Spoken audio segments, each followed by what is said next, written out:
can't wait to return for more. Visit Aqua Safari Eco Resort in Ghana, bringing you closer to nature.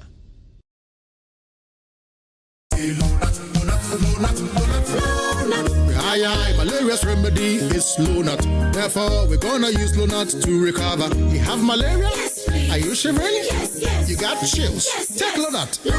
First day, take Lonat. Second day, take Lonat.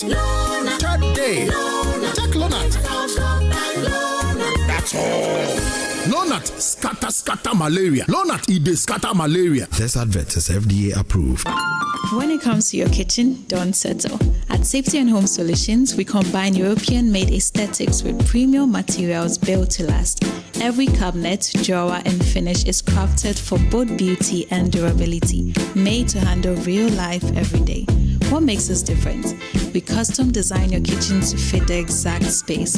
No guesswork, no one-size-fits-all, just clean lines, smart storage, and the layout just fits how you live. And once you approve the design, installation is smooth and fast. No delays, no stress. Our in-house team handles everything with precision and care. Visit us at Safety and Home Solutions Kitchens on Spintex Road opposite the DBLA Ultra Center and start designing the kitchen you deserve.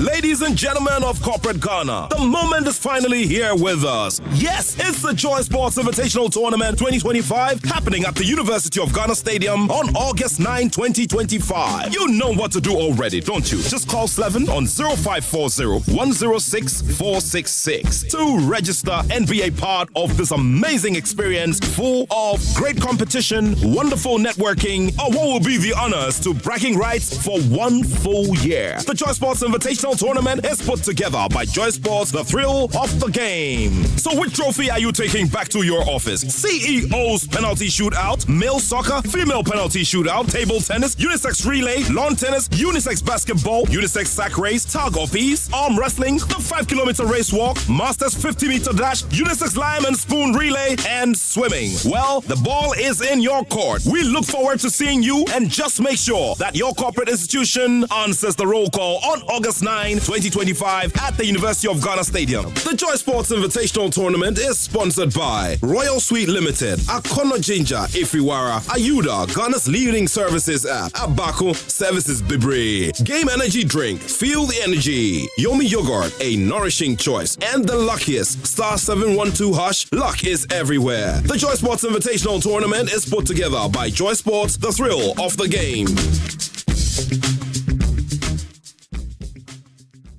From farm to plate, do you really know what you're eating? Any glitch in the circuits of the food chain can change the price and size of what you eat. Technology has changed the face of farming, but how is Ghana plugging in? Join Jesse Aram Agbakpo, Emmanuel Bright Kweku on the food chain as they project startups in the agri sector, highlight the gains and plight of industry players while engaging with experts for more insights in agri-related issues. Food chain, everything agriculture and more, as during the Joy Business Report every Thursday at 1 p.m. on Joy FM and every Saturday at 6 p.m. on the JoyNews channel, with a repeat on Tuesdays at 2:30 p.m.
gentlemen of corporate Ghana, the moment is finally here with us. Yes, it's the Joy Sports Invitational Tournament 2025 happening at the University of Ghana Stadium on August 9, 2025. You know what to do already, don't you? Just call Slevin on 0540-106-466 to register and be a part of this amazing experience full of great competition, wonderful networking, or what will be the honors to bragging rights for 1 full year. The Joy Sports Invitational Tournament is put together by Joy Sports, the thrill of the game. So which trophy are you taking back to your office? CEO's penalty shootout, male soccer, female penalty shootout, table tennis, unisex relay, lawn tennis, unisex basketball, unisex sack race, tug of peace, arm wrestling, the 5-kilometer race walk, masters 50-meter dash, unisex lime and spoon relay, and swimming. Well, the ball is in your court. We look forward to seeing you, and just make sure that your corporate institution answers the roll call on August 9, 2025 at the University of Ghana Stadium. The Joy Sports Invitational Tournament is sponsored by Royal Sweet Limited, Akono Ginger, Ifiwara, Ayuda, Ghana's leading services app, Abako Services Bibre, Game Energy Drink, Feel the Energy, Yomi Yogurt, a nourishing choice, and the luckiest, star 712 hash, luck is everywhere. The Joy Sports Invitational Tournament is put together by Joy Sports, the thrill of the game.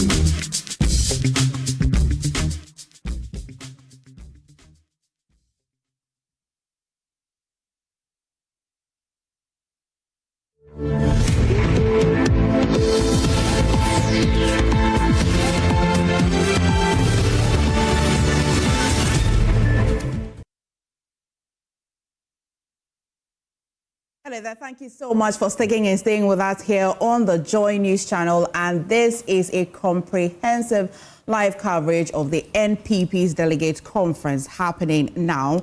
We're on ground to be bringing you everything that's happening over there. But in studio with me this afternoon is Dr. Asa Asante, political scientist, head Center for European Studies at the University of Ghana. Doc, thank you for making time for us today.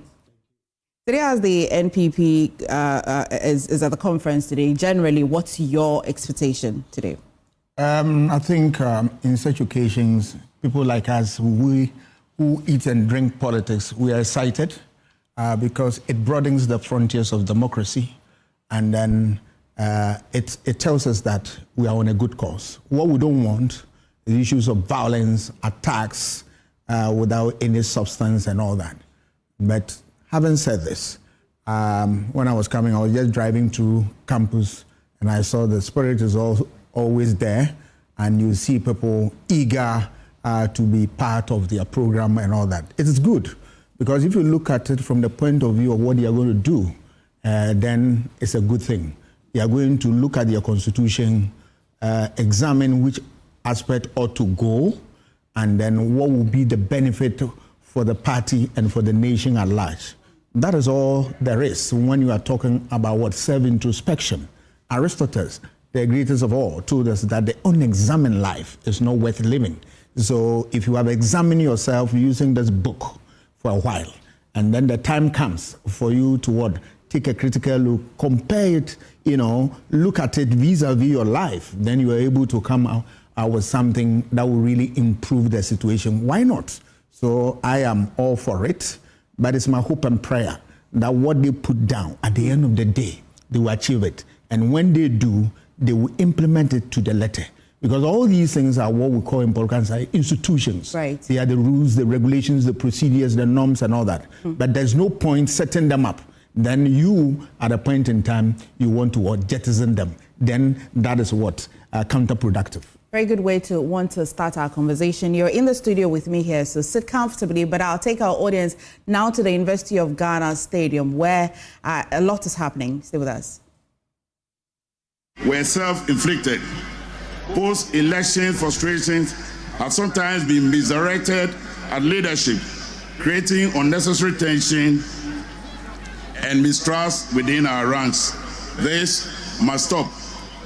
The time has come to reconnect with our grassroots, restore discipline, and reignite the spirit of service that built this party.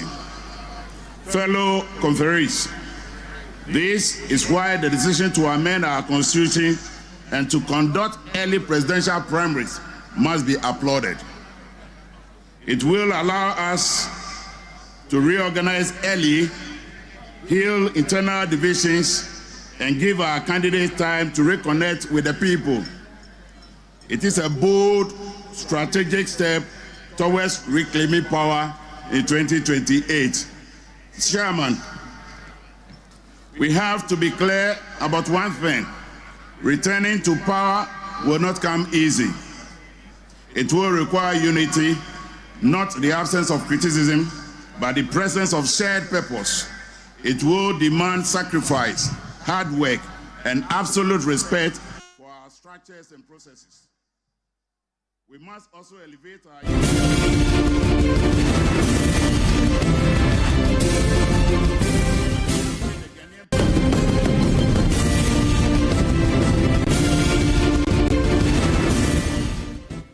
Stay with us here on the JoyNews channel. We shall take you back as and when we're able to.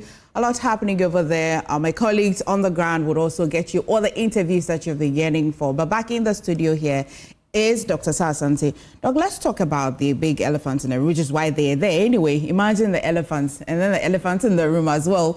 The reforms, let's just look at it from the political science point of view before we even take it one after the other. Generally, is it a good time to want to reform? Oh, reforms are necessary. And of course, timing is critical. But there's no better time than this, that they are out of power. And this is a time for them to what? Look at all the rules governing their processes and then see which one worth its salt to be able to remain in the books. Otherwise, there's a need to what? Do self-introspection, which I've already said, and see which of them will really have to stand and for what reason. And that is why they are doing that. I am always interested in things like that because you see, rules are done to regulate the conduct of people and also regulate processes and all that. So at a point in time, they become stale if you don't take these processes into consideration and see whether what you have can really stand the test of time. Well, let's even expand this conversation to the 1990 Constitution. You may have heard, and as you know already, many have said at the time, those who put those Constitution put it there so that it'll favor them because of the time and the era. At this particular time when they are not in power and they are hoping to amend the Constitution, would it surprise you if political scientists like yourself would say that it is a way to actually help aid people who are already at the pinnacle of decision making? Because of course, they are the ones to sit down, look at the proposed reforms. Is it to benefit them, or genuinely this is to realign the party? It is to realign the party in the sense that if you have done it, let's take it for the purpose of this conversation that NPP continue to be in power and the amendment had come at this time. Look, the proposals we are talking about, the forces within government will not allow it to stand. But today they are out of power. So virtually everybody is an ordinary person. All right. Remember, when you have a government whose party is in power, then the dynamics change. So you are going to have an establishment candidate who bulldozes his way through even the amendment and all that. People have nothing to say. So this is appropriate time that all of them are out of power. Now they have become ordinary people, so to speak. So now you can speak your mind and damn the consequence. And for me, the time is nothing but an apt description of all that we expect at this time. Right. Doc, let's take them back to the University of Ghana Stadium.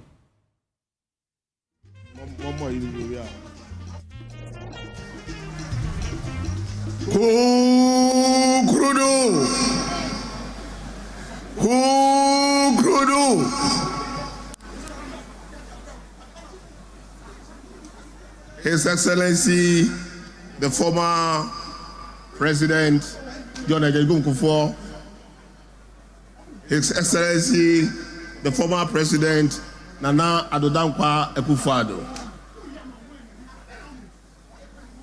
My fellow national executives, regional executives, police station executives,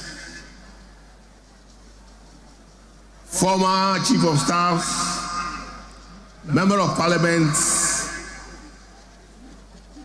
ladies and gentlemen, I welcome all of you to today's conference. I hope and believe that before we leave here, we will become united and peaceful.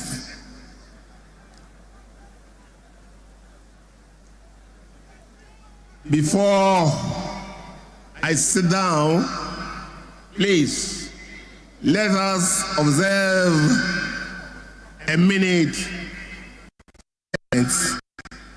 for our departed brother, Honorable Kumi.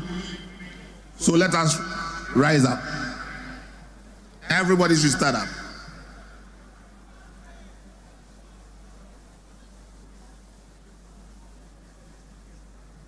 May his soul rest in perfect peace. Minianom anopei mahobeka chese party no, we are united than before. I believe say conference way you be free ha you be confused no. Now what to go coming na ya twam ni abaya bako ni atumi move party to forward. Said in 2028 we will become victorious. Memambunyina akwaba biu na. On this note, I declare this conference open. Thank you very much, and may God bless you all.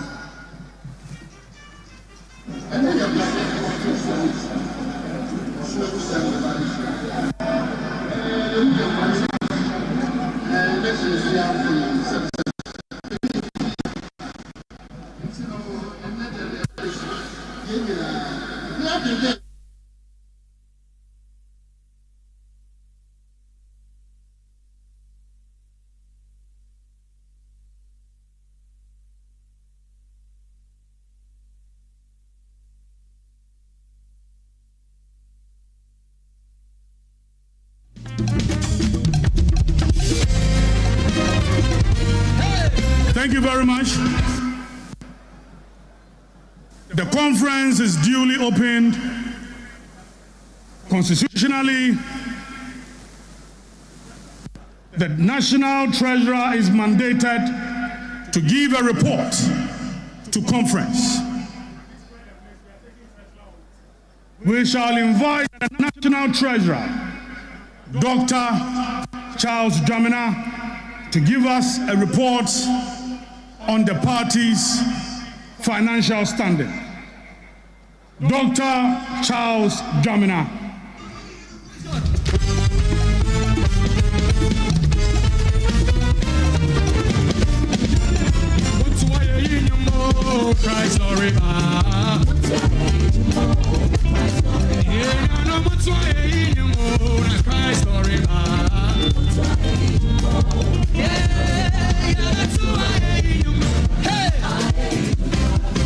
National Chairman,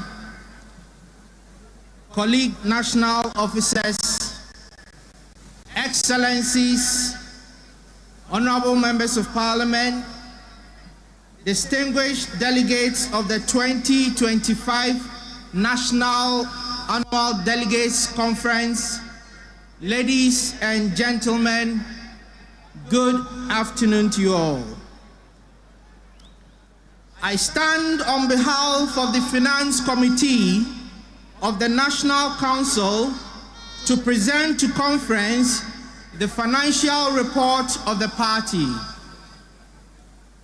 Before I proceed, Mr. Chairman, please allow me to acknowledge and thank the distinguished personalities whose generous contributions have made it very possible for us to hold conference today.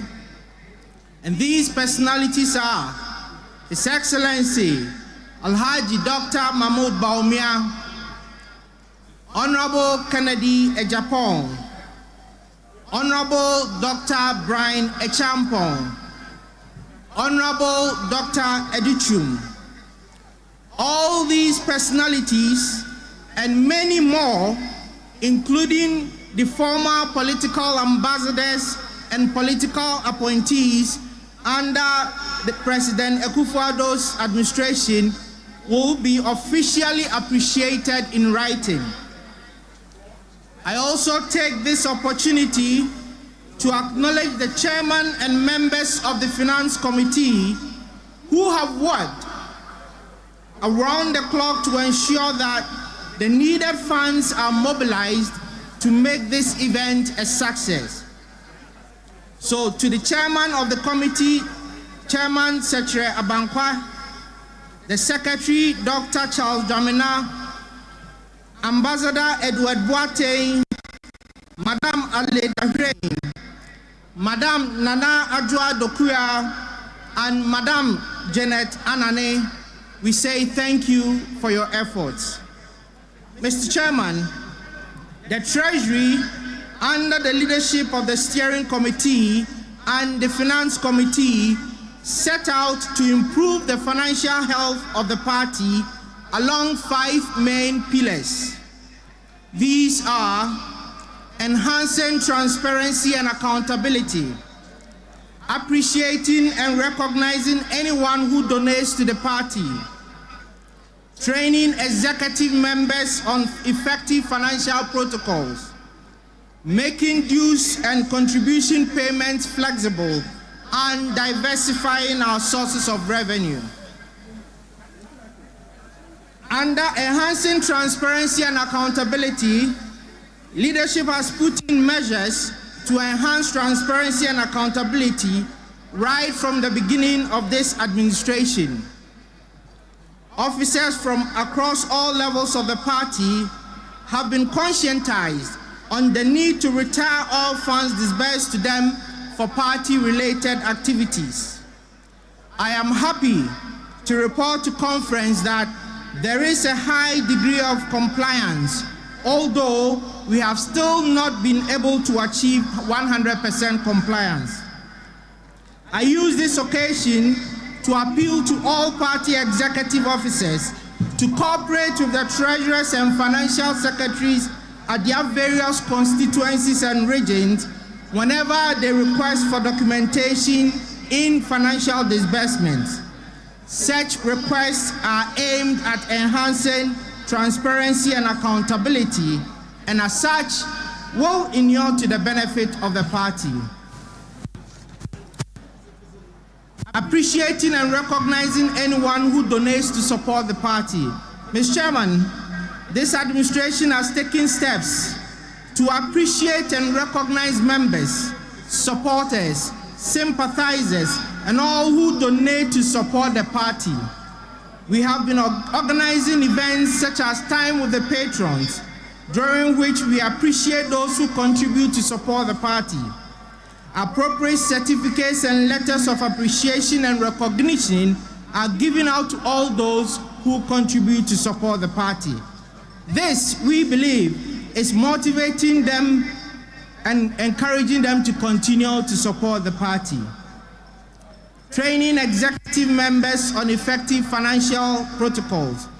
Over the period, training workshops have been organized for the regional officers who manage the purse of the party to sharpen their skill set and deepen their understanding of what they have to do. There is the need for this training to be extended to all constituencies so that every executive officer will understand and appreciate the nuances of political finance protocols. Perhaps after such training workshops, the needless tension between some treasurers and their colleagues in the discharge of their duties may be eliminated, as it will be expected that most executive members, if not all, will understand and cooperate with their treasurers and financial secretaries. Making dues contributions and payments flexible. Conference. The current administration has put in measures to ensure that the payment of dues is optimized. Currently, the membership dues is in 4 categories: Platinum, they contribute 10 cedis per month. Gold, 8 Ghana cedis per month. Silver, 5 Ghana cedis per month. And bronze, 2 Ghana cedis per month. The payment is now through a short code, *920*270#. This payment application was developed in-house by our own IT directorate and has been made very convenient for members to pay their dues or make donations anytime.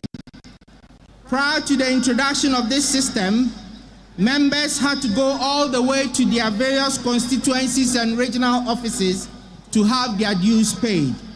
And this cumbersome process discouraged a number of party members in paying their dues. As part of my working visit to sensitize members on dues payment, the Treasury interacted with 6,958 party members.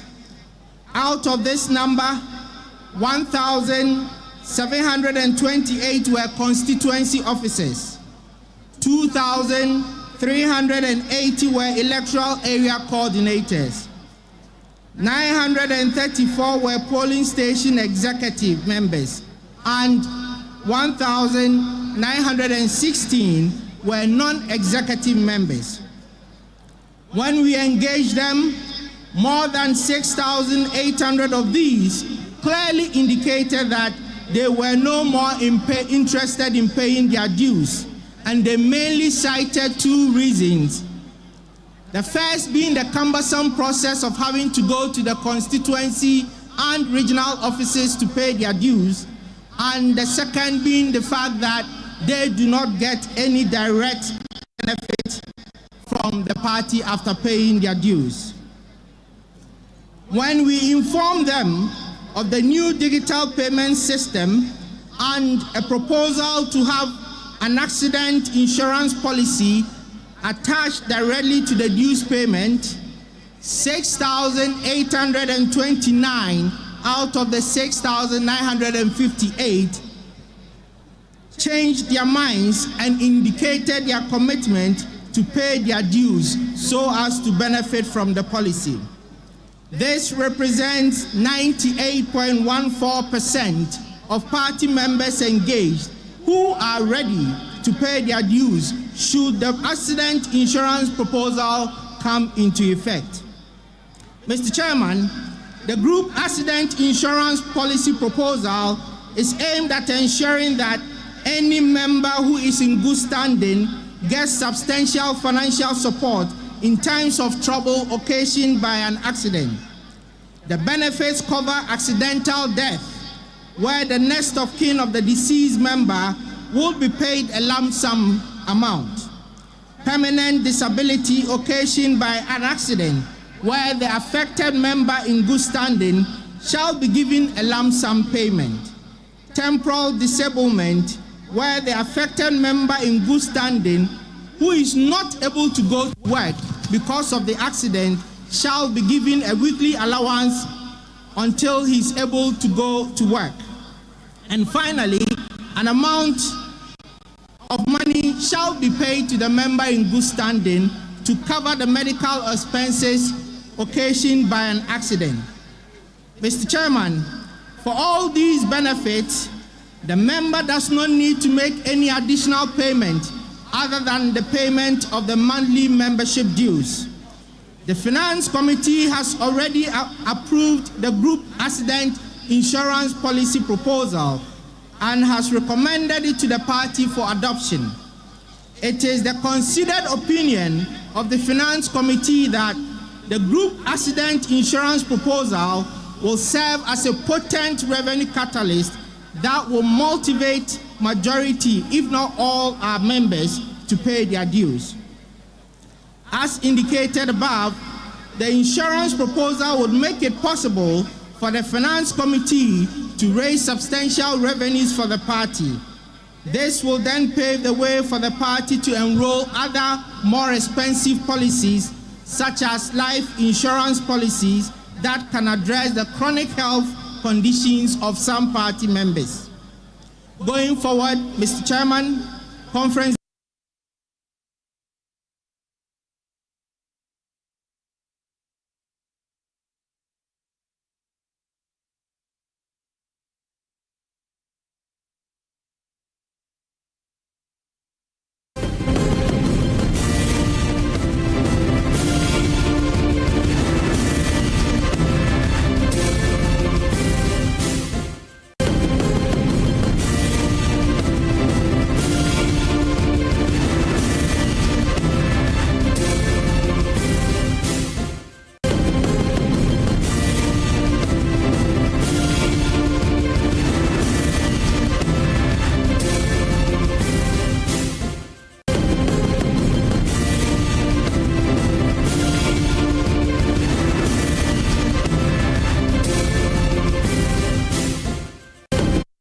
He has been sidelined, and in fact, he hasn't been sidelined. And if you follow the event of the New Patriotic Party very well, many programs, former President Kufuor will definitely deliver his speech through the electronic media. It can be Zoom, it can be Skype. This is not the first time that he has done that. The last time we were doing our manifesto launch, he spoke to us through Zoom. The last time we were doing our campaign launch in Cape Coast, he did same. Many National Council meetings he has not been able to honor because of his busy schedules and other constraints. So this will not be the first event that the former president will not be physically present, but he will be present with us. His goodwill message will be played. The former president, Nana Addo Dankwa Akufo-Addo, he has always been in all our programs, but at the moment he is on a visit in the UK. That is why he cannot be physically present in this meeting. But I am very convinced that it is not new. It is something that has been happening, and it does not mean that the party is not united. We are the party, or the New Patriotic Party, where we have two former presidents and who are still alive, and former vice president who is still alive. Our colleagues, they don't have that. They don't have anybody to guide them. That is why when the president said he wanted it postponed, immediately a National Council meeting was organized. A National Council meeting is the highest decision-making body of our party, apart from Congress. We deliberated on the issue. We communicated with him. He doesn't have any problem with it. He understands the situation that we are in, because it was left with 4 days for the election when the meeting was called on Monday. So I'm very convinced that this conference, when we leave here, will be more united than ever. Well, I'm convinced that when we leave here, the apathy that was in the party that made many people not to turn up to vote will also reduce. So I'm very convinced that the party is more united than before, and at the end of the day, you will see that the New Patriotic Party is the New Patriotic Party, and we shall win to be able to save Ghana. Because our colleagues, they cannot do anything. It's 7 months into their government, they've already started backtracking, messing up policies, and funded social interventions, and then, burden Ghanaians more than what they should have done. Thank you very much, Honorable Habib Idrisu, there speaking to us and giving us an indication of what his own expectations are on this matter. We'll try and speak to more and more party stalwarts who have gathered here and are ready for this very important matter that have to be discussed today. And the big party stalwarts are all here, and so I'll try and see if I can speak to a couple more of them and see what their viewpoints are on these matters. The New Patriotic General Secretary and the National Treasurer jointly acted on behalf of conference to avoid breaches of Act 574. I am therefore seeking the retrospective approval of conference to ratify the decisions taken on behalf of the National Annual Delegates Conference by the National Chairman, the General Secretary, and the National Treasurer. I thank you for your audience and wish all of us a successful conference. Thank you.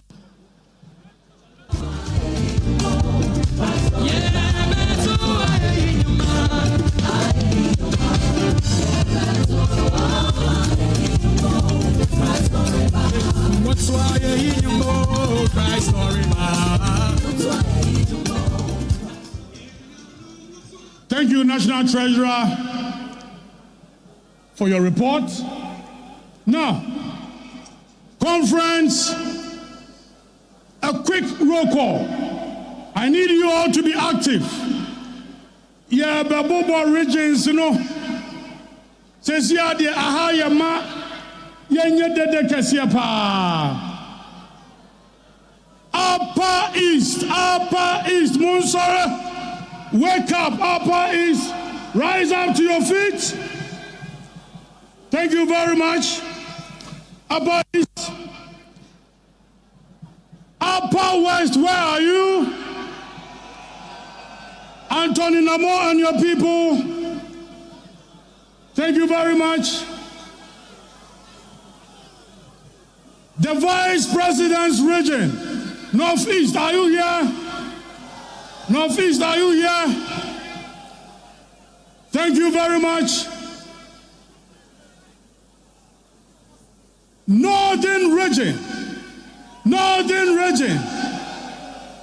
Thank you, thank you, thank you. Chairman Samba and your people.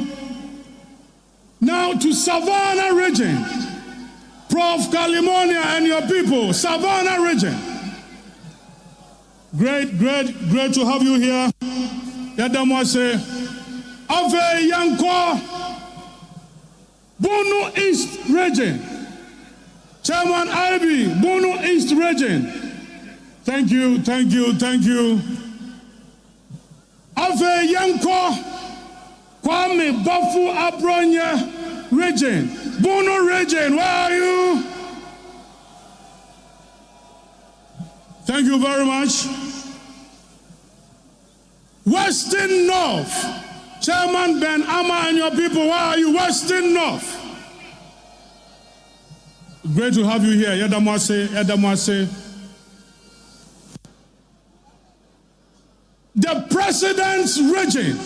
Eastern region, show your presence, where are you? Eastern region, show your presence, where are you?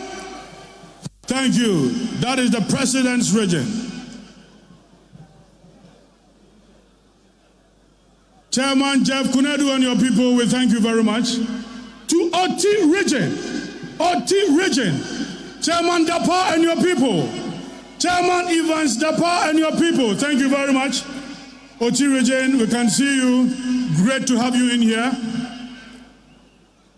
Chairman Makafui Wanya, Volta region. Thank you very much. Thank you very much. I like the energy. Thank you very much.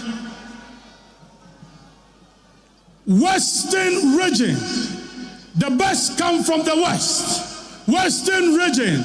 Chairman Indedesia and your people, where are you? Thank you, thank you, thank you very much.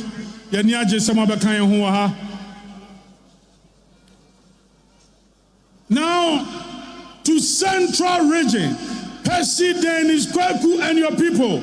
Central, where are you? Where are you? Thank you very much. Thank you very much. We can feel you. Thank you. Now to the heartbeat of the New Patriotic Party, Ashanti region. Ashanti region. Ashanti region. Come on, Bernard, MC, West Yako, Chairman Wantoma, and your people. Thank you very much. Thank you very much. Now to the host region. To the host region. Chairman Divine Owusu-Agyeman and your people. Greater Accra. Let us feel your energy. Greater Accra. Thank you very much. Thank you very much.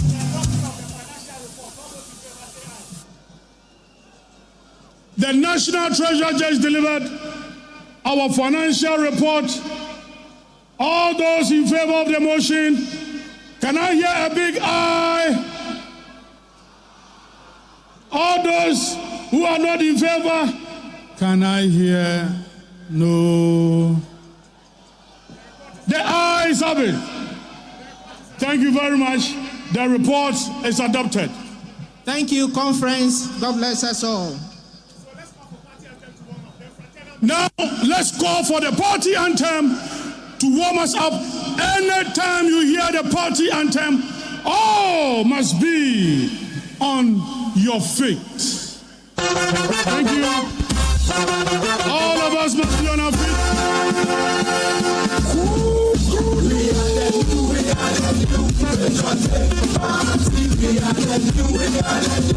We are the new patriotic party. The elephant is our winning symbol. We shall win to save Ghana. The elephant is our winning symbol.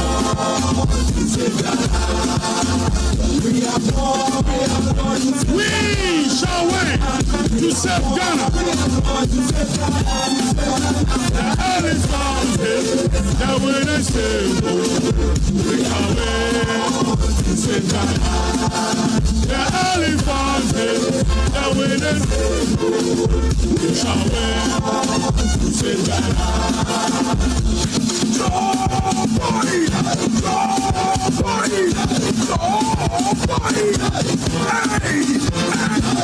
Are you ready to wave your flags? Are you ready?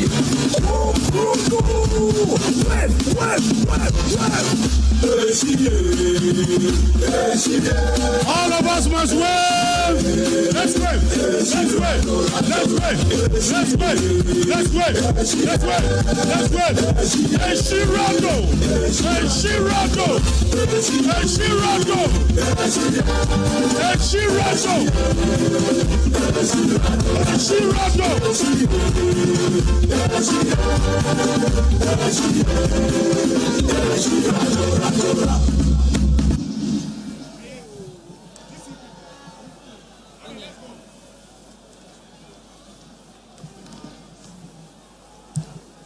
And now we shall listen to fraternal messages from other political parties. The first party here, a delegation led by the General Secretary, Citizen Atodazi, is the Great Consolidated Popular Party, GCPP. He is joined by Madam Cynthia Atta, his second vice, and Mr. George Amwa, the national organizer. The delegation from the Great Consolidated Popular Party, GCPP.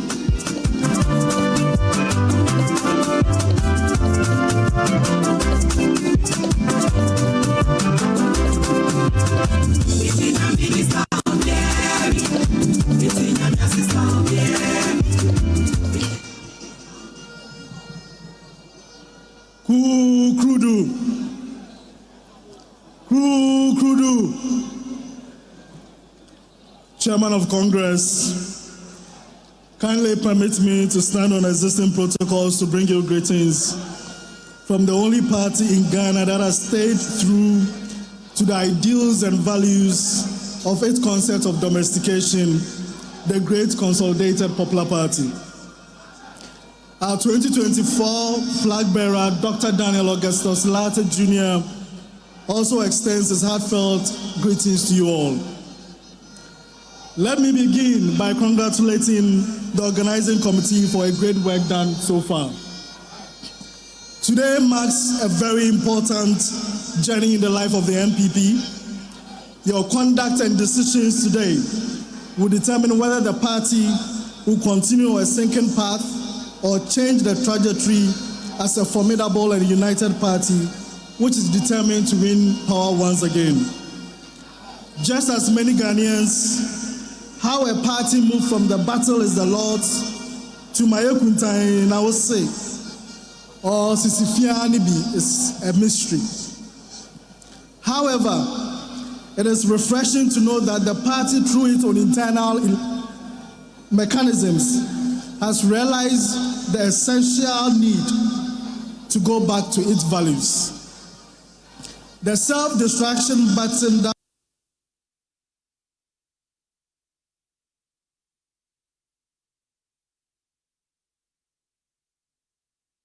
National Council.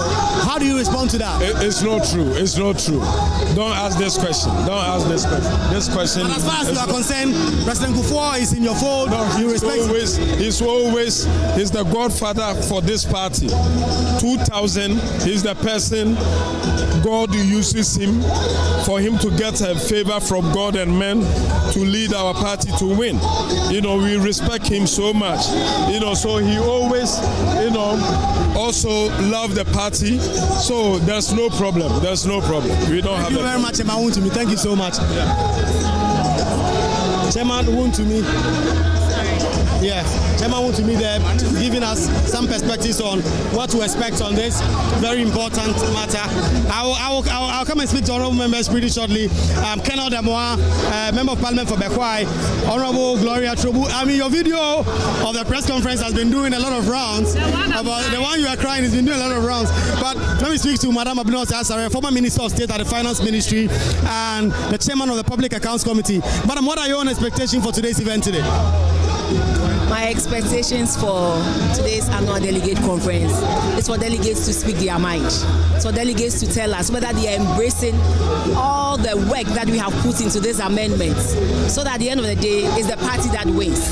So I'm in a very high expectations that all that we have put together, the delegates will look at it favorably, because it is not about one person, but it's about bringing the party together and expanding the base and making the party more attractive and fit for purpose, so that in 2028 we can recapture power from the NDC. Are there some of the constitutional amendments you are looking forward to? There are those who are calling for the expansion of the party's the delegate system, expand it. For instance, there are even comments about a top-bottom approach and all that. Some of these big issues have come up. I wonder what you think of them. That is why it is a democratic party, and we have gathered here for the delegates, after we have shared the amendments with them, to tell us what they think of these amendments. At the end of the day, you don't get 100% yes in everything, but what the majority say is what we will go along with, because that will reflect the views of the people at the base. And so we look forward to a very successful conference where whatever amendments they want us to effect, we'll go ahead and effect. The most important thing is that we expand the base and make it more inclusive and fit for purpose, so that in 2028 the ultimate of winning power will be realized. Let me ask you one last question about former President Kufuor and his request for this event to be postponed. The party explained that because of certain logistical issues he couldn't do that. But also when Brian Achampon went to visit him, he did talk about the fact that he feels he has been sidelined, and he is the first person who led his party to his electoral victory. What do you make of that, and how do you think the party can bridge the divide, unite all your party stalwarts towards 2028? When you look at the theme, the theme says what? That we are rebuilding together with our values. So where we faulted, where we went wrong, we are beginning the process of bringing everybody on board and making sure that we get a very strong party, so that at the end of it all, we will have everybody who can make a voice and who makes a voice and whose voice can bring in more people, get everybody on board, and make sure we achieve our aim of capturing power in 2028. So yes, we have come together like this. It's unfortunate that the president is not here with us. The former president is also not here with us. But we believe that their spirit is here with us and is going to support us and have a successful conference, so that at the end of it all, the object, the main aim or goal or objective of this conference will be realized. That is the most important thing. I believe that wherever they are, they'll be happy that we have been able to converge and the outcome has been successful, and that is going to help us rebuild our party with our own values. The values that made a lot of Ghanaians associate themselves with the NPP party. That is what we are looking forward to doing. Thank you very much. The event is just about to begin with prayers, and we'll put on hold the interviews for a brief period as the party begins the processes for this event to begin. And there will be a lot more interviews to be done about these very important conversations that are being had. There's a prayer now. As soon as they finish praying, we'll talk to a lot more people about what they make of this very important NPP event, which has brought together the party stalwarts of the New Patriotic Party. And so, as we speak, the party is currently converged here in Accra, with the prayers being said and everything about this, supposed to kickstart, and then we can have a lot more interviews on how the party can regroup on some of these important issues that have all come up and how the party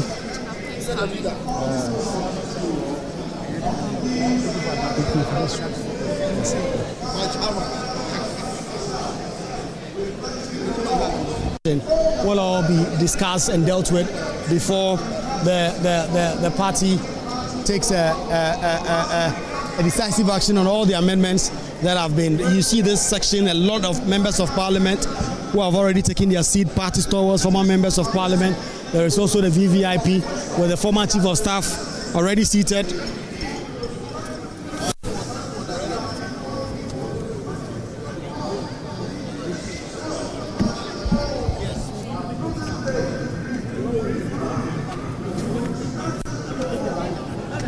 Have you on JoyNews. You are a very important member of the party, and this is such an important event. This is the first time the party is converging in this state after the 2024 defeat. What are your takeaways, and what do you expect the party will take away from you? I totally agree with you, and I want to extend all my greetings to your viewers across the world and wish God's blessings for all of them. It's a watershed conference. It's a conference that is very important in shaping our way forward, especially coming 7 months after a very devastating defeat that we suffered during the general elections.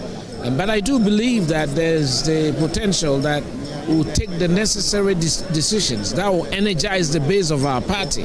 That is what it's important, and to win back our lost flock, our own members who have been dissatisfied with our political party. Because I do believe that we have the numbers, and if we are able to excite the base and do what they want, what they expect from us, and that's why some of us have delivered proposals to the amendment committee, and I'm happy to report that the National Council accepted a lot of the proposals that I made, regarding especially the expansion of the base of the party. The fact that when you work for this party, you sacrifice for this party, and you are no more in office, sometimes there's a certain feeling of neglect and then a sense of detachment. And I think we can cure that by giving every former officer of this party the voting right. The idea is that we aim towards one man, one vote in the very near future. You understand? But if we can't get that, then if we can get all our former officers to be participants in deciding who leads the party, who are the major players in our party, that would satisfy their, angst a lot. So I'm hoping that this conference, the delegates would make a little amendment to what the proposal that council has made, and add and be able to add onto the electoral college all former polling station executives, all electoral area coordinators. And I think once we do that, it will rejuvenate the party, it will energize the party, and everything will happen. Because you spoke about neglect, your former boss, President Kufuor, is said to have said that the party has neglected him. You used to be his press secretary. He had actually asked for this conference to be postponed. There's a lot of news going around with him. What do you make of all that? Well, it's unfortunate. I mean, our former president was the first person of our political tradition from independence to win 2 terms of political power. So he occupies a special place in the hearts of this party and in the annals of this party, because not even Dankwa or Buzia were able to win 2 terms. So I would say like the foundational president of our tradition. Now we have another, President Akufo-Addo, who's also completed successfully his 2 terms of office. And I would have thought, I was a bit unhappy that his request. And this year, a head job. And this year, a head job. And this year, Abba and Papa, Abba.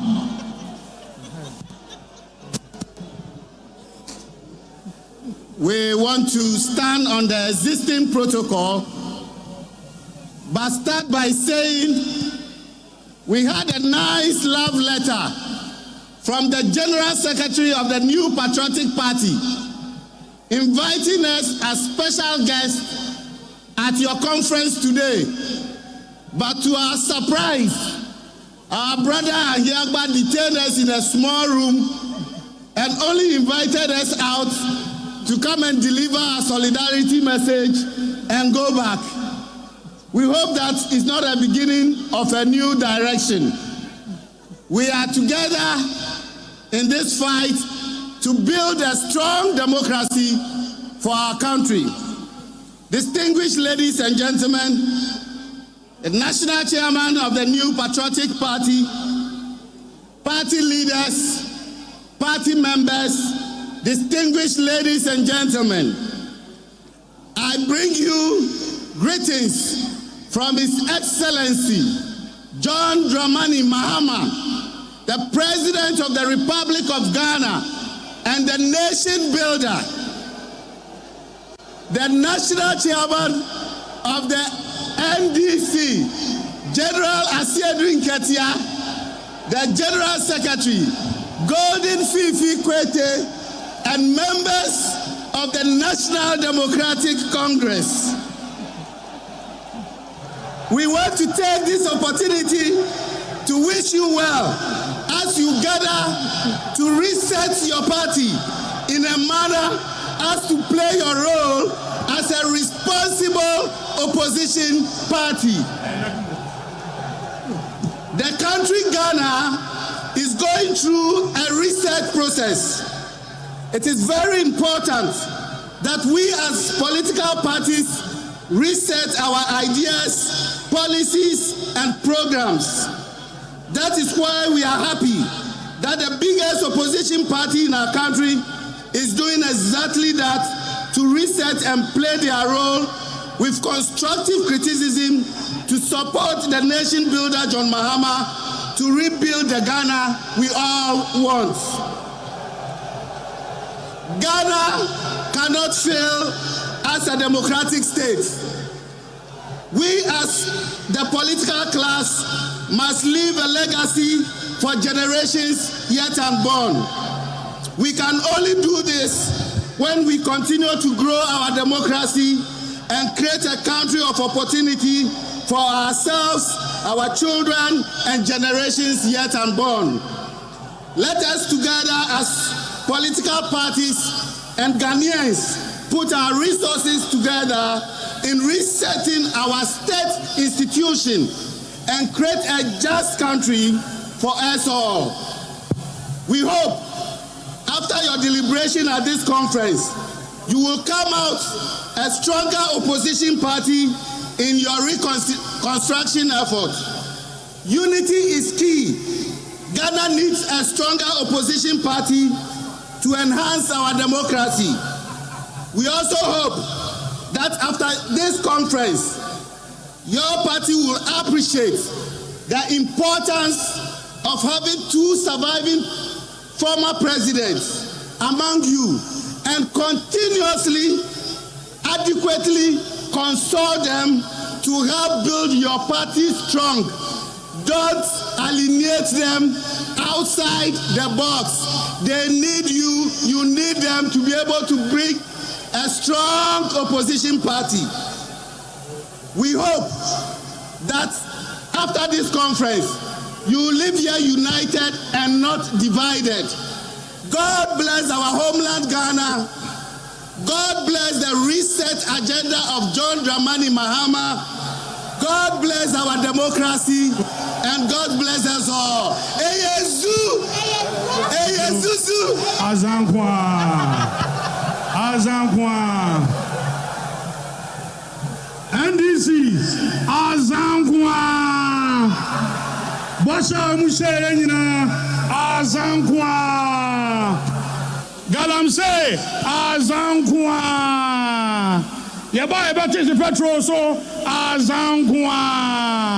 Omobaye Azankwa! Boko amon kanche President Mahama say Obaye Azankwa! Atro ene adada.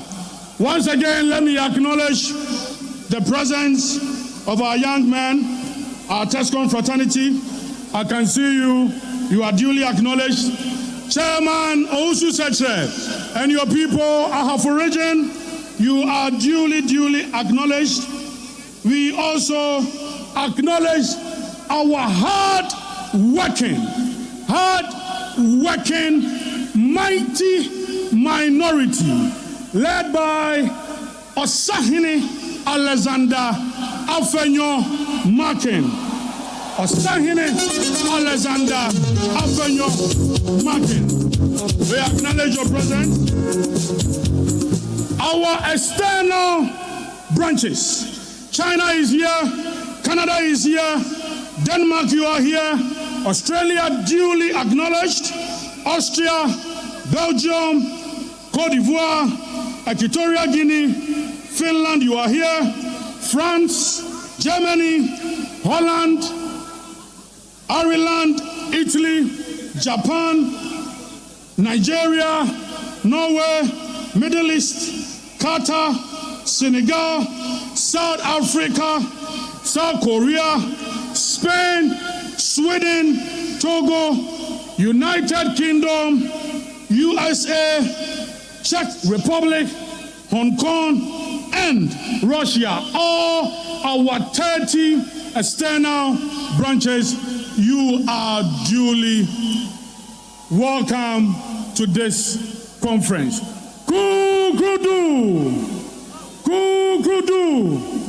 Again, to all our National Council members of elders, we acknowledge your presence.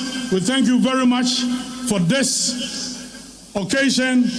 Again, let me acknowledge some important personalities.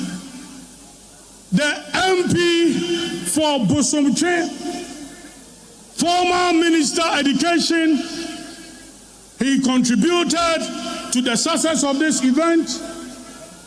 Honorable Yao Educhum is here with us. We thank you. Again, MP for Abetifi, former Minister in charge of Agriculture, Honorable Brian Echampong, thank you very much for your support. Again, we also have our own engineer, former General Secretary, Mr. Kwabena.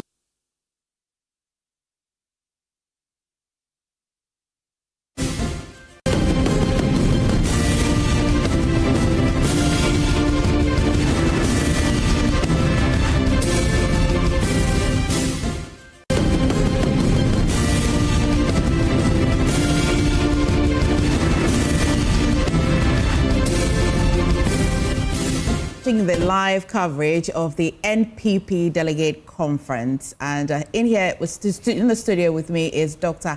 Asasante. Doc, let's just get into the rumored or proposed reforms that, if per that voice vote later today, if it goes through, would be seeing later in the NPP's constitution. Even before we start with number one, the rumored amendment 1 through to the others. What do you make of voice votes? I see that they're mimicking what happens in Parliament. Is it the true test of democracy? At a point in time, you realize that if you really want to go through ballot voting and what MPP has put forward that they want to deal with, they will finish next week. Because you take one, people must queue and vote for it. So sometimes democracy requires that once you have the people's representatives there, right, let's hear the voice, and then we can make something. It may have its strengths and weaknesses, but under the circumstances, I think is the way to go. Okay. Is the way to go. What is really the catch in respect of this issue is the amendment you propose to make. That should be in consonance with what all of you are, looking forward to.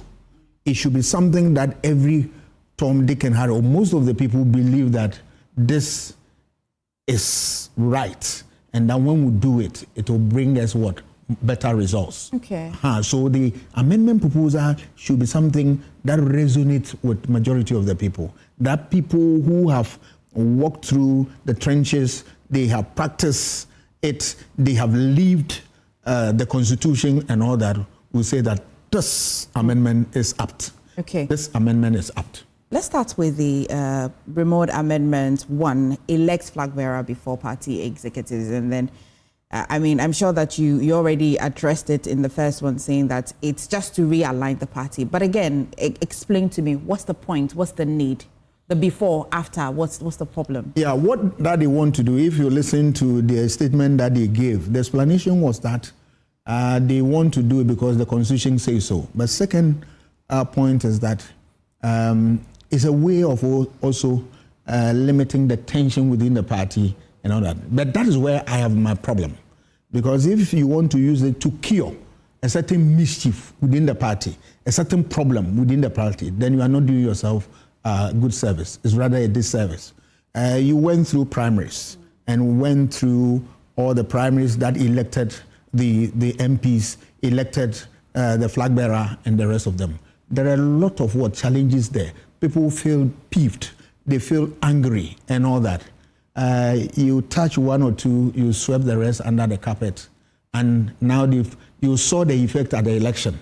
Instead of you dealing with them, you're saying that when you were able to hold early Congress, we are able to deal with this situation. Of course, you are postponing a problem of today for the next day.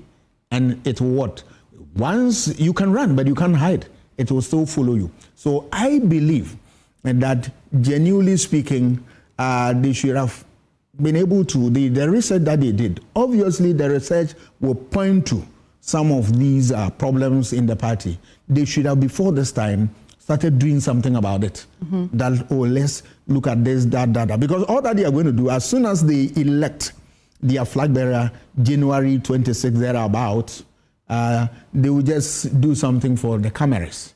That, we are one family, now we have a candidate, let's follow him, and that your concerns, your grievances will not be attended to.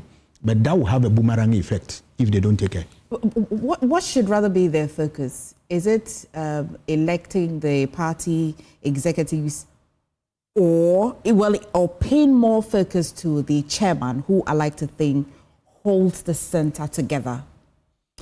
If you did your flag bearer before the party executives, and then your chairman, who of course is part of the party executive, it's not holding the center together, what would it? Yeah, before I come to that, I believe that their reform should touch on a very fundamental thing that people have proposed, people like Nano Bribu, that look, let every card-bearing member, right, who is genuine, be paying dues, have the power to elect their delegates. Once you do that, any other problem is solved. Right? Because now you are going to eliminate a whole lot of things that have become albatrosses around their necks, such as monocracy within the party, such as establishment candidate phenomenon, such as I'm not ready to work with this group of people, you silence some people. All these things create divisions and bitterness within the party. So once you open the electoral college to include every card-bearing member, you have used one stone to kill many birds. Bears such as the monocracy in politics, the establishment candidate, the corruption within election, and that separation and then discrimination and all that. You'll be able to address it. There are people, their government is in office, and yet they are in their party is in office, and yet they were in opposition. So you'll be able to do all that. Then it comes to your issue. Once you build the foundation well, now you can build on the foundation. What are you going to build on? You need a chairman who is bold, strong, and that he is able to carry the party along. Remember, the party is the engine of the government that brought the government to office. So if the party is very strong, with a strong leadership, they are able to shape the contours of governance. And that you need a chairman like that. And normally when people select, they select based on other things and all that, which are not necessarily what people like us in governance will look at. We look at a chairman who will be able to put his foot down and tell Mr. President in his face that this direction is wrong. Who was in the NPP when they were in office? Nobody. So Nana Akufo-Addo could get away with anything, and then they realized that these are not the things that NPP is noted for. But there was nobody courageous enough to tell Mr. President that, Mr. President, that is it. It's really good that you have actually touched on expanding the Electoral College. Now, if you look at, and this may be a symptom or a cascading effect of expansion, right? If you look at the proposed amendment to increase number of elected party executives. Now, I ask the question, what is the real democratic value in increasing the party executive? And I asked this with the mind of, will it not threaten grassroots participation? Will it not? Who are the executive? They are born out of the grassroots. So every member also hopes for a better day. Let me serve my party. A day will come. I also join the top brass, the elite. So if you expand that, no problem. You are rather creating opportunity for those down there to one day worm themselves smoothly into that bracket. So it's a good thing. But you always must have your eye at the grassroots. Why? Votes do not come from anywhere. They come from the grassroots, presidential, parliamentary. So the grassroots, and it is the local government politics that shapes all politics. Yes, the president is elected from the constituency. He's everybody, the president, the vice president, all of them are elected from the constituency. So the grassroots, because everybody goes to vote at what? At your constituency. You do not see maybe an attempt by a faction of the political party or the party to have a certain entrenched position ahead of the 2028 elections. For example, if I have a lot of my people at the top executive level, at least that's a step still to the highest level of office. You are right, and that's why people are fighting this top-down approach, because they believe that the structure out there, even though their times have not come to an end, they believe that it's a structure meant to champion the Bawumia's agenda. And because that was the structure that put him into office as what? A flag bearer. So they believe that something must be done about it. And I agree with that. Because if you look at that structure, the way they voted massively for the establishment candidate. But now that they've gone out of power and all that, I believe that when you expand the base, then you neutralize. And then you encourage everybody to be in. And then that gives everybody the impetus to be able to stay in the party and then forge ahead and support you and fight on. Once you continue on that trajectory, I am afraid the old order does not change. Right. Create a problem. We'll go to this one that I'm quite curious about. Amendment 3, elect communication officers instead of appointing them. Democracy requires that, in fact, if there are no difficulties beyond your control, all leaders, all people must elect their leaders. So election is always the preferred mode of what? Getting people into office.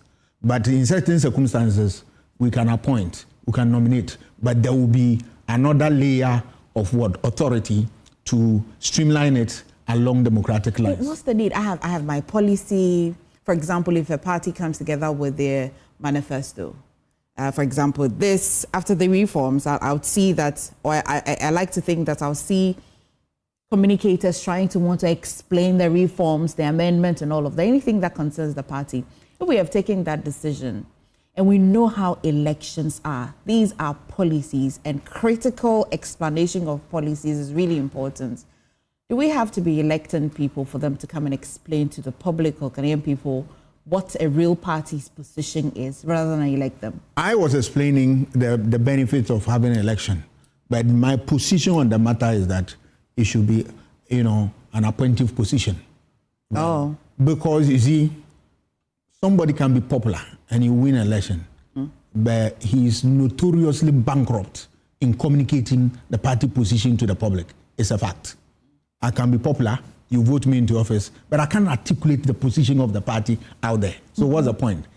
You've missed the point. But the party can look around and know that this person has what it takes to be able to explain party ideas, programs, and policies to the people. You don't necessarily need election to get the people are there. You want to show to the world that, yeah, you follow dictates of democracy and all that. But it's not every position that you want somebody to be elected.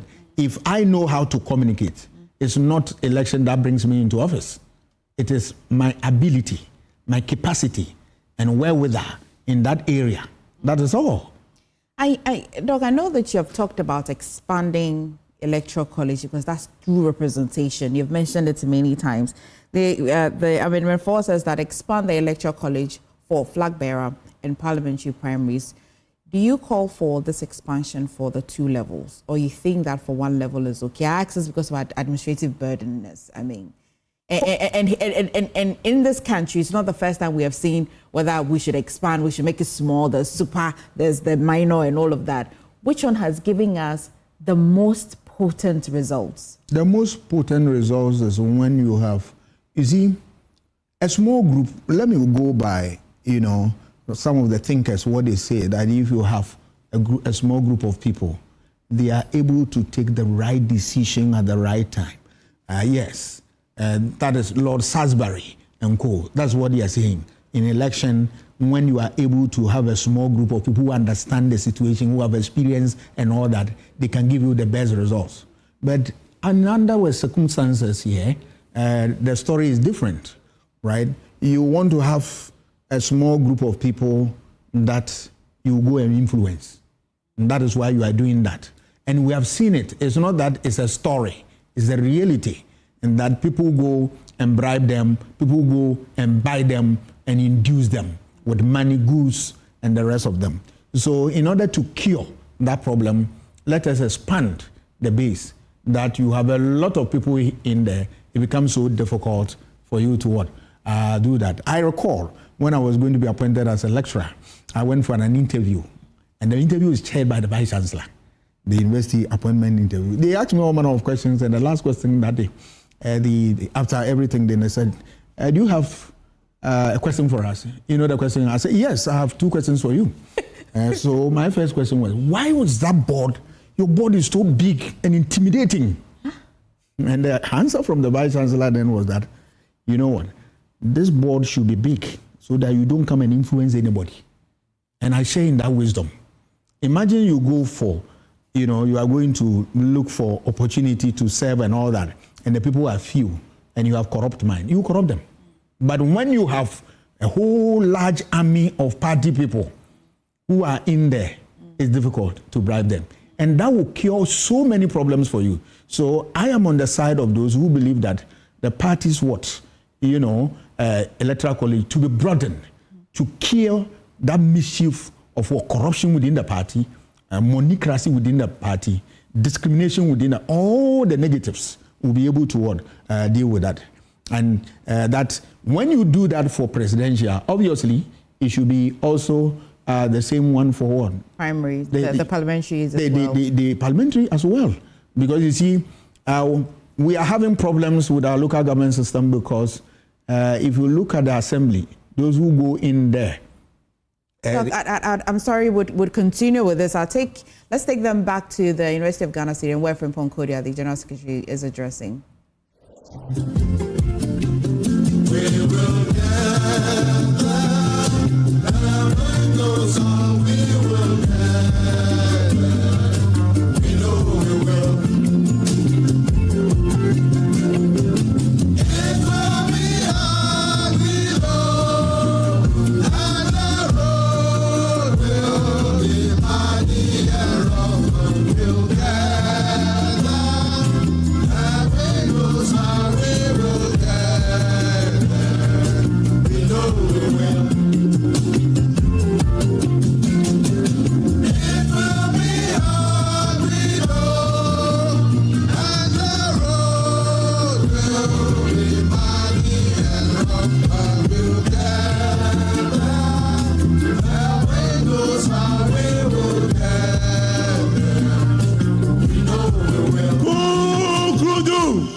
Chairman for conference, our revered acting Vice Chairman, Chairman Dankwa Smith-Bute, Your Excellencies, the former President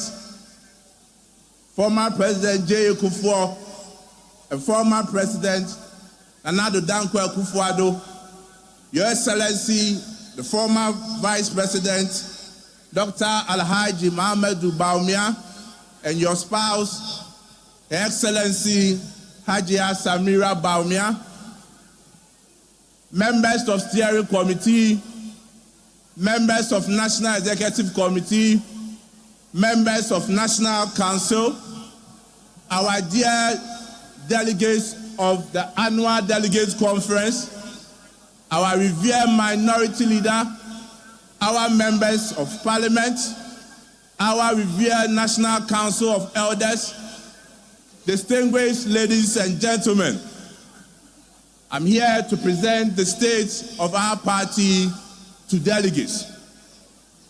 We went into our elections in 2024. Our hope, our prayer was for us to win the elections.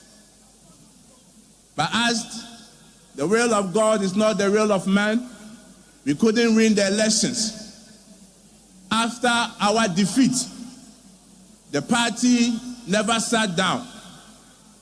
The party, through National Council, the second highest decision-making body of the party, constituted a committee referred to as the Elections Review Committee, chaired by Professor Aaron Michael Kwe, to go around the country to inquire from the rank and file of our party and to ascertain the reasons why we couldn't win the elections in 2024. The committee completed their work and reported to the National Council somewhere in April. The committee made several recommendations, some involving amendment to our constitution. And based on that, the National Council, which is the second highest decision-making body of our party, constituted the amendment committee chaired by lawyer Frank Davis to look at proposals from Professor Aaron Michael Kwe's committee, to look for proposals in 2021 when we met in Kumasi, to also receive proposals from our external branches, our TESCOM, our youth wing, and from the rank and file of the party. The committee completed their work, and in line with Article 19 of our Constitution, we are here today to look at the proposals that were submitted to the Amendment Committee, which has been grouped into motions, which is made up of 56 motions for National Delegates Conference to take decisions on the motion. Today we are gathered here as National Delegates Conference, but it is important that we also, just as the National Treasurer said, just as the National Organizer also said, to show our esteemed appreciation to some personalities who made it possible for us to meet today as conference. Indeed, the party is extremely grateful to a former Vice President, His Excellency Alhaji Dr. Muhammadu Bawumia, for the massive support he gave to us to be able to organize this conference. With a round of applause, let's show appreciation to the former Vice President, His Excellency Alhaji Dr. Muhammadu Bawumia. Again, we also want to show our deepest appreciation to our former Member of Parliament, Assin Central, Honorable Kennedy Educhum, for the massive contribution he also made it possible for our conference to come on. We are also grateful to our MP for Abetifi, Honorable Brian Echampong, for also making significant contribution for us to be able to hold this conference, and also MP for Bosonche constituency, Honorable Educhum. We are also very grateful the Finance Committee, we are grateful for the support, the work that you did. Madam former Chief of Staff, we are also very grateful for the work that you did for us. Ladies and gentlemen of Congress, today marks the beginning of our quest, of our journey of recapturing power in 2028. And today is a very important day for us, a very important exercise that we are going to undertake today. And I plead with conference that whatever decision that we are supposed to take today, do not look at individuals, do not look at personalities, but look at the interests of the New Patriotic Party. As National Council took several decisions, I report to conference that the National Council, after several deliberations, several engagements, several consultations, have come and given the directive that on January 31st, 2026, the party shall hold its presidential primaries. And we know it is something that is fully supported by conference. It is for good reasons that as a party, as we prepare for the 2028 elections, we need to quickly do away with all our internal elections so that we will have enough time to unite as a party and prosecute the agenda of winning the elections in 2028. Ladies and gentlemen of the conference, the party not long ago also established what we refer to as the Patriotic Institute.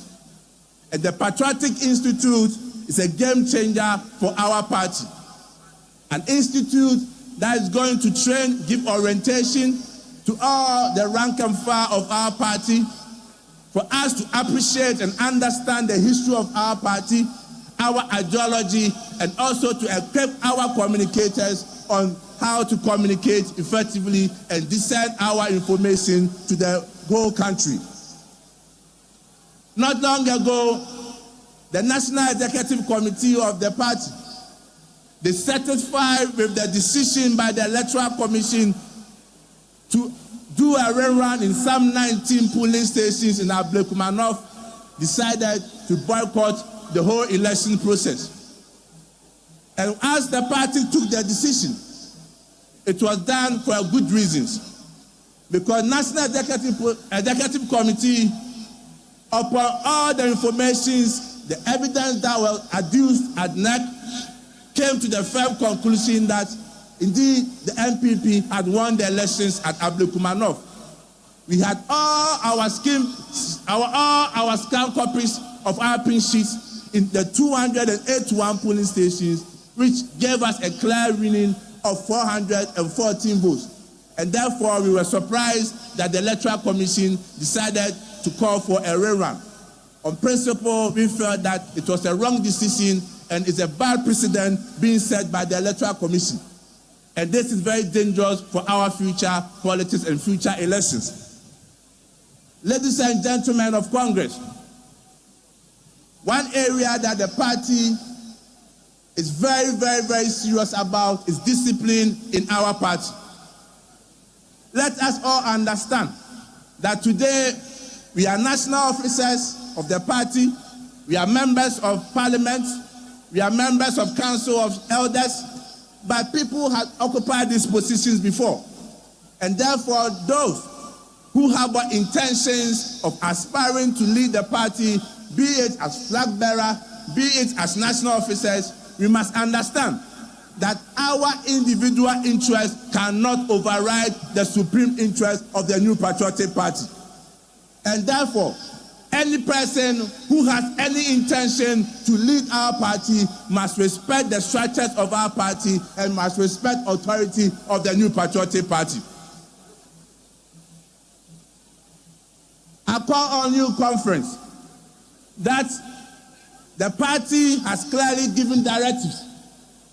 And until we officially open nominations for aspirants or aspiring aspirants to go around the country to convince and talk to the rank and file of our party, let us continue to deny people from coming to our regions and our constituencies, because we must be a disciplined party, and anyone who wants to lead the party must also exhibit discipline. Today, as I indicated, is going to pave the way for us to have victory in 2028. And as a party, we must look each other in the eye and remember who we are. We are not broken. We are not defeated. Neither have we lost. We are builders. We are dreamers. We are fighters. We are servants of the Ghanaian people. So I ask you today, what is our purpose? Why do we gather here?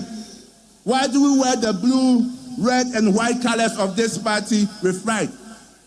It is because we believe. We believe in development, in freedom. We believe in responsibilities. We believe in enterprise. We believe in the future of Ghana. Ghana needs us. The youth are watching us. The farmers are watching us. The traders are watching us. Let us fight as one body with one identified vision and ambition to make sure that this abysmal performance from the NDC government, Ghanaians are looking for alternatives. And Ghanaians want to come back to NPP. Ghanaians know that our government offers the better solutions to their problems. But at the end of the day, they want to vote for an opposition party that is ready for power. And therefore, actions, inactions that seeks to divide us, that bring acrimony, that bring tension to us, needs to be relegated so that Ghanaians will see us as a proper, responsible, and viable opposition party that will wrestle them from the misery that they are going under the watch of His Excellency John Mahama and the NDC government. Ghanaians are asking the NDC questions. Ghanaians are asking President John Mahama, you promised us that you are going to reset the country for the better. You made noise about Galamsey in Ghana. You got certain civil society groups to come after our administration under His Excellency Nana Dankwa Akufo-Addo. Today, what is the state of Galamsey in Ghana? To the extent that in his own backyard, in his own constituency, Galamsey is everywhere. Galamsey there, Galamsey where, Galamsey everywhere in Bale Bamboy constituency. President Mahama, Ghanaians are also asking you, what is the position of the NDC on the LGBTQ bill? You have gone silent on it, and Ghanaians are asking questions. Religious bodies are asking questions. That the promise that you made, that when you come into government, you will pass the bill. We are waiting for you. And again, Ghanaians are asking you that we are suffering with your D-levy. The hardship on us is something which is very unbearable. And Ghanaians are asking questions on your government. Ghanaians never knew that your reset meant mass terminations of appointments. People who have worked in government institutions without necessarily having any political affiliations have been told to go home under your government. Is it the 24-hour economy you promised us, which meant mass dismissal and termination of appointment? Fellow Kukudais, ladies and gentlemen, let our answer be loud. Let it be clear. Let it be bold. Yes, yes, the new Patriotic Party is ready. The new Patriotic Party will use this conference as a tool in our attempt to recapture power in 2028. And with a united front, devoid of individualism, I can assure you, I can tell you that in 2028, victory is coming. In 2028, the new Patriotic Party will win the elections. In 2028, Ghana will see the new Patriotic Party in the helm of affairs. Thank you very much, and God bless us all.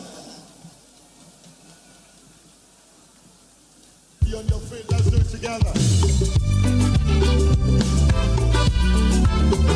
Very energetic message from the General Secretary. Quick introductions, We also watching want the to live acknowledge coverage of our the NPP Delegate Conference 2025 here on the JoyNews channel, and Dr. Asasante is still here with me. Doc, let's stay with Justin Frimpong-Kodia for a minute. You listened in to his speech. What do you make of it? Very interesting speech in the sense that he talked about his party and then also extended the communication to national issues. There's nothing wrong talking about national issues because it affects everybody in this country. But the things he also talked about, yes, he has his own arguments in there. But when you look at it and the forum that he finds himself in, one would have thought that he would do more at home by talking about problems that the party NPP is facing and for which reason they have assembled as a way of dealing with some of the problems. That would have resonated with the people the more. But you spend more time talking about national issues. There's nothing wrong. But I believe that at that level, the forum becomes a wrong forum for you because your party people want to see what you have under your sleeves for them, what you have. When you begin to move to another level, then the conversation can be extended to national. But that is not to say that if you touch on national issues, they are not important. They are. But the forum you are before or you find yourself in, there are problems that confront the people in there. And that's the solution they want. What's your general assessment of him as a general secretary? Maybe when you're grading your students, do you do the skills 0 to 10 or you do it 1 to 10? Normally, or use the percentages? I use the percentages, but on this score, I will not use any percentage. But okay. I have seen a number of them. Jenny Boateng, General Secretary Dan Boche, Ohininto Sir John of blessed memory, Kwamina J. Japong, and John Buedu, then himself. Towering personalities within here are people who have really stood firm and dealt with issues head on. There are things that people like us have heard. These people, when they were in office, they were able to do, and it will surprise you. You need a general secretary who is bold, courageous, he has ideas, and they are able to what? Come to the rescue of the public. Because remember, the party is the one that gave birth to what? The government, so to speak. So the party is the one that guides and shapes the frontiers of government from behind. So you need a leader who can call people to order. And people here, I'm talking about the president, right? If there are, I had a story, and I will not be able to say all the details. Okay, Doc, we'll come back to this. Let's go to the stadium where the minority leader, Alexander Fenyomakin, is addressing.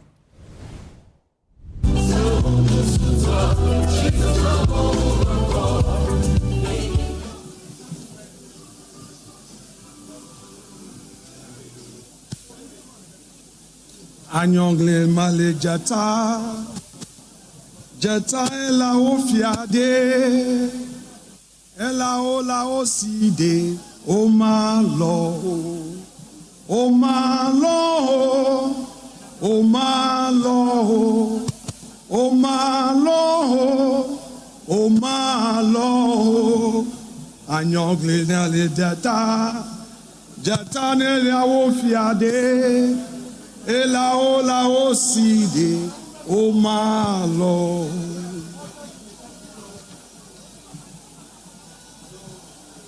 Acting National Chairman of our great party, Your Excellency President John Agyeman Kufuor, Your Excellency former President Nana Addo Dankwa Akufo-Addo, Your Excellency former Vice President and former flag bearer of our party, Dr. Alhaji Muhammadu Bawumia, and your dear spouse, our respected former colleague, Dr.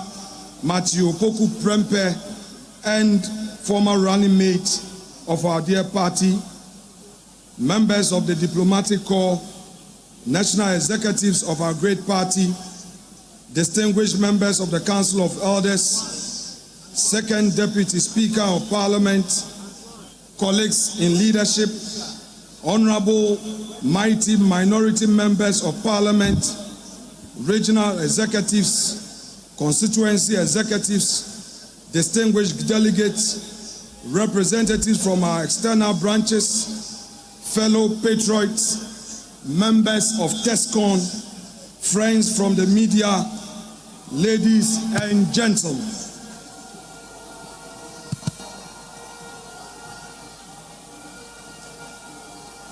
Let us recall the piercing wisdom of our revered former President John Agyeman Kufuor. It is better to be a cleaner in a party in power than the General Secretary of a party in opposition.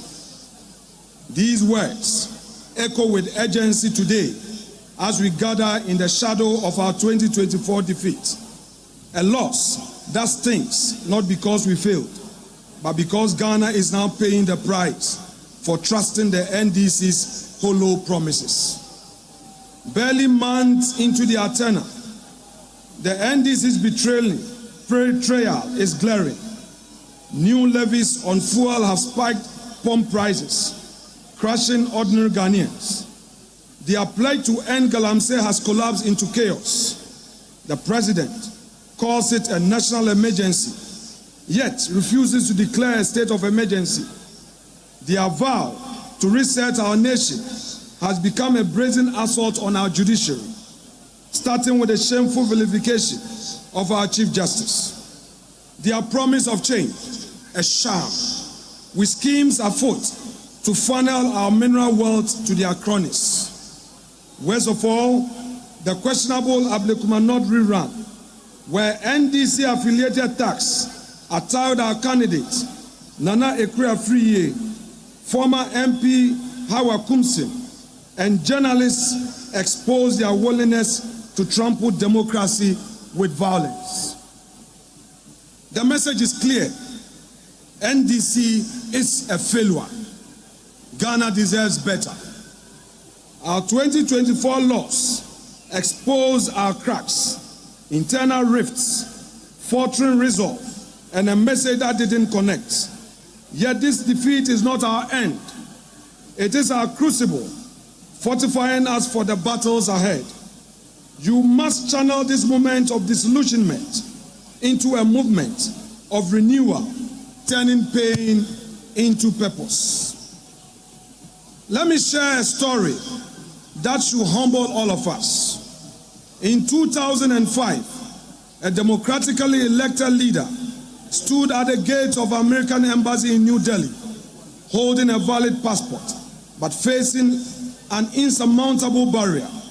The United States had denied Narendra Modi a visa, not for any criminal conviction, but because the world had judged him guilty. Imagine that moment of profound isolation. Here was a man who had won the trust of millions, yet reduced to persona non grata on the global stage. The humiliation was complete. The path forward seemed impossible. But Modi made a choice that day that would define not just future, but the destiny of his party and some 1.5 billion people.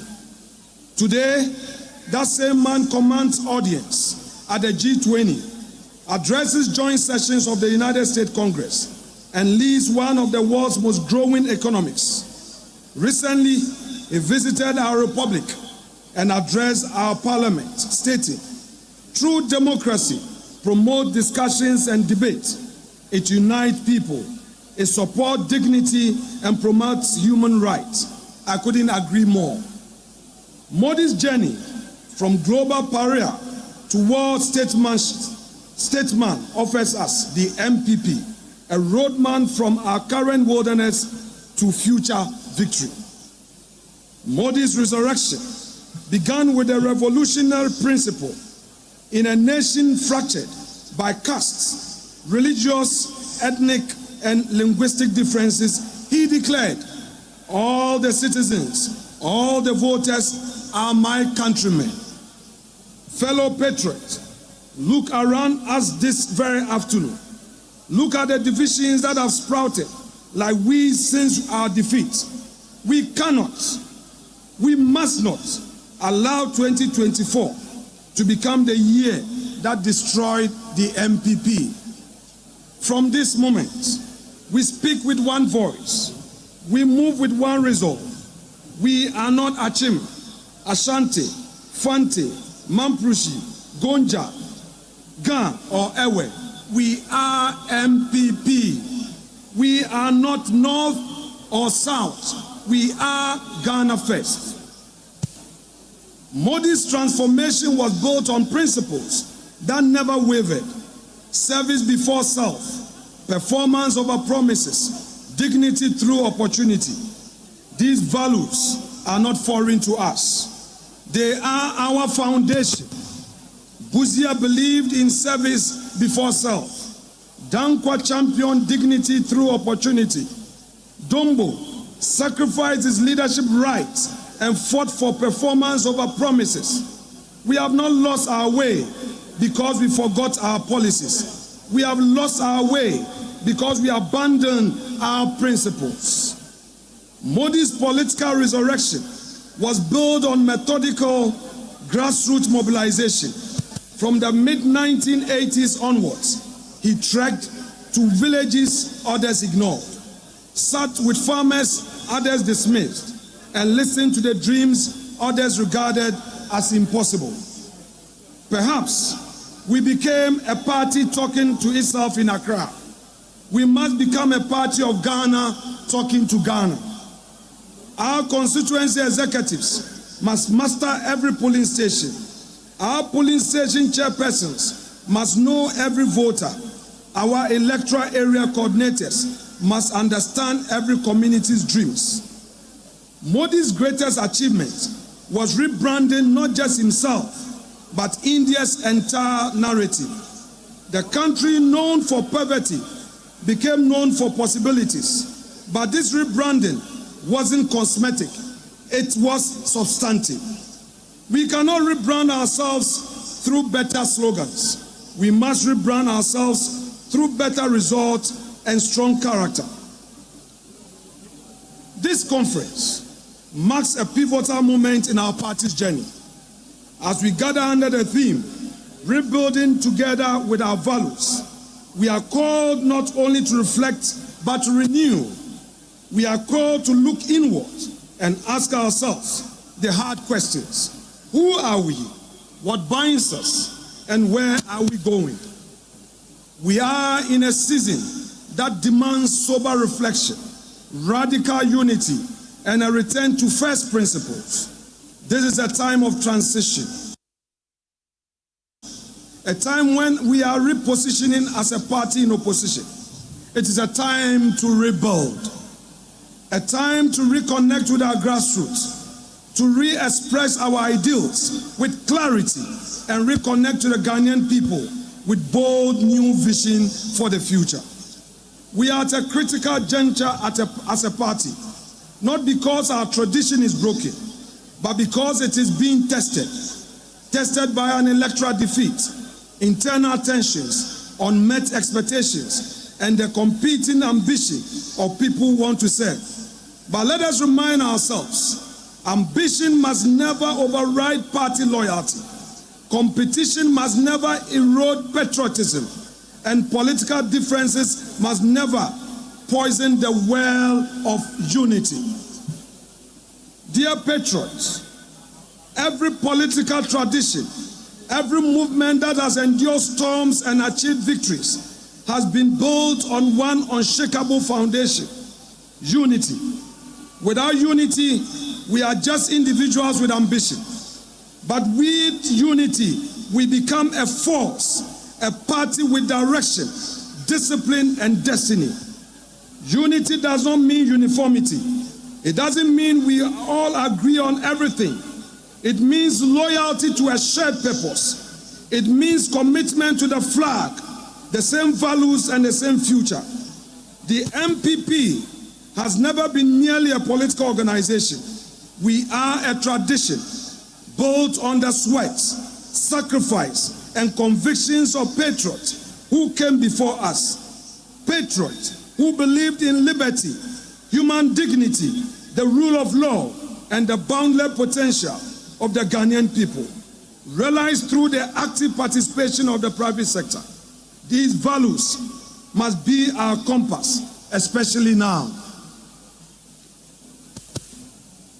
For us as a party, the Modi story is instructive. The lesson for us is simple. It is possible to rebuild, and leadership is empty without a united party. Like the BJP, we have known both power and opposition. We have faced criticism and internal differences. But unity is the absence of not the absence of disagreement. It is a decision to prioritize collective strength over individual ambition. If we are to reclaim our position of leadership and trust, we must first reclaim the spirit of unity, discipline, and shared purpose that build this party. We must reconnect with the base, re-engage the grassroots, and rise together, not as isolated contenders, but as unified movement driven by conviction and clarity. Like the BJP, our party too must rediscover the principle and the ethos that define our founding fathers. We must rebuild, yes, but not as a scattered stones. We must rebuild together, brick by brick, anchored in our values and in the unshakable belief that no individual is bigger than the NPP. That belief must reflect our tone, our language, our strategy, and most importantly, in our posture towards one another. Internal discord, suspicions, and disunity have cost us. We must learn from our losses, and we must do so quickly. And I ask again, what are our values? Our party, guided by the enduring motto, development in freedom, stands for democratic accountability, the rule of law, free enterprise, and national self-confidence. Rooted in the Dankwa Dombo Buzia tradition, we are inspired by a deep sense of perseverance, resilience, and an unyielding faith in Ghana's manifest destiny as a free, just, and prosperous society of opportunities. We believe in building a nation where every Ghanaian, regardless of the circumstance of birth, gender, ethnicity, or religion, must be offered the chance to rise through merit, effort, and enterprise. Our vision of a property-owning democracy has evolved beyond land or housing to mean giving every citizen a stake in national progress through education, healthcare, financial inclusion, and decent jobs. Every child and youth must be equipped with the skills, values, confidence, and opportunity to be entrepreneurial or to climb the professional career ladder. From rural development and bold social interventions to industrialization, the NPP remains committed to inclusive growth, law and order, and empowering all Ghanaians to shape their own destinies in a free society. We believe in inclusive growth that lifts farmers, teachers, traders, and students together. We stand for law and order, the bedrock of peace and progress. We uphold democratic accountability where leaders serve, not rule. Because in this party, we believe Ghana's greatness lies in the hands of her people. Your sweat, your courage, and your dreams. In freedom, you, the Ghanaian, are the author of your destiny. This is our covenant. They are the binding principles of the NPP. The NPP has never been a party of despair. We are a party of destiny. But that destiny will slip from our hands if we allow disunity, bitterness, anger, and self-interest to consume us. Let us end the hate campaigns and the subtle sabotage.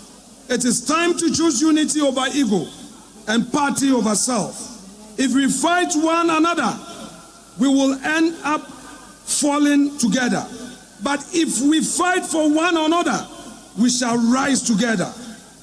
We have known victory and defeat. We've made mistakes, but we are not a broken party. We are only a battle-tested party. We must not allow current challenges to blur our vision or break our ranks. Yes, we have differences. Yes, we've made mistakes, but we must never forget we are what we stand for and where we are going. Let this be a reminder. No matter how talented a leader is, they are nothing without a united, disciplined, and visionary party behind them. That symbiosis, leader and party rising together, it's what we must seek to achieve. No individual can make it alone. Everyone needs the party. Since the NDC government assumed office in January, we've witnessed a very disturbing development. Intimidation of our party members and a dangerous trend of persecution of our leaders and supporters. These attacks are not random. They are strategic attempts to weaken us, but they will fail. They will fail because our response will be unity. Our motto moving forward from today should be touch one, touch all. When one of us is touched, all of us must rise.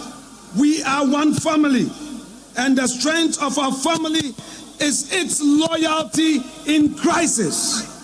If we choose unity over ego, purpose over personal ambition, no force can ever stop us in 2028.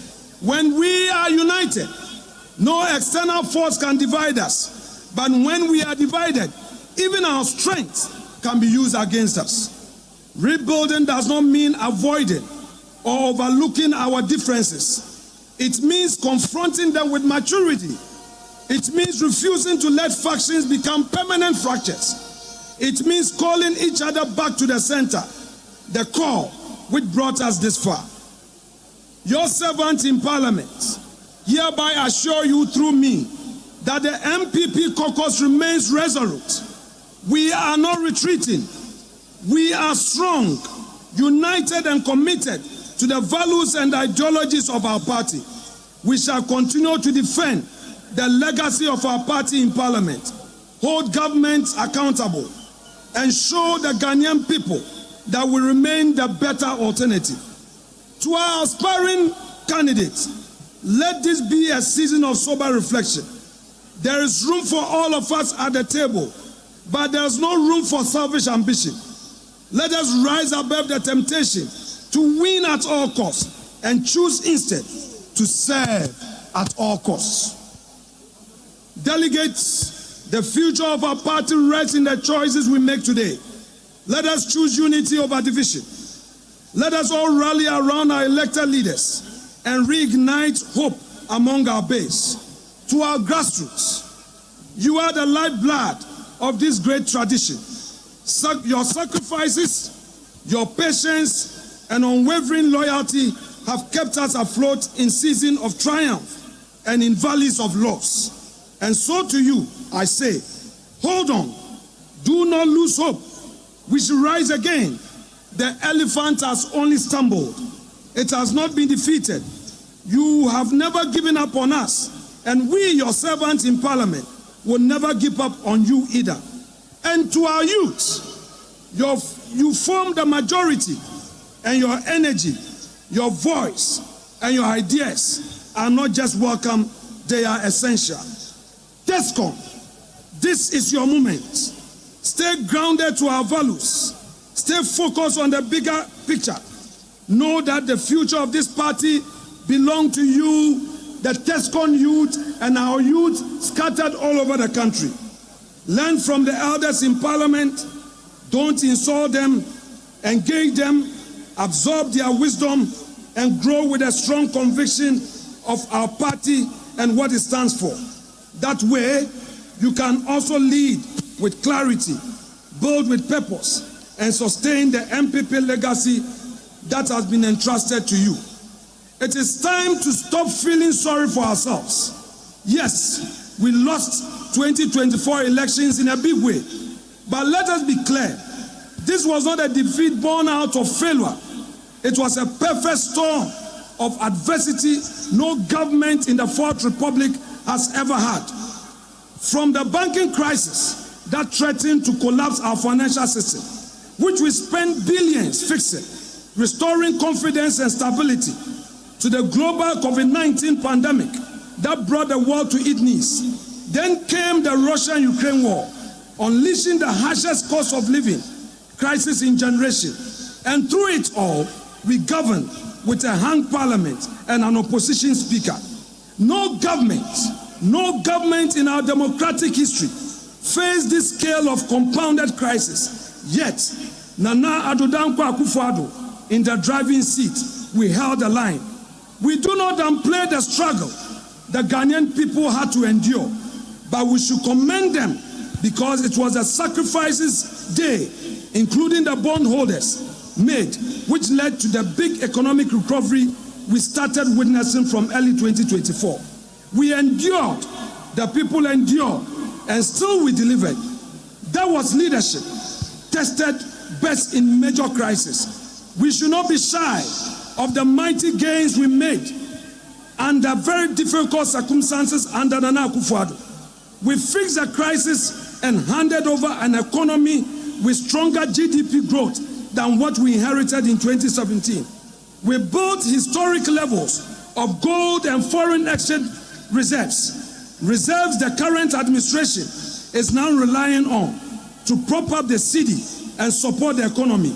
We created jobs. We built more roads than any government in 8 years span and implemented free SHS, a globally unprecedented feat in a country where most students are boarders. We industrialized like never before, from 1D, 1F and industrial parks to an emerging automotive sector that positions Ghana as a manufacturing hub of Africa's single market.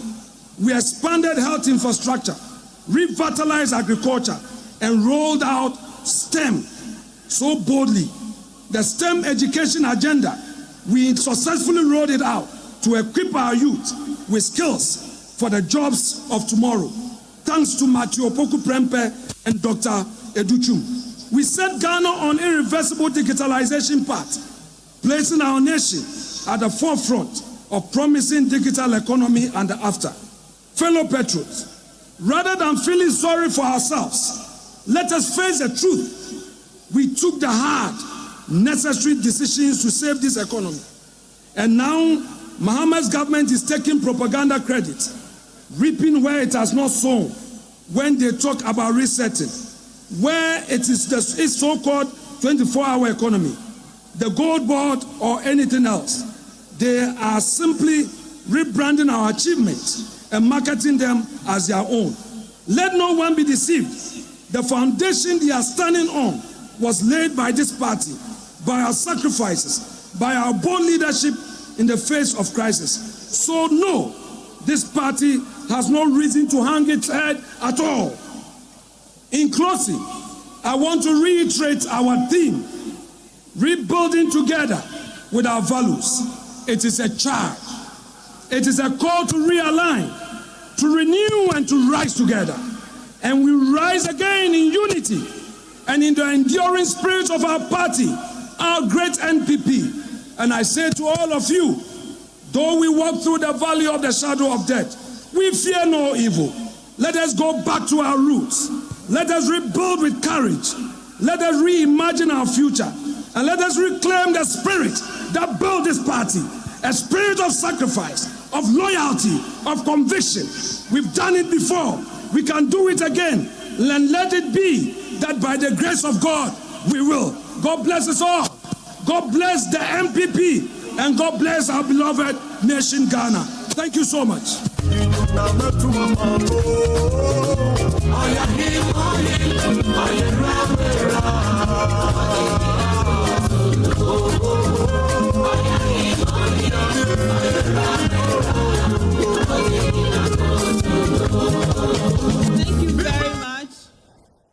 Marking the minority leader in Parliament addressing the delegates just right there. Back in studio, Doc, I'm certain you are listening in, and it's quite fascinating that he likened the story to the Prime Minister of India, Prime Minister Modi, because of resilience and that nice comeback if you follow Prime Minister Modi and the BJP party. You listened in. What do you think about the speech? Yeah, he made a lot of interesting points worth interrogating further. And that's exactly what I'm going to do. It talks about the fact that the party now have divisions. And I am happy because of the fact that he's a leader, and what he thinks that affect the party most at this forum is what you address, even though he touched on some of the national issues, but more on the party. The divisions are in there, and it to be expected from every mass party. And when we say mass party, we are talking about a political party whose members cut across every sector of the country. It is not an ethnic party, and it is not, a religious party. Doc, again, we'll go back to the University of Ghana Stadium where Frema Opare, former Chief of Staff, is addressing the delegates.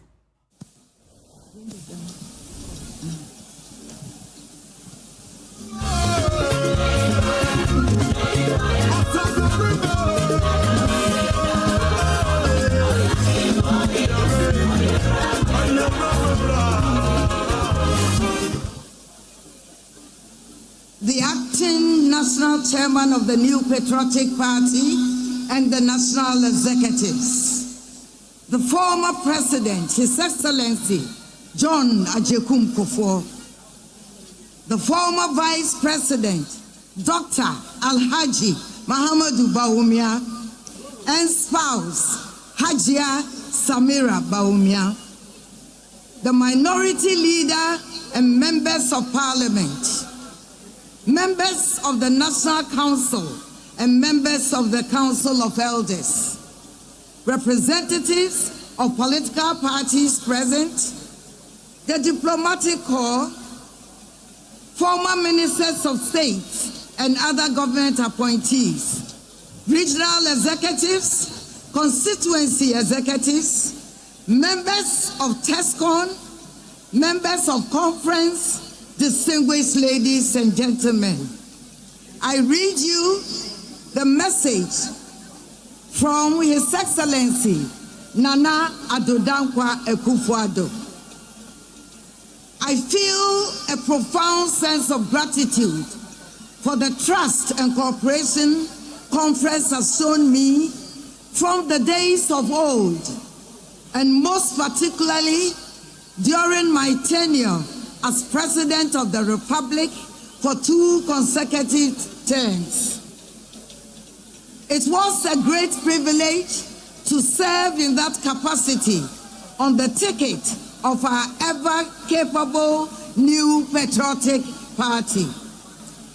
I say ever-capable because of that our non-consecutive periods in government since the 1992 dispensation began, firstly, under President John Agyeman from the 2001 to 2009, and secondly, myself, that is Nana Addo Dankwa Akufo-Addo, from 2017 to 2025. We have, through it all, demonstrated the resilience of our rank and file against challenges and shown without doubt, as our records have proven, that it is always only under the new patriotic government that Ghana thrives. Today, we gather here at conference as representatives of the teeming mass of party faithfuls across the country to undertake a very important constitutional endeavor. As delegates, it is important to remind ourselves that this crucial representative function for and on behalf of our people transcends being physically present here. Wherever we are from, though we convene here at the University of Ghana, this esteemed institution of learning and history, the acquired sentiments of despair and doubt of the people we are representing today, we most importantly carry their sentiments and expectation and hope. Hope that the key steps we will undertake here will in whole or in part be a formidable effort towards restructuring, rebuilding, and reclaiming the reins of governance of our dear country. And that whilst the path will not always be easy, we will remain deeply proud of the progress made at every step, the lives we touched, and the hope we inspired. Whilst our present situation has been necessitated by circumstances we cannot ignore, I am optimistic through dialogue, mutual understanding, strong commitment to our principles and values, we can rebuild the bridges and restore the unity that has always been our strength.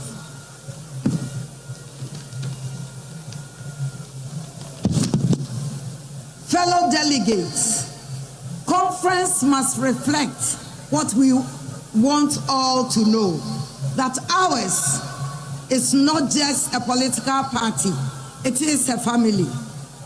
And as is typical of every family, we must find ways to reconcile differences and ensure that every member has a place at the table and is up and ready to be counted. We must unleash inherent energy amongst our youth with enough focus on adequate use of our structures like the recently inaugurated Patriotic Institute to empower them and offer them the opportunities to grow.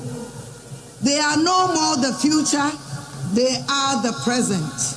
Their energy, innovation, and resilience must be the driving forces behind our progress on this rebuilding journey.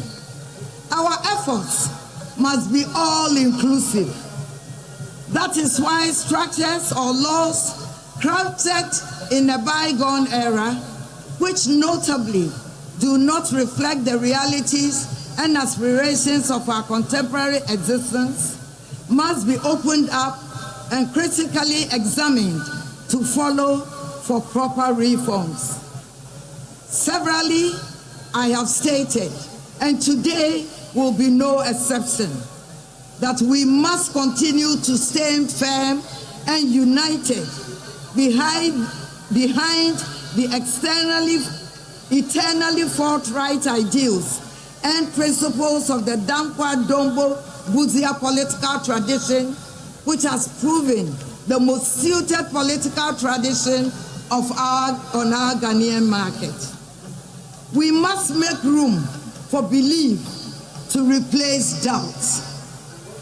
For it was out of nothing that our illustrious forebears found purpose in a melting pot of scenic salt pond to bear what has over the years transformed into the formidable political ticket we have in the NPP. Our conduct, therefore, throughout this period will either reinforce the confidence of the Ghanaian people in the NPP or draw them away from us. Accordingly, I wish us all at the National Annual Delegates Conference, I wish you well and hope that the deliberations will be fruitful. May God bless the new patriotic party and us all, and may God bless our homeland Ghana and make her great and strong. I thank you for your attention. Thank you.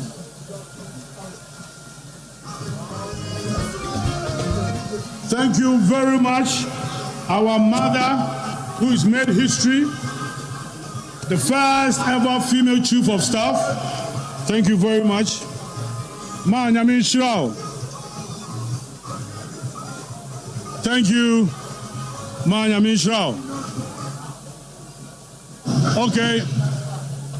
Who has the leadership qualities necessary to protect and move forward this extraordinary nation in the next chapter of its process?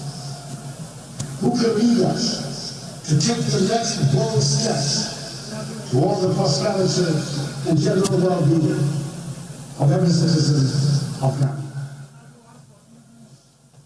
The first focus for those of us in the NPP is 22nd December 2007, when the party's 2008 presidential candidate will be selected by the National Congress.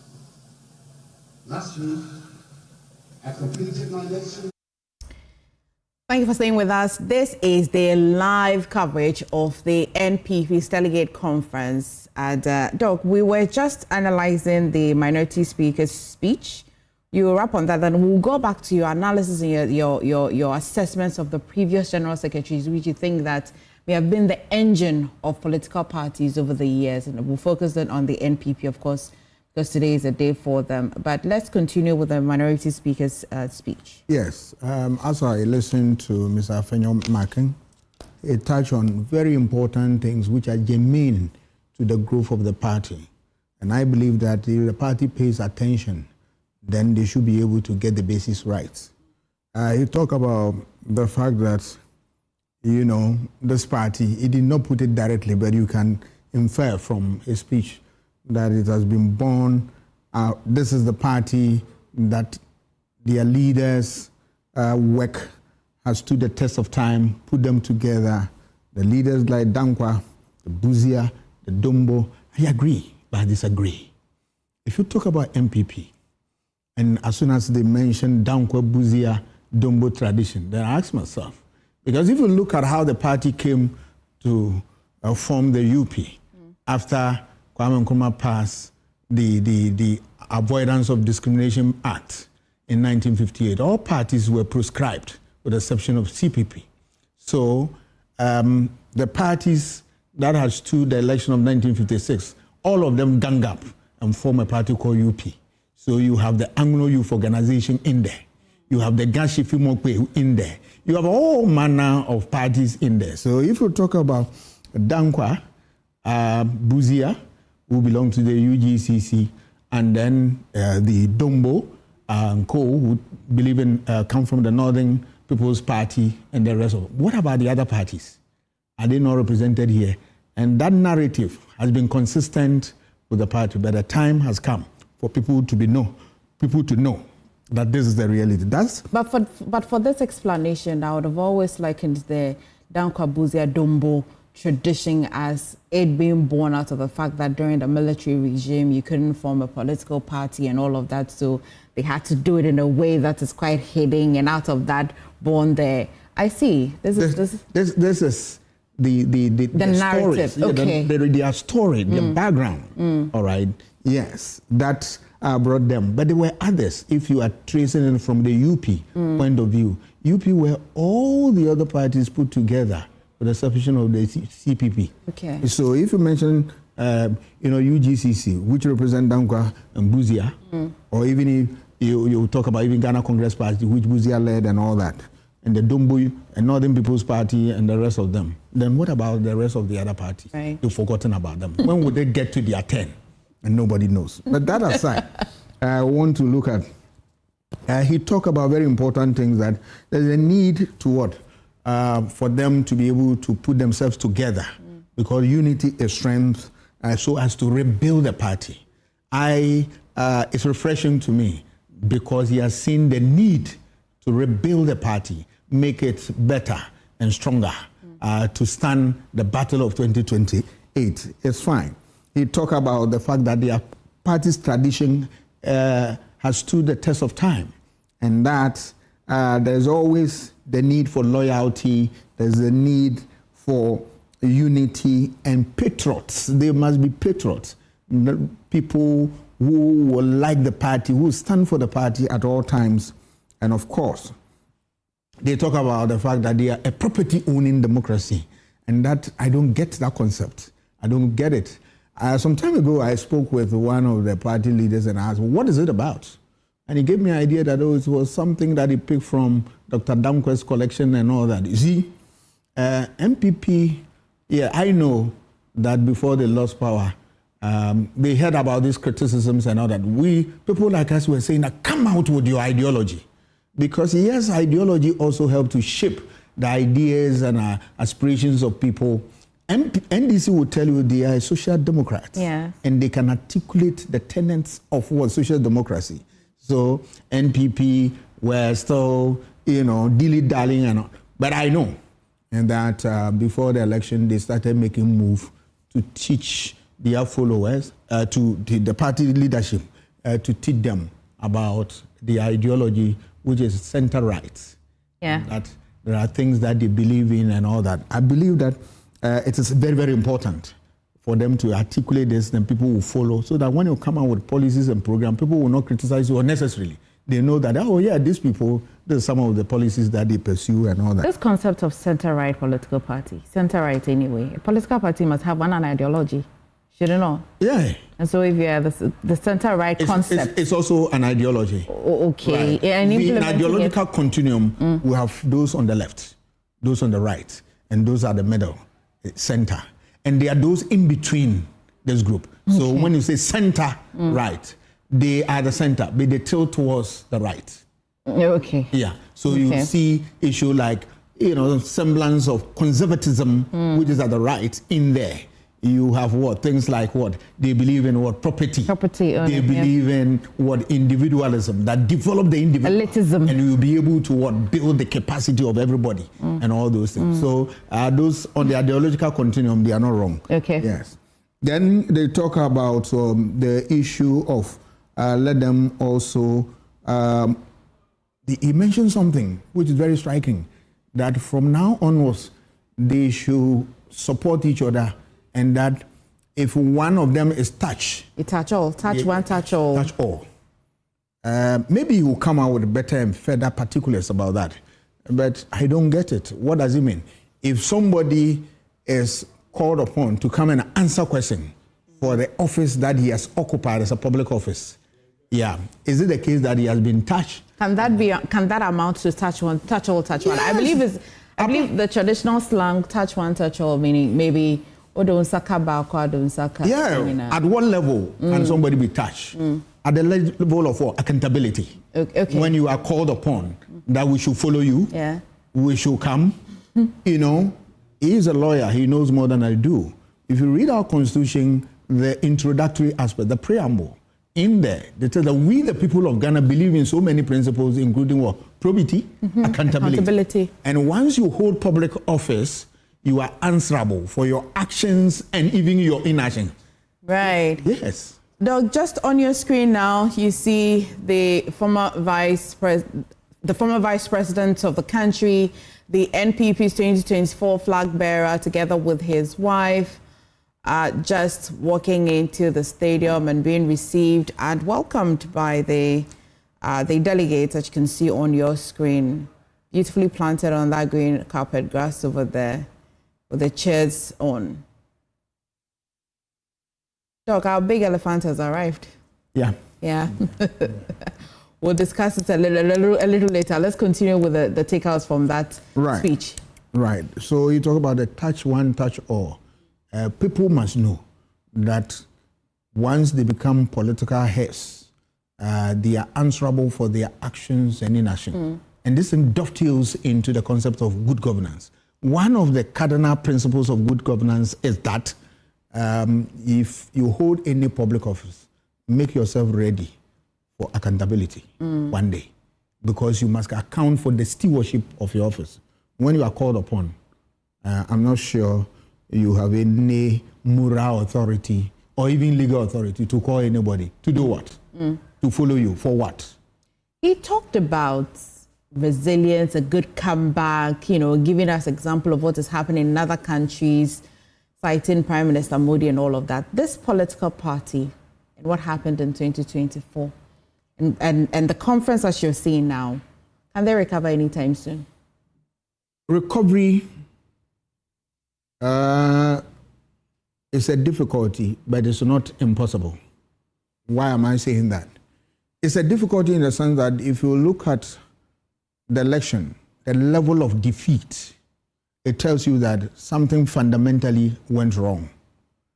The bad news for them is that you are not in office to correct that. If you are in office, you are able to correct that. But this one, you are outside power. So correcting some of them becomes impossible.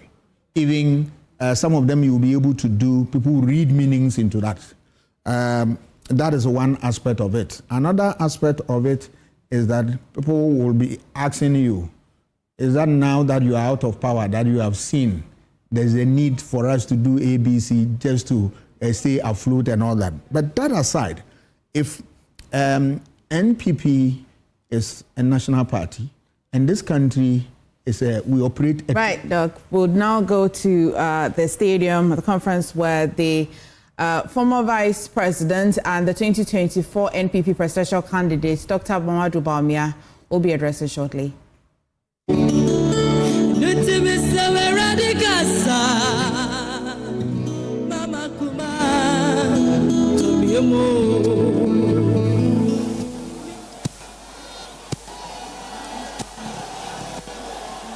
Kukrudu. Kukrudu. Kukrudu.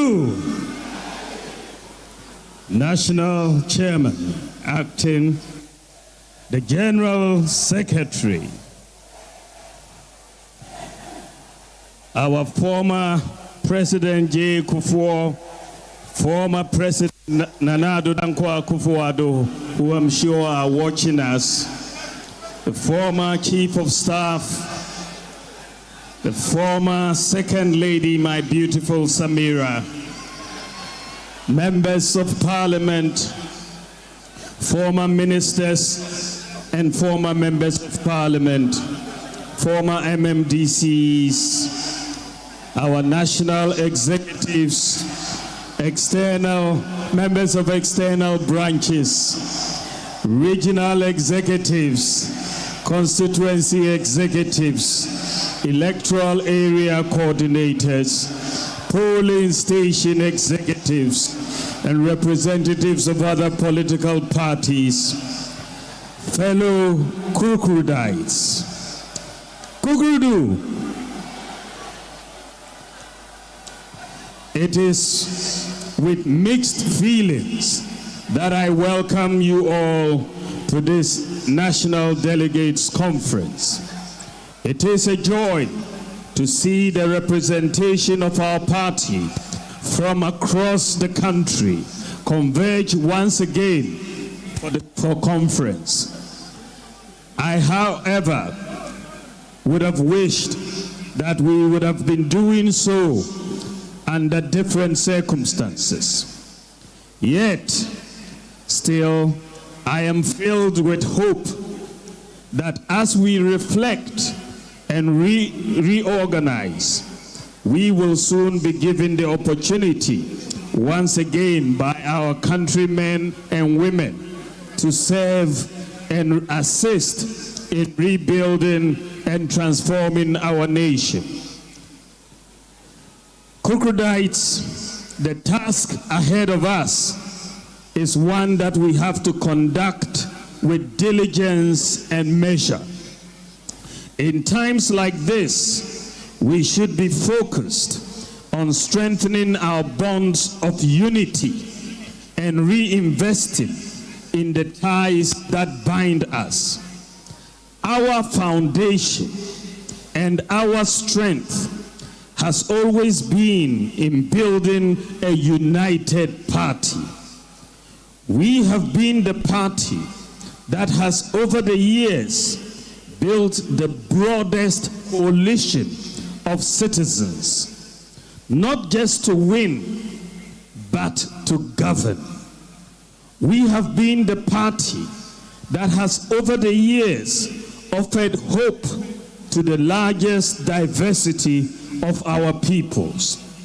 Under our tent, it has not mattered where you come from, whether you are Sefi, Fanti, Ewe, Ashanti, Gadangme, Krobo, Dagomba, Wala, Dagati, Konkomba, Frafra, or Mamprusi.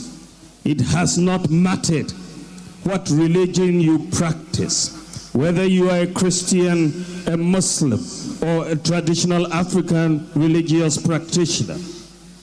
It has not mattered whether you are rich or poor, or whether you are formally educated or not. This is why the root of our party resulted from an amalgamation of parties from different parts of Ghana and different interest groups.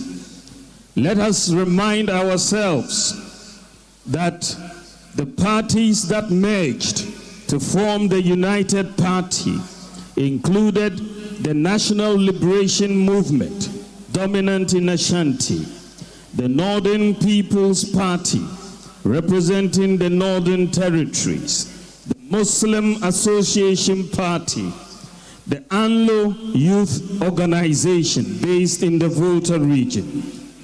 Ga Shefi Mope represented the Ga interests in Greater Accra region. The Togoland Congress focused on British Togoland interests. The Federation Youth Organization. It is clear, therefore, that the bonds of unity in diversity has been our lifeblood and our foundation. Now more than ever, we must refresh them and desist from any language, character, or actions that divide us. With unity and consistency, we can regain the trust of Ghanaians. If we are fractured and at each other's throats, none of us can cross over and lead us to fulfill this party's purpose. Let me say that tribalism and religious bigotry, from whichever quarters it emanates, pose an existential threat and should have no place in the new patriotic party. We must also be consistent in pursuance of our effort to address not just the challenges within, but more importantly, the challenges that bedevil our motherland. In governance, there are ups and downs.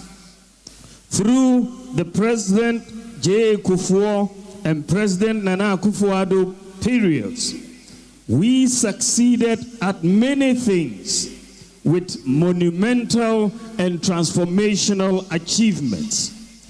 Their achievements, these two great presidents, their achievements will stand the test of time. We have also learned useful lessons in how to improve some things in the future. We must remain resolute and consistent in doing the right things again and in applying the lessons the next time. We must ensure that Ghanaians genuinely see the lessons we have learned and are willing to apply the next time round. We shouldn't be shy about them. It is then that our fellow countrymen and women will give us another opportunity to serve. Ladies and gentlemen, an army that wants to win a battle must exercise discipline within its ranks. Too often, when we are yet to choose leaders, indiscipline, unacceptable language, and unpardonable behavior become the order of the day.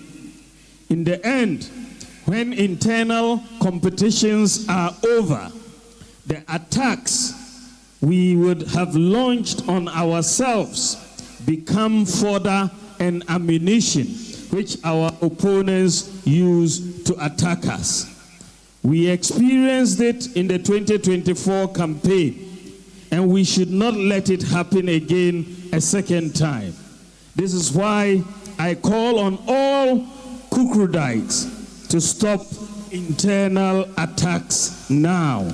Let's stop the internal attacks now. Let us rather focus on the attempt by the NDC to undermine our democracy and rule of law in trying to remove the Chief Justice. Let us focus on their clear intention to go after the Electoral Commissioner subsequently.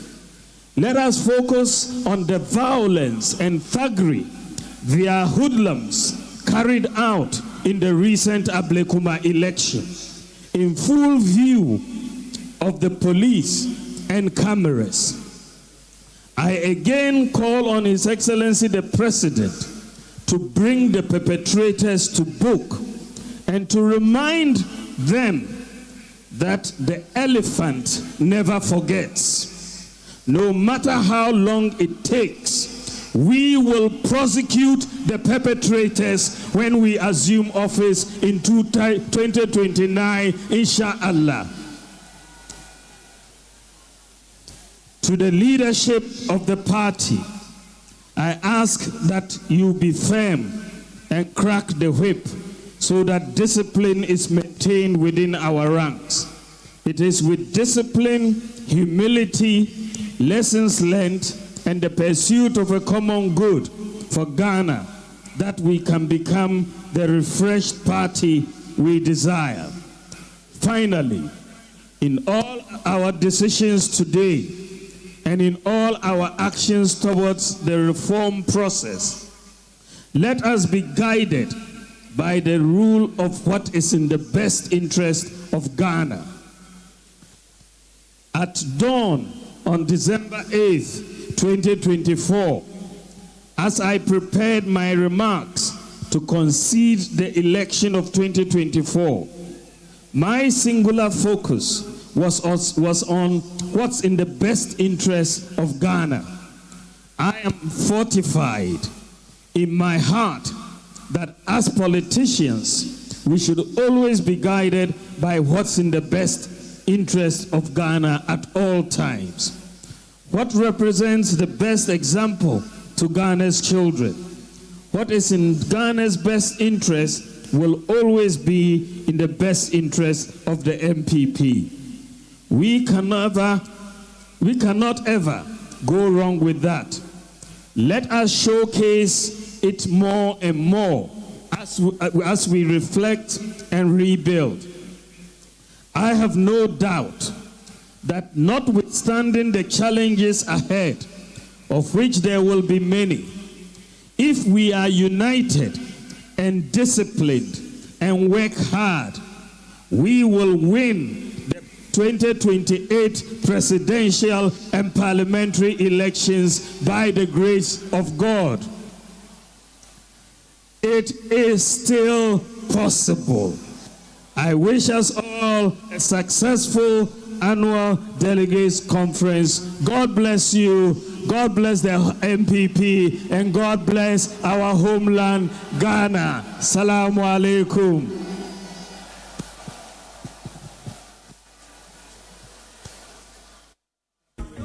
Well, yeah, Doug, I would say that a new watching girl, I dare say that is nearly the first time I'm hearing that it is possible after that 2024 elections. I've not heard it so far. Maybe they've said it and I didn't catch that. But yes, the NPP's 2024 presidential candidates right there, and the country's former vice president, Bawumia Address, just addressing the delegates now and taking his leave off the stage. And that looks like a quite impressive chair on by the delegates in that conference over there. But Doc, maybe you want to... Yes, I'll come to Dr. Bawumia. You want to pick up on the recovery? Yeah. You pose a question as to their comeback. Is it that easy? I said there's a difficulty there. but there's also possibility. A possibility in the sense that if we look at the NPP, Ghana, our system, party system, is what we call a two-party system. Two-party means that you have so many parties in the state, but only two have what it takes to win power and form a government, exclusive to themselves. So if you look at it, CPP, other parties, they are not strong. These parties have dominated them. So they are dominant parties. These are dwarf parties, other ones. And so all that NPP has to do is to get their bases right, put their house in order, be united, and then take their chances. And then they can be back to power. Because for a two-party system, the slightest mistake that the ruling party does... We're quick to move to the other one. Exactly so. If not for how the parliamentary elections went in 2024, I'd say that in 2016, we would have described that Mahama losing as quite one that we've not seen before, up until this 2024. Because it was then, we'll say that it was a huge loss to the NDC. 1 million votes. 1 million votes. Now it's increased on the part of the NPP. So at every election era, there is a new number to want to discuss. I asked whether the recovery is easy or difficult because of the peculiarity of the 2028 elections. And we're talking about this even before we came back on air, that it's not in 2024. We said it's a different kind of elections. Why? A former president seeking re-election and a vice president seeking to want to continue what his president was doing. Now in 2028, until anything or any surprises, President Mahama would not have the eligibility to want to represent the people of NDC and want to be president. Which means that it gives birth to a very new era for both parties. Yes. And it's why I like to think why the NPP still sees that huge hope in the 2028. It's not business as usual. Because if it's business as usual, then we'll say, you know what, NPP, let's go into 2028. The cycle, the tradition of 8 years era. Maybe wait. After 2028, then maybe we seek proper election. We only contest because we have to. But what are the chances in that 2028 for both parties? You see, the 2028 present a new phenomenon altogether. In the sense that, as you rightly pointed out, you are getting Mahama completely off. So a new person is going to be on the ballot. And obviously, even if the person has served in a government before or not, he has never, experienced that contest or has never campaigned as a president before. So you are going to get somebody like that. If you get, say, Bawumia, then there's a different story because he has seen it as a vice president and a running mate and that, and then, of course, as a flag bearer. So he has some level of experience. But all those things are part of the things that are icing on the cake. But the real issue, the crust of the matter, the issue of what really influenced voter choices. It's not the history. It's not a certain phenomenon. But what are the indices or the factors that influence voter choices? Those are the things that shape the contours of elections in Ghana. Which, very true. Because you can have 8 years, you are going for a fresh election where the actors are fresh on the political plane. But what are the things that define their movements? Economy. True. If there is a government is able to perform very well, right, all that the NPP will have is their past record to stand on to campaign. And if that doesn't match the NDC, obviously there will not be a match to consider. This is so true, Doc, because if you look at the CDD report in 2016, the factors that they list that accounted to the NDC losing is not too far from what happened in 2024. Now, we may go back to the proposed amendments, the rumored proposed amendment, which we may be hearing the party taking on with a voice vote. Maybe Amendment 6 says that scrap the special electoral college to allow more than 5 flag bearer aspirants. Do you agree to this? Scrap the special electoral college. Superfluous? Oh yes, we didn't need that because what were they going to do after you've elected? Then that body also comes. It's a waste of their time and everybody's time. So I think that there is a sense in that. Get the basis right. The basis is what? Expand and forget about all that they are going to waste their time on that super delegate conference. Expand the electoral base. Okay. That's all. Okay. You cure that by expanding the electoral base. We're expanding the electoral base because we are talking about voters at which level. So give everybody who is really qualified the opportunity to vote. When it's time for the voice vote, when it gets to that amendment, I really would like to see how that would end. But let's go to 7, where they're asking grant an amnesty to suspended or resigned members. It is in their own interest to do that because political parties act. You know, what is the duty of political parties? Their primary duty is to win power and form the next government. How do you do that? You need numbers. So anybody that the party believe that he is offended by certain action or he has done something and he has received enough punishment, for which reason you want to bring him back to the fold. Why not? Because you are talking about a game of what? Numbers. Every one vote counts a lot. It doesn't threaten deterrence. It doesn't threaten discipline and all of that. You have disciplined them already. And that, what else do you want? Remember, even in prison, when you imprison somebody, it is a way of reforming the person. You don't imprison to destroy. You don't punish to destroy. So you have punished the person for a while. Yeah, it's good. Bring him back. It's like you have, spanked your child. You bring him back to your side and begin to mold. So they are bringing them back. It's good. Because you see, people like Paula Fuku, Kwabena Japong, and they kept them away. They have following, large following. And so later, Kwabena Japong came in and all that. Where is Afuku? Other people. If they can even extend an olive branch to even Alan, I wouldn't fault them. Because take it or leave it. Forget about what happened in the last election. I said from day one, Alan will not win because a third party can never win power, at least in our time. Maybe the coming of Christ. It won't happen. Because if you look at the fact that Ghana is built along two-party system, any other party is what? Has been dwarfed by the dominant party. You cannot. It's not a case, it's scientific and all that. So Alan, I knew he was not going to win, and he didn't win. But you can go and have a conversation and see whether you can get him back. It's really surprising considering how well he performed historically. Yeah. It's just surprising that he didn't do quite well in the recent I knew, one. and I said it, if you follow your networks, I said that he will not win. He will not make any showing, but he's likely to push the election to a second round. Because you see, I have done a research with my team from 1992 up to 2024. All the smaller parties, their effort has not traveled beyond 4%. All of them. So you are talking about as an individual. What can you do? When the threshold is beyond 50%, obviously it's an impossible adventure for them.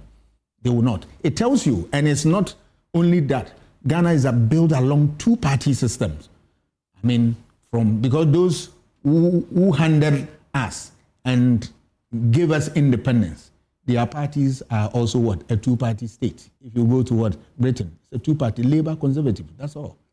Any other party, you are what? A dwarf party. What Huntington and Co call a three-quarter party. That's hilarious. Right, today may be the occasion, I'm not sure, but from 1998, 2009, 2017, plus today, what's generally the conference today? What's your assessment so far? What you've seen, the speeches, the ambience, I mean, you've seen the 2024 flag bearer as well walking there, the reception and all of that. What would you say? I must say I've not been able to watch all of them, but the little that I've seen, if you look at what we are seeing today, fine.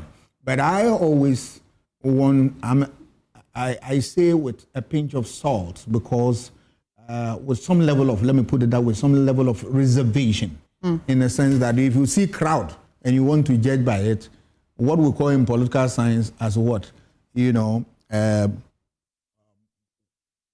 a term for it where you use numbers, to deceive people into believing that you have actually the numbers.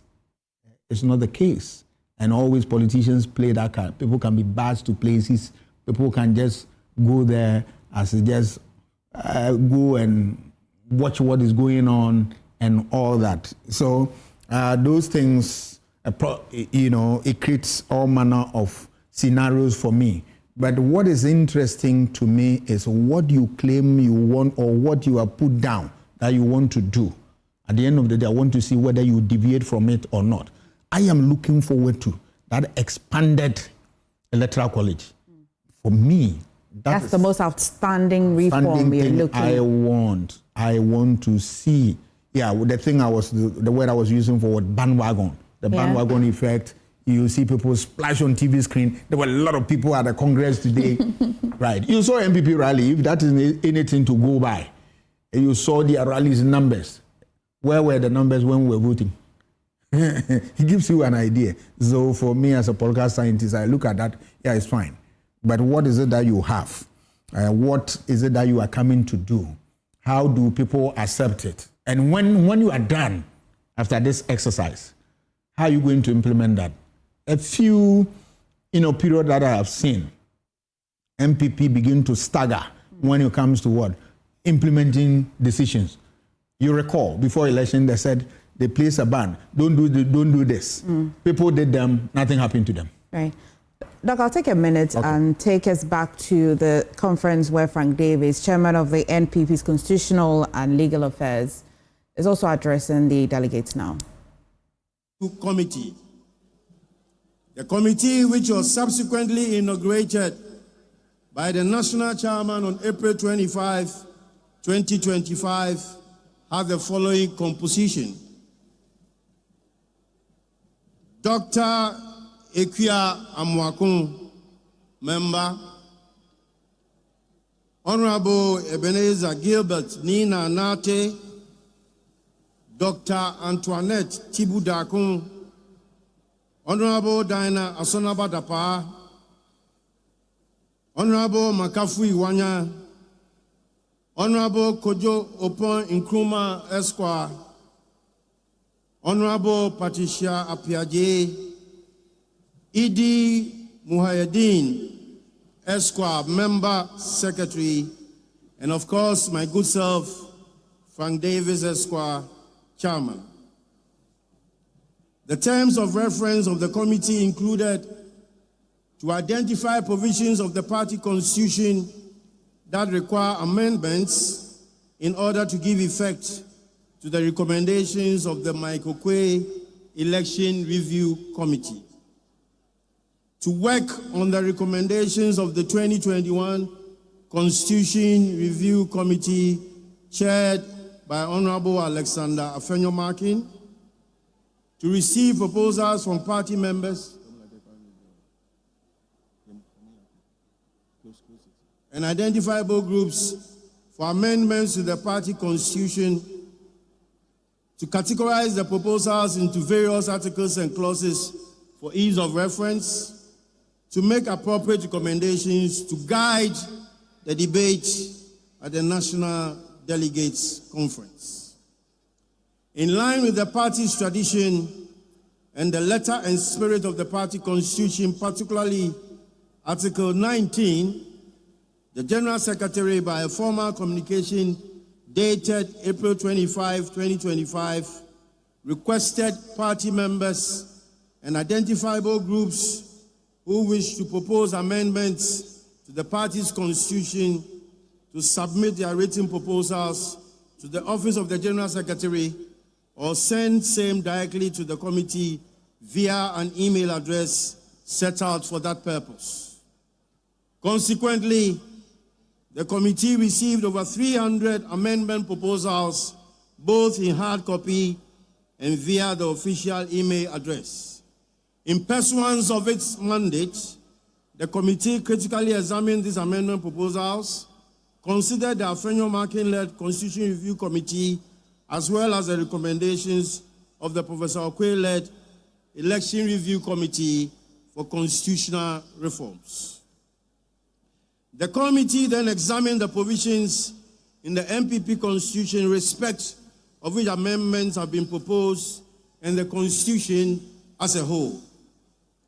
While streamlining and categorizing the proposed amendments under the various articles and clauses, the committee made recommendations for their acceptance or otherwise.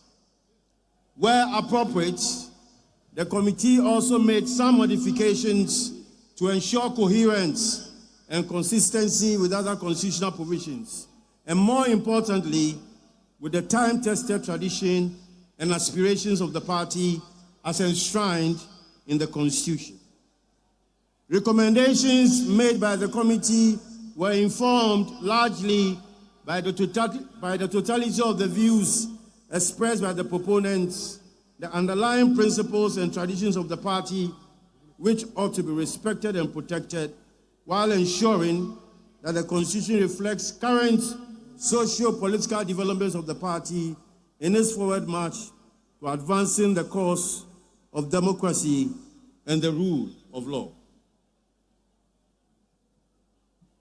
Fellow delegates, below are the motions formulated by the committee out of the amendment proposals that were submitted to both the General Secretary and committee by party members and identifiable groups for consideration and approval by the National Delegates Conference herein assembled.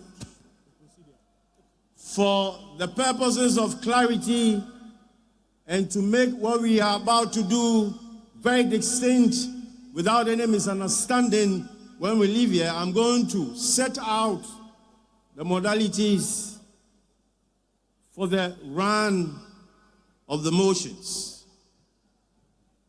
I am going to take the motions seriatim from 1 to 56. After I have read out the motions, the justification for the motions will be read by another member of the committee in the person of Honorable Kojo Opon Nkrumah Esquire. After the recommendations, the motion will be put to vote, and we are going to have a voice vote, the ayes and the nays. Distinguished fellow delegates, party faithful, if I have your attention at this particular point in time, I would start the exercise in earnest. Motion number 1. To amend Article 1 of the Constitution to include the party's motto, symbol, and colors. Justification. The absence of the party's motto, symbol, and colors in the Constitution is an obvious omission and ought to be rectified. The party's motto, symbol, and colors must find expression in the party's Constitution. Fellow delegates, those in favor of motion number 1, say aye. Those against, say nay. The ayes have it. Motion number 2, Article 3(7). Amend Article 3(7) of the Constitution to give the power to recommend suspension of a member or an office holder pending disciplinary action against him to the appropriate disciplinary committee rather than the executive committee. Justification. The amendment is necessary to ensure justified suspension of party executives, either elected or appointed by executive committees, only upon recommendation by the disciplinary committee, pending disciplinary proceedings against such officers. It is the disciplinary committee that shall recommend suspension having regard to its preliminary findings. Having heard the motion loudly and the justification, distinguished delegates, those in favor of motion number 2, say aye. Those against, say nay. The ayes have it. Motion number 3, amend Article 437.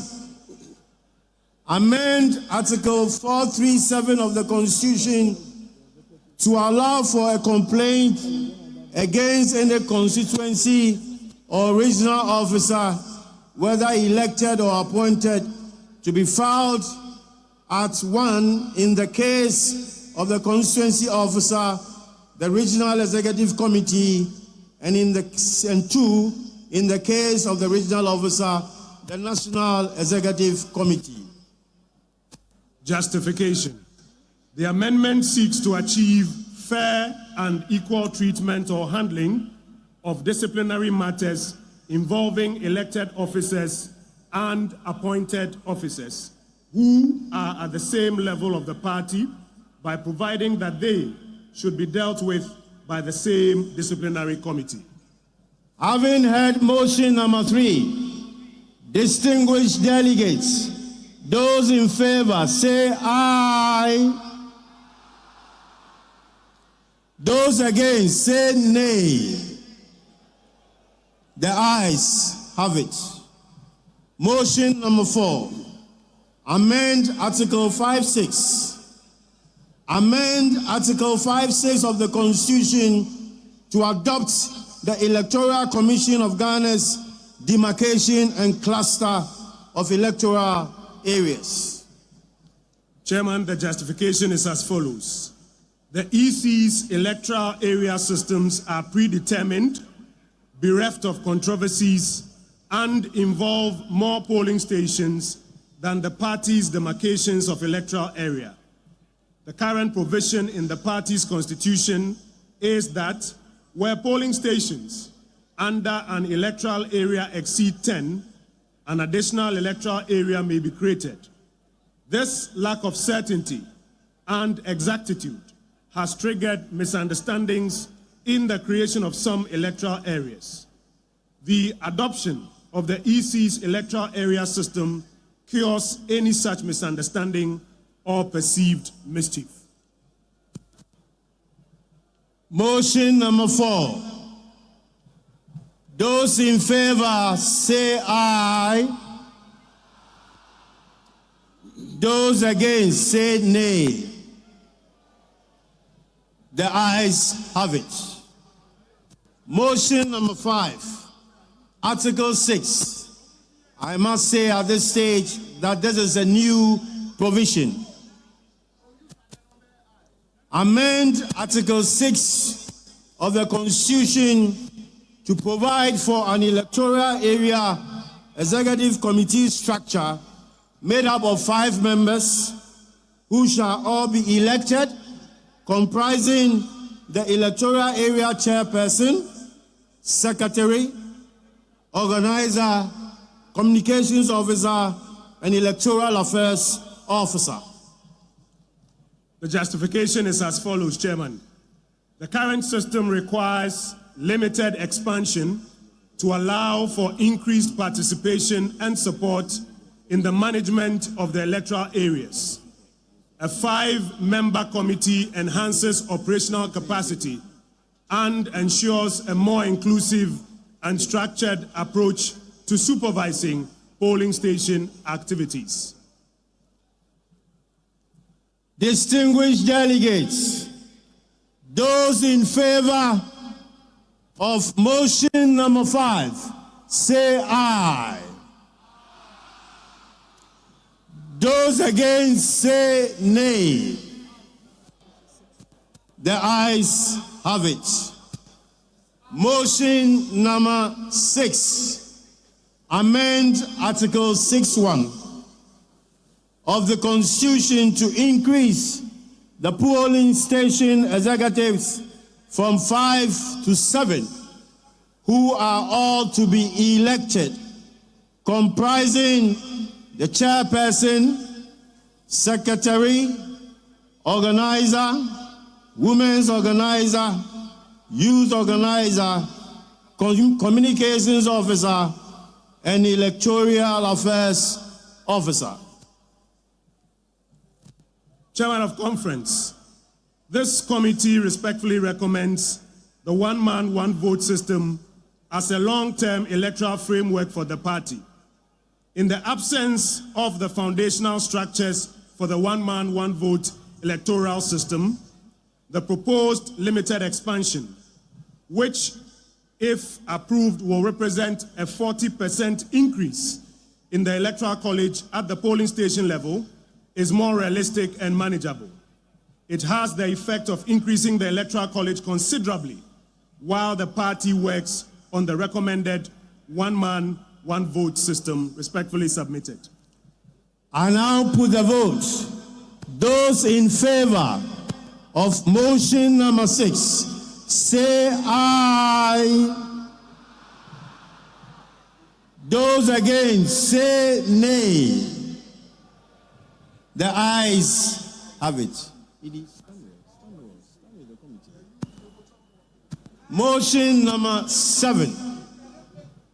Amend Articles 6.1, 7.2, 9.1, and 10.7.3 of the Constitution to split or decouple the position of research and electoral affairs officer at the constituency, regional, and national levels of the party. Chairman, the amendment brings the needed focus and attention to each of the two responsibilities. Also, it is not every researcher who understands electoral matters and vice versa. Therefore, the recommendation is that separating the positions and appointing people with the requisite expertise to occupy the respective positions will inure to the party's benefit. Those in favor, delegates, motion number 7, say aye.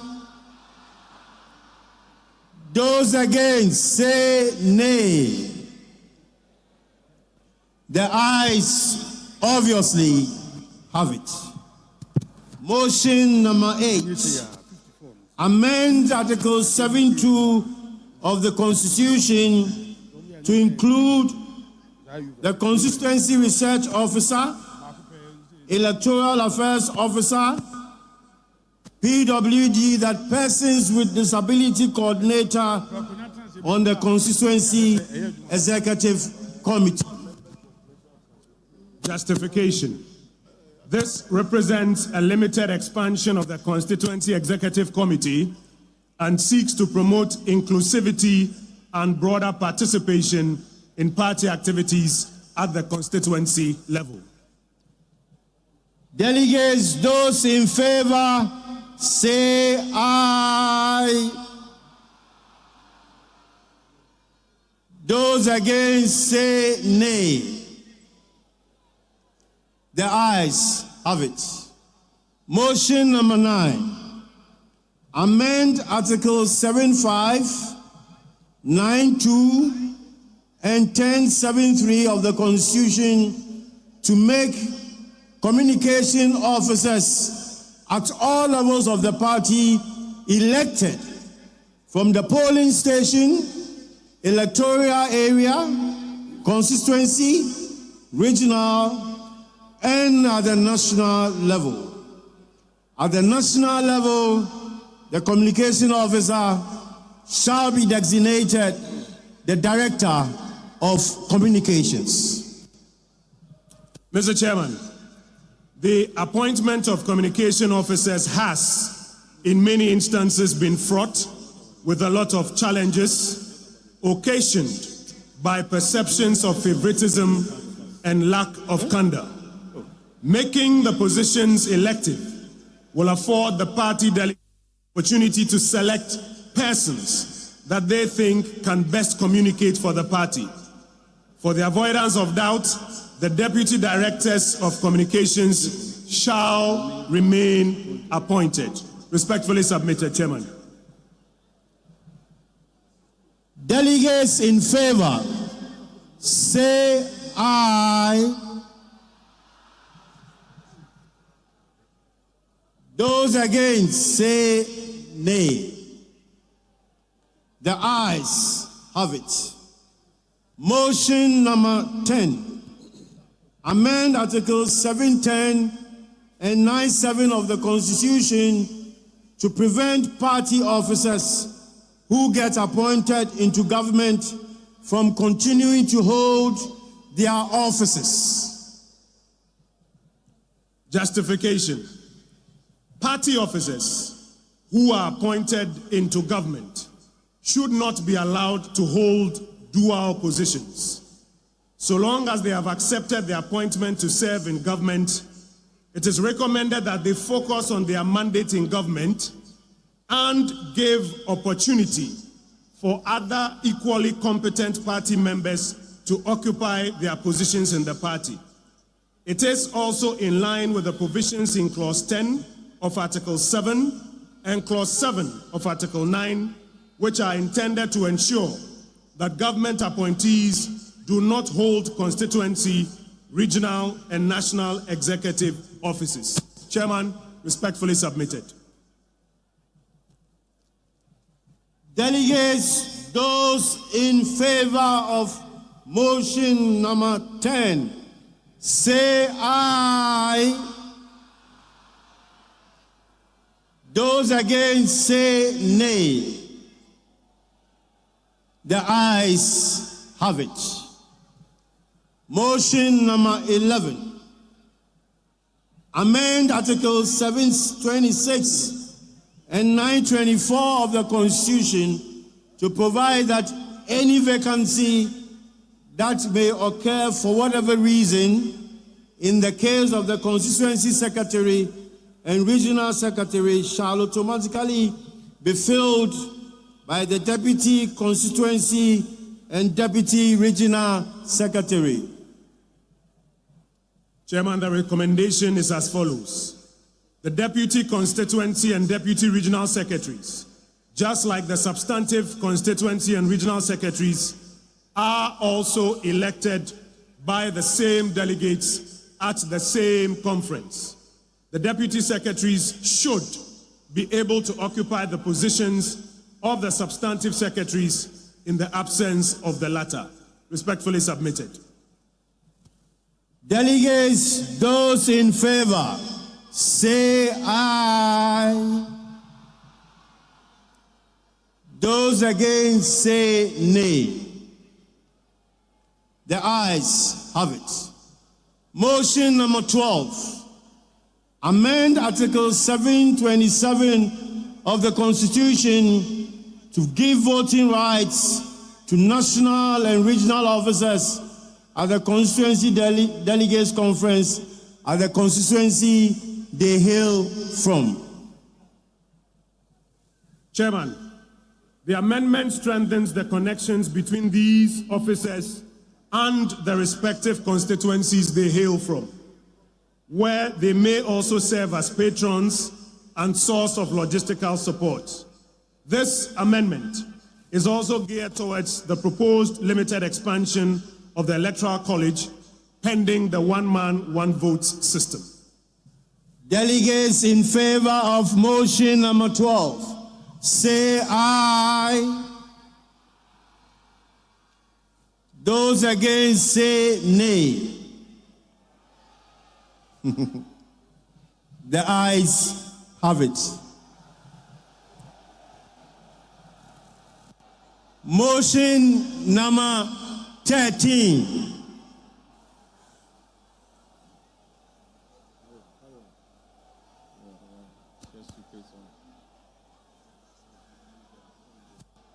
Our respected and distinguished delegates, with great respect,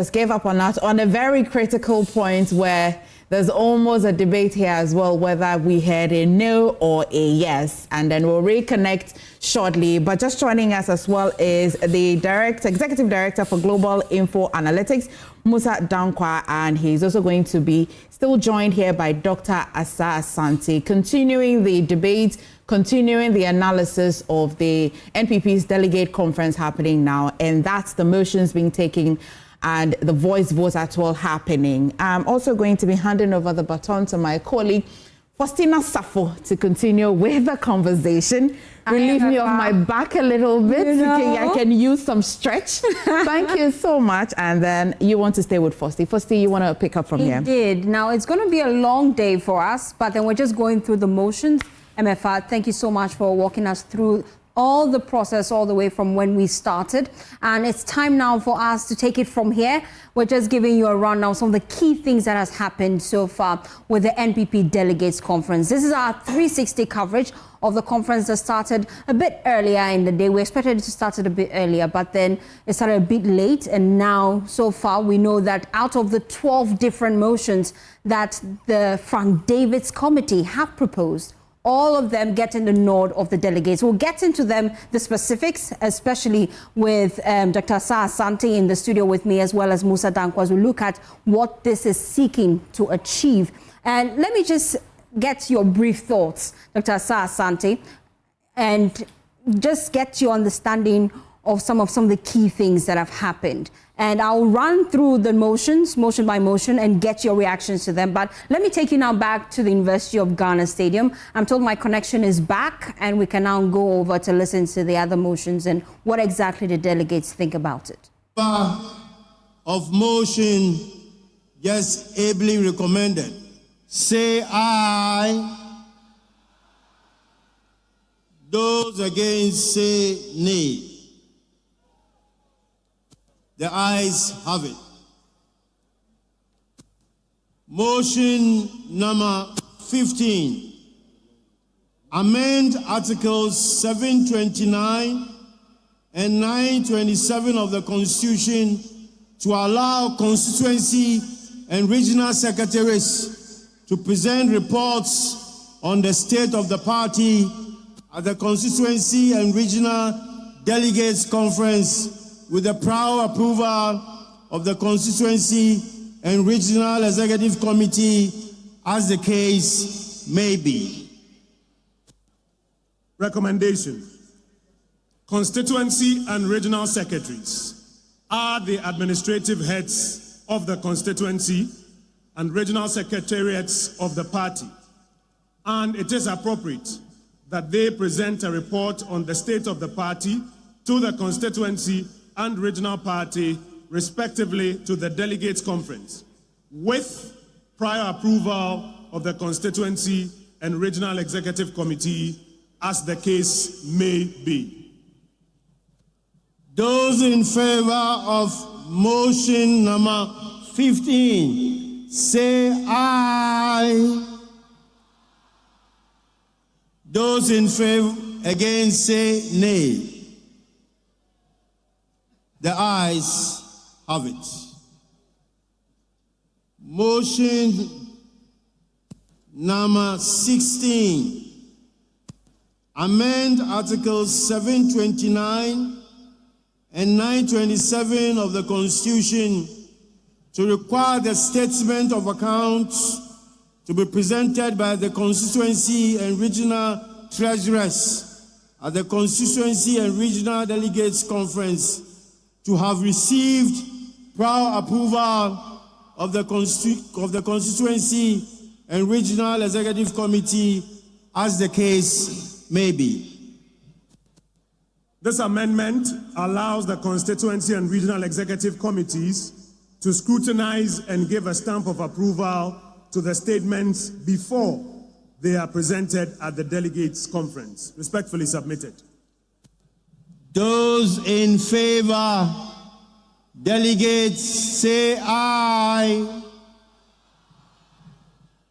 Those against say nay. The ayes have it. Motion number 17. Amend Article 7.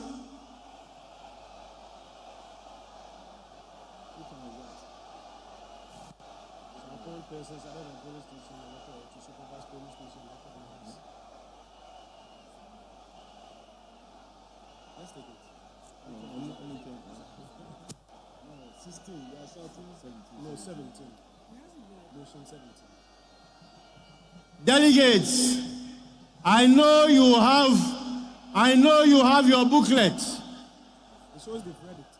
And you have also read it. So permit me to also read it, then you can respond. Thank you very much.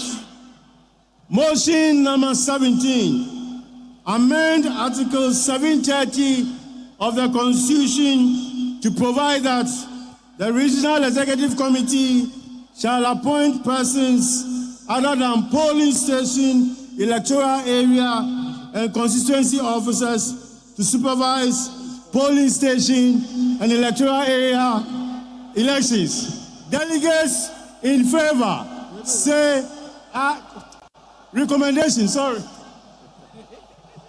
Dear delegates, please hear the recommendations. The recommendation is that constituencies are directly involved in the compilation of the album for organizing polling station and constituency elections.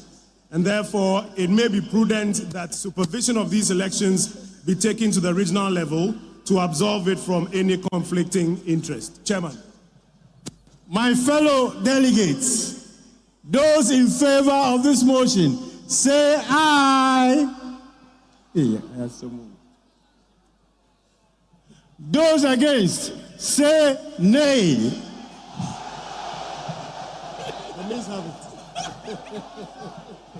Yeah. That is the beauty of our democracy. This time, the nays have it. So motion number 17 has suffered a knockdown. Motion number 18.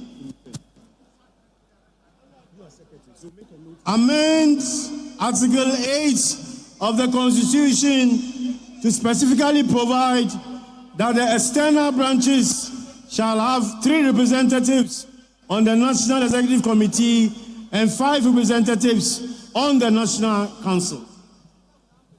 Chairman, the party constitution under Article 8.5 grants the external branches representation at the National Executive and the National Council, but does not indicate the number of representatives they should appoint to serve on these bodies. This amendment brings clarity to the number of representatives the external branches shall have on the National Executive Committee and National Council. Respectfully submitted, Chairman. Those in favor of motion number 18, say aye. Those against, say nay. The ayes once again have it. Motion number 19. Amend Articles 8 and 13, 11 of the Constitution to specifically provide that all former and current executives of the external branches shall have voting rights at the presidential primaries. Chairman, the amendment seeks to extend the Electoral College for the presidential primaries to promote inclusivity and broader participation. This is in line with the proposed limited expansion. Delegates in favor, say aye. Those against, say nay. The ayes have it. Motion 20. Amend Articles 8 and 10(2)(f) of the Constitution to specifically provide that all current executives of the external branches shall have voting rights at the National Delegates Conference. Previously, Chairman, only 12 executives of the external branches were allowed to vote at the National Delegates Conference. This amendment allows all of them to vote, promotes inclusivity and broader participation. The amendment is also in line with the proposed limited expansion. Those in favor of motion number 20, say aye. Those against, say nay. The ayes have it. Number 21, amend Article 9 of the Constitution to include Regional Electoral Affairs Officer, Regional Research Officer. At this stage, note the decoupling of the two. Regional Legal Officer, Regional PWD Coordinator, and the Special Duties Officer as part of the Regional Executive Committee. Chairman, this is in line with the proposed limited expansion of the Regional Executive Committee. PWD, I explained early on, is persons with disability. Those in favor, delegates, say aye. Those against, say nay. The ayes have it. 22, amend Article 9(1) of the Constitution to expand the composition of the Regional Executive Committee members to include constituency secretaries. Constituency secretaries are responsible for all administrative matters at the constituency level, and it is only proper that they are a part of the regional executive committees. Chairman, this is highly recommended. Delegates in favor, say aye. Those against, say nay. The ayes have it. Number 23 is a new provision, Article 9(1). Amend the Constitution by inserting a new provision to create a regional steering committee composed of the regional officers, chairman of the Regional Council of Elders, and regional parliamentary caucus chair. The proposed amendment aligns with what pertains at the national level, where we have a national steering committee, which is the body in charge of the day-to-day administration of the party at the national level. The regional steering committee shall also be responsible for the day-to-day administration of the party at the regional level. The regional steering committee system shall facilitate decision-making at the regional level. Respectfully submitted. Delegates in favor, say aye. Those against, say nay. The ayes have it. 24, amend Articles 9, 10(2), and 13 of the Constitution to grant voting rights to the regional and national TESCON coordinators and the TESCON president from each recognized tertiary institution in the country at the regional and national delegates conference, respectively. Chairman, the regional TESCON coordinators are in charge of coordinating all the activities of TESCON in the various tertiary institutions within the region. It is only proper to grant them voting rights at conference, just like the executives whose activities they coordinate. The same principle applies to the national TESCON coordinators. The specificity on the TESCON president and not just any representative of TESCON, avoids the usual challenge with validation of the representative from TESCON. Respectfully submitted. Those in favor say aye. Against say nay. The ayes have it. 25. Amend Article 10.2 and 13.11 of the Constitution to grant voting rights to the TESCON president, and not a representative from TESCON, from each recognized tertiary institution at the regional and national delegates conference. Chairman, the specificity on the TESCON president, and not just any representative of TESCON, avoids the usual challenge with validation of the representative from TESCON. Recommended.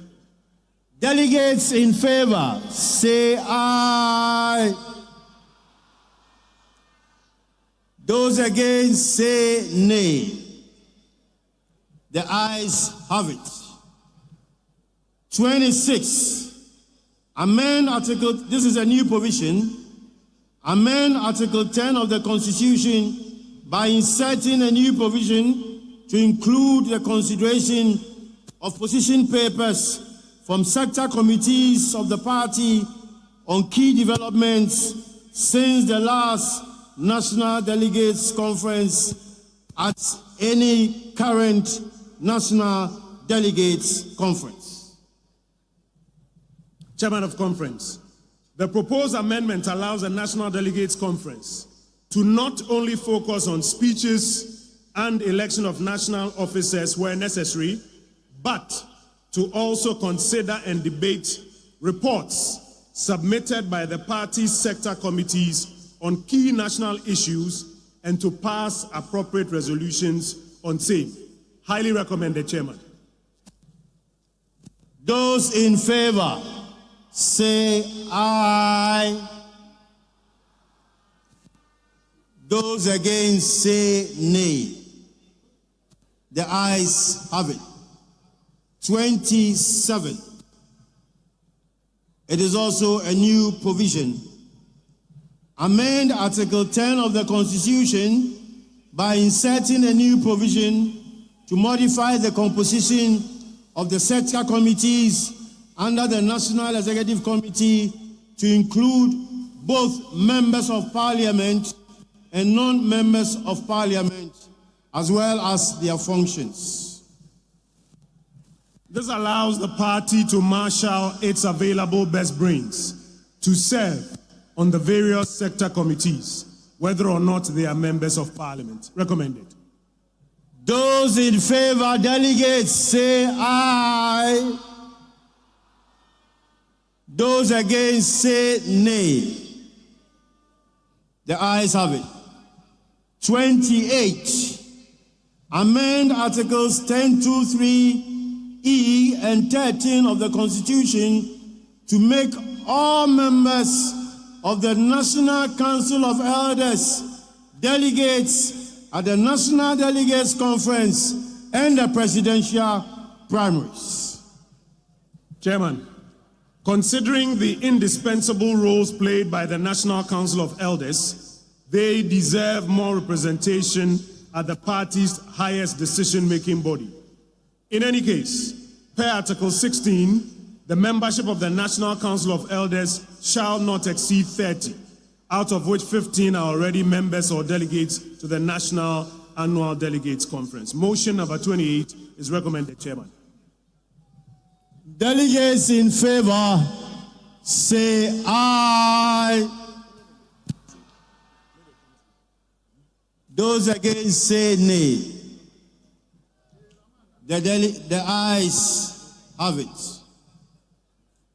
Motion number 29. Amend Article 10.3 of the Constitution to increase the representation of the National Council of Elders on the National Council from 1 to 5 members, including the chairman of the National Council of Elders. Chairman, the National Council of Elders is the foremost advisory body of the party and therefore ought to be adequately represented at the second highest decision-making body of the party. Delegates in favor, say aye. Those against, say nay. The ayes have it. Number 30. Amend Article 10.3 of the Constitution to provide for 4 additional standing committees and enable the National Council to create new standing committees as and when the Council deem fit. The new 4 standing committees shall be the Electoral Affairs Committee, Communications Committee, Political Strategy and Policy Committee, and Security and Intelligence Committee. The proposed additional standing committees to be created are indispensable and crucial in supporting the National Council and, by extension, the entire party to function more effectively. The amendment also grants the National Council the mandate to create additional standing committees as and when necessary. Delegates in favor of motion number 30, say aye. Those against, say nay. The ayes have it. 31. Amend Article 10.3a of the Constitution to expand the composition of the Finance Committee from 6 to 10 members, in addition to the National Treasurer. Chairman, this amendment expands the composition of the Finance Committee in order to enhance the effectiveness of the committee. Those in favor, say aye.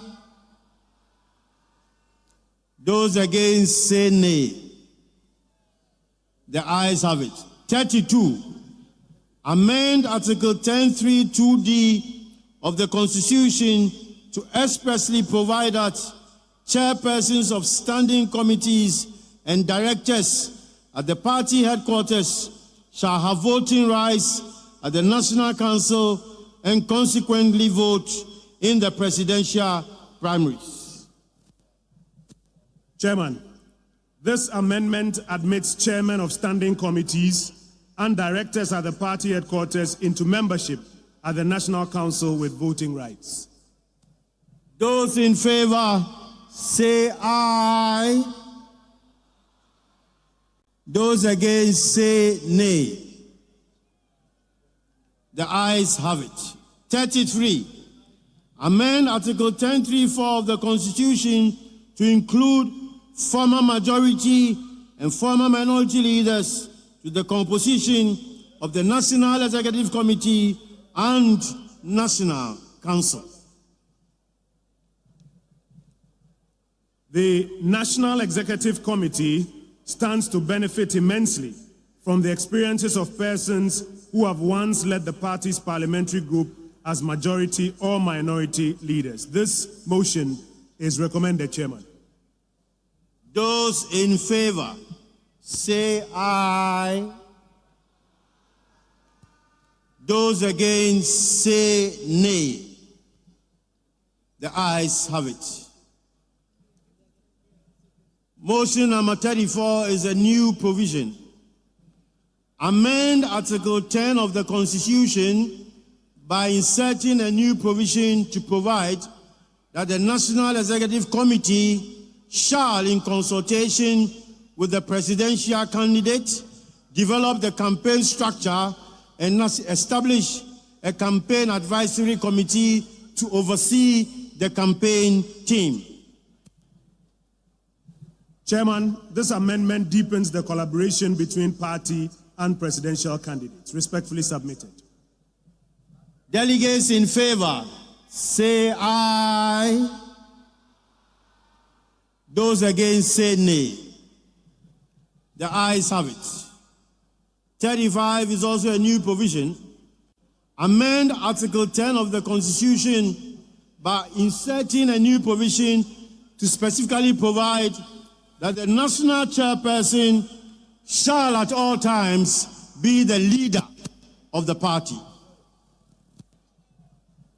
Chairman, the proposed amendment affirms the position of the national chairperson as the leader of the party at all material times. Respectfully submitted. Those in favor, say aye. Those against, say nay. The ayes have it. 36. Amend Article 10(5) of the Constitution to specifically provide that the national chairperson shall chair the party's campaign advisory committee. The national chairperson, as the leader of the party, should chair the party's campaign advisory committee to enhance collaborative work between the party and the campaign. Delegates in favor, say aye. Against, say nay. The ayes have it. Number 37. Amend Article 10(4)(2) of the Constitution to increase the representation of the parliamentary group on the National Executive Committee from 1 to 3, comprising the leader and 2 others, one of whom shall be a woman. My chairman, the parliamentary group is a critical organ of the party. It is the group that champions the party's policies and agenda in the legislative arm. The amendment seeks to increase the representation of the parliamentary group on the National Executive Committee. This is strongly recommended, Mr. Chairman. Those in favor, say aye. Aye. Against, say nay. The ayes have it. 38. Amend Articles 10(7)(3) and 10(8) of the Constitution to provide that the National Treasurer shall report to the General Secretary.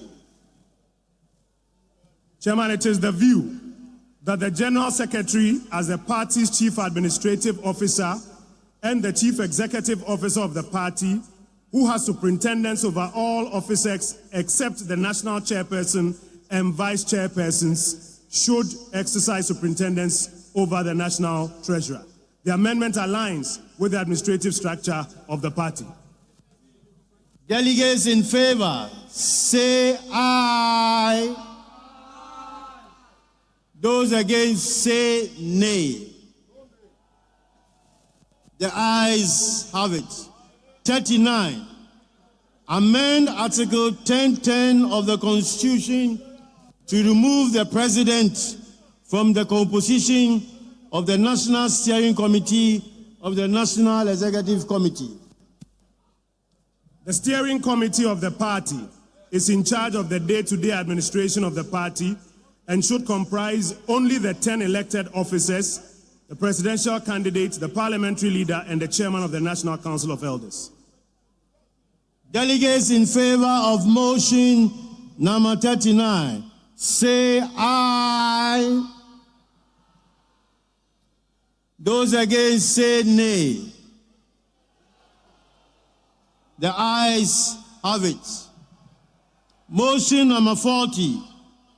Amend Article 11 of the Constitution to specifically include a provision that allows the Constituency Executive Committee to remove a polling station or electoral officer from office with the prior approval of the Regional Executive Committee upon receipt of a petition from a member.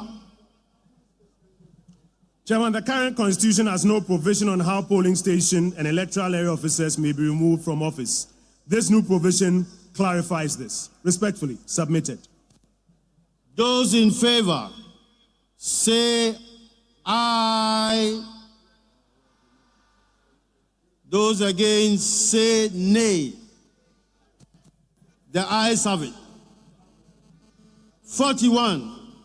Amend Article 11 of the Constitution to include a provision requiring the need for the body to be constituted by the Executive Committee to recommend removal before the summoning of an extraordinary delegates conference for the purpose of removing an elected officer from office and for specific timelines for the removal process of such elected officer. Chairman, this amendment brings clarity in the removal of officers and avoids the convening of an extraordinary delegates conference without recommendation from the body constituted by the Executive Committee. Those in favor say aye.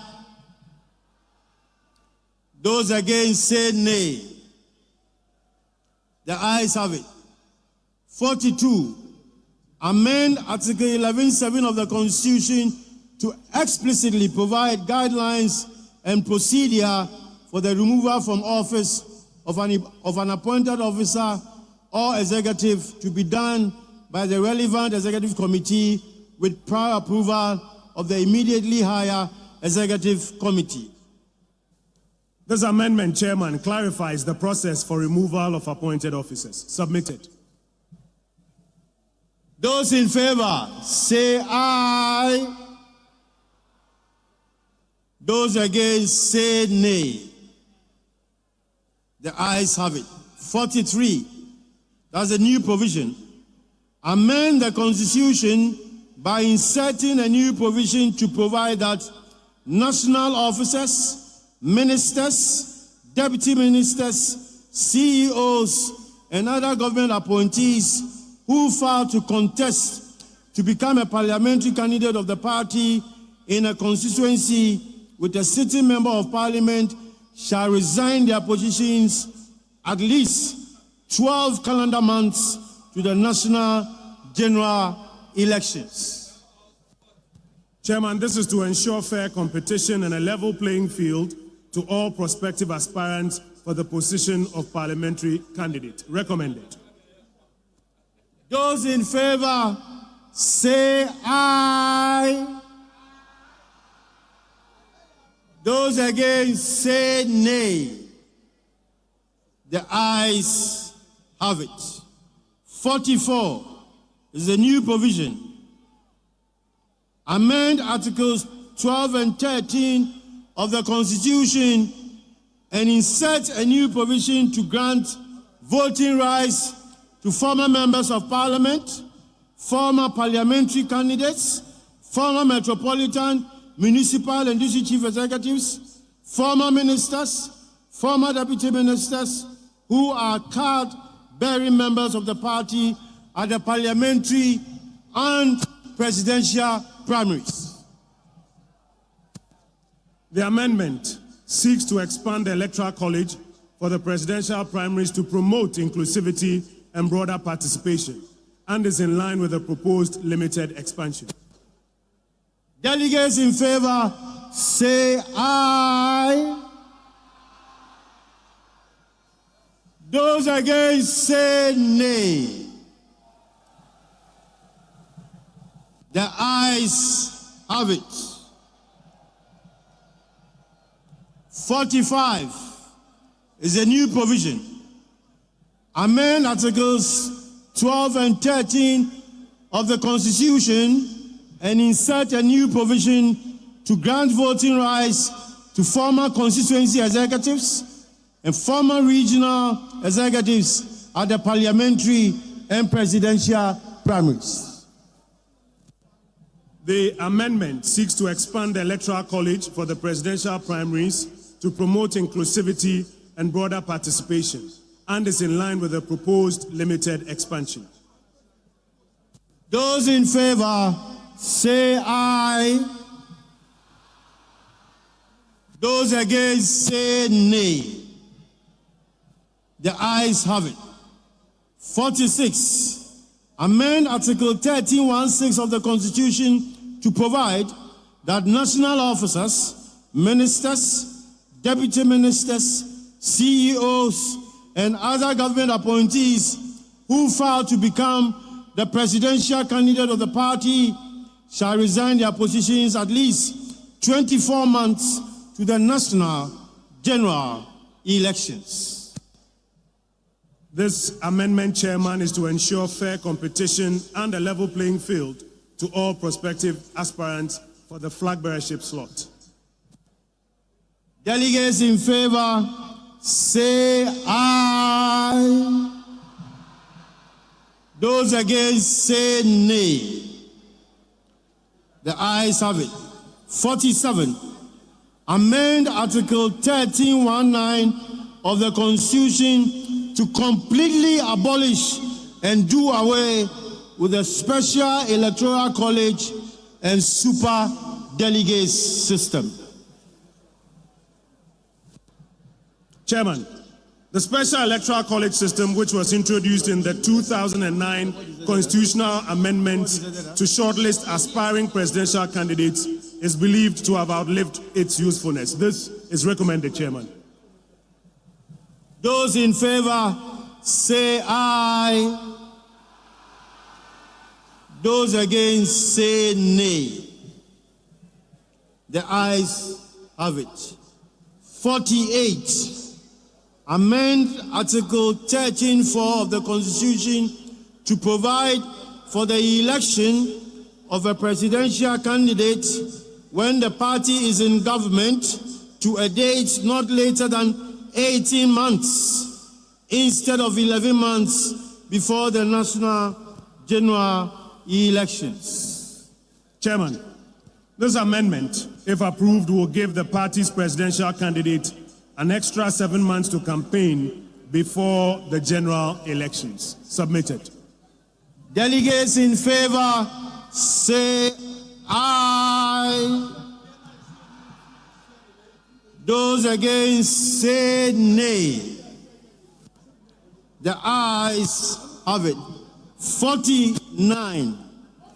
Amend Article 1311 to grant voting rights to 5 members of the Constituency Council of Elders and 10 members of the Regional Council of Elders at the presidential primaries.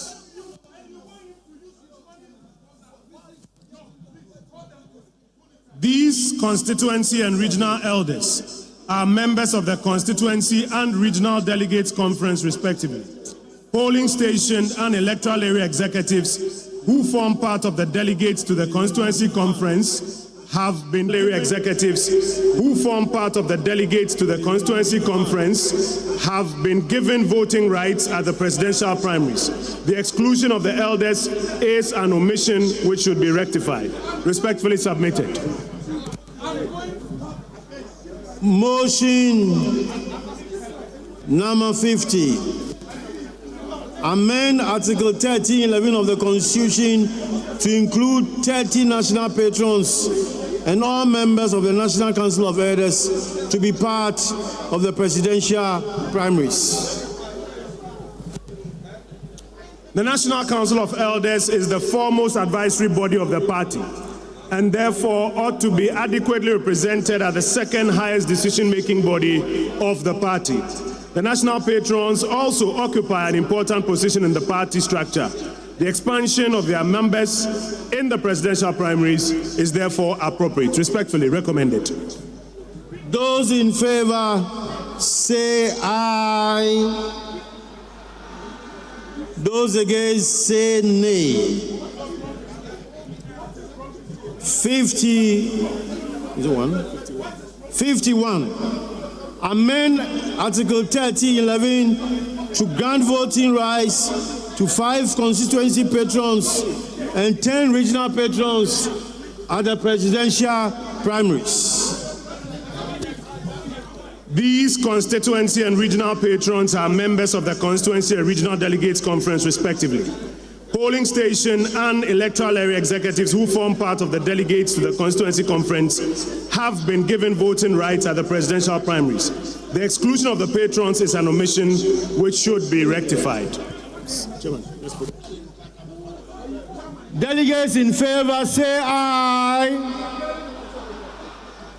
Those against say nay.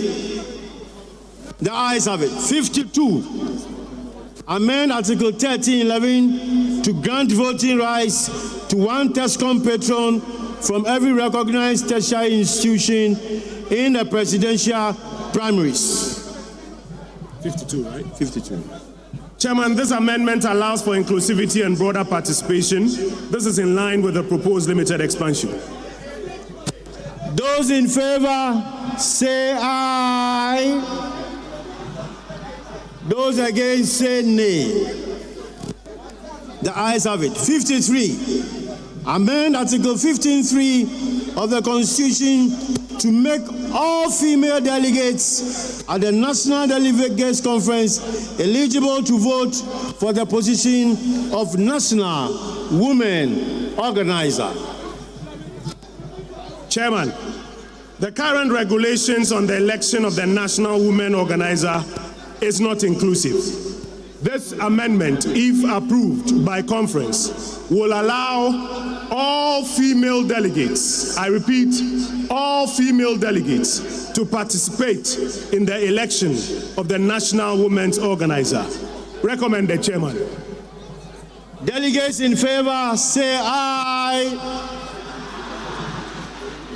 Those against say nay. The ayes have it. 54. 54.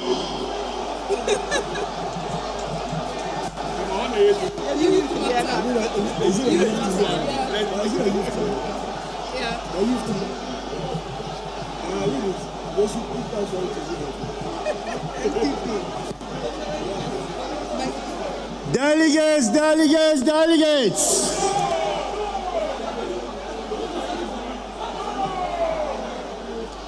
Delegates, delegates, delegates. Permit me to read.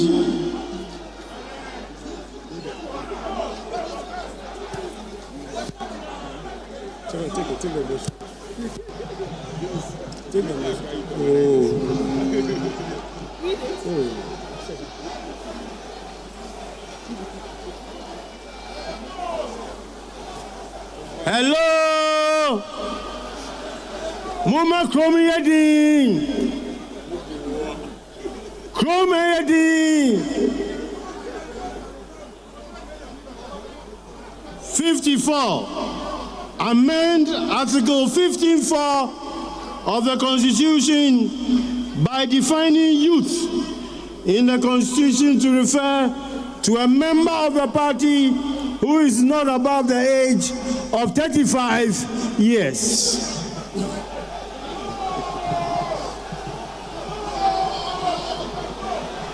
My Chairman, the age limit for youth per all the international conventions and national laws shows that the highest age limit is 35.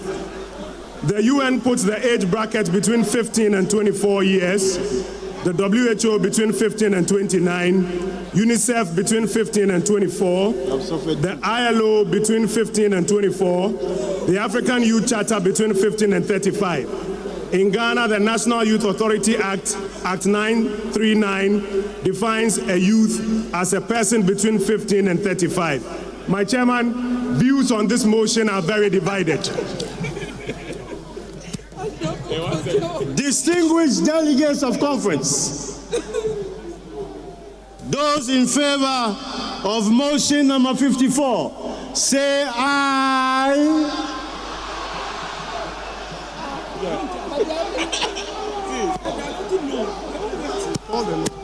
Those against, say no.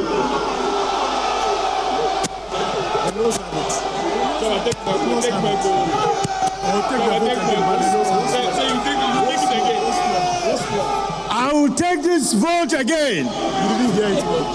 I am going to take this vote again. I am taking this vote again. Delegates in favor, say aye.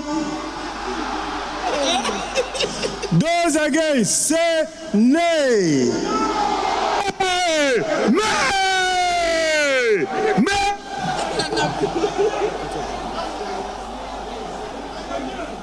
Conference. The nays have it. Meaning we revert to the status quo, which puts the birthing age of youth at not above the age of 40 years. 55. Amend Article 15(4) of the Constitution to make youth delegates at the National Delegates Conference eligible to vote for the position of National Youth Organizer. Chairman, the current regulations of the election of the National Youth Organizer is not inclusive. This amendment allows all youth delegates, I repeat, all youth delegates, to participate in the election of the National Youth Organizer. Submitted, Chairman. Those in favor say aye. Those against say nay. Well, the ayes once again have it. Certainly, this is the last motion.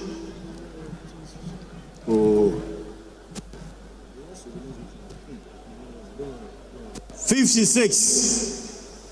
Amend Article 15(5)(d)(e) and related provisions that refer to national coordinator at all relevant levels.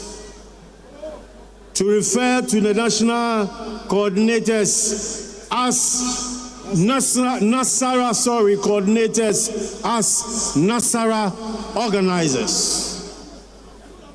Chairman, by the nature of their functions, Nasara coordinators should be referred to as Nasara organizers, just as is done with women and youth organizers. Presiding Conference Chairman, General Secretary of this great party, before I draw down the curtain on this National Annual Delegates Conference, I'll read. We didn't vote on this one. Sorry. Those in favor of motion number 56, say aye. Those against say nay. The ayes have it.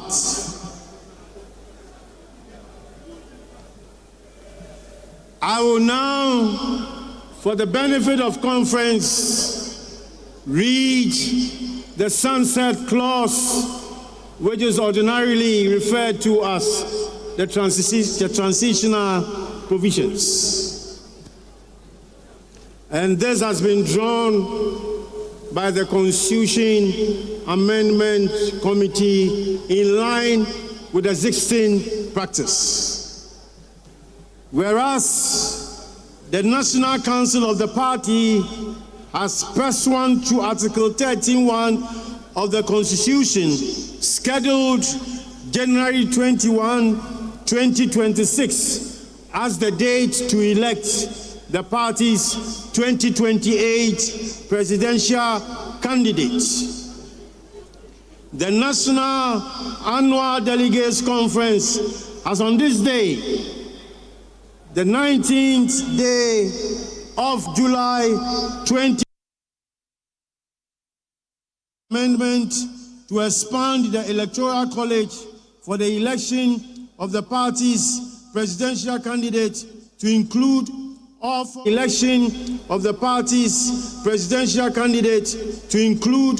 all former members of parliament, all former parliamentary candidates,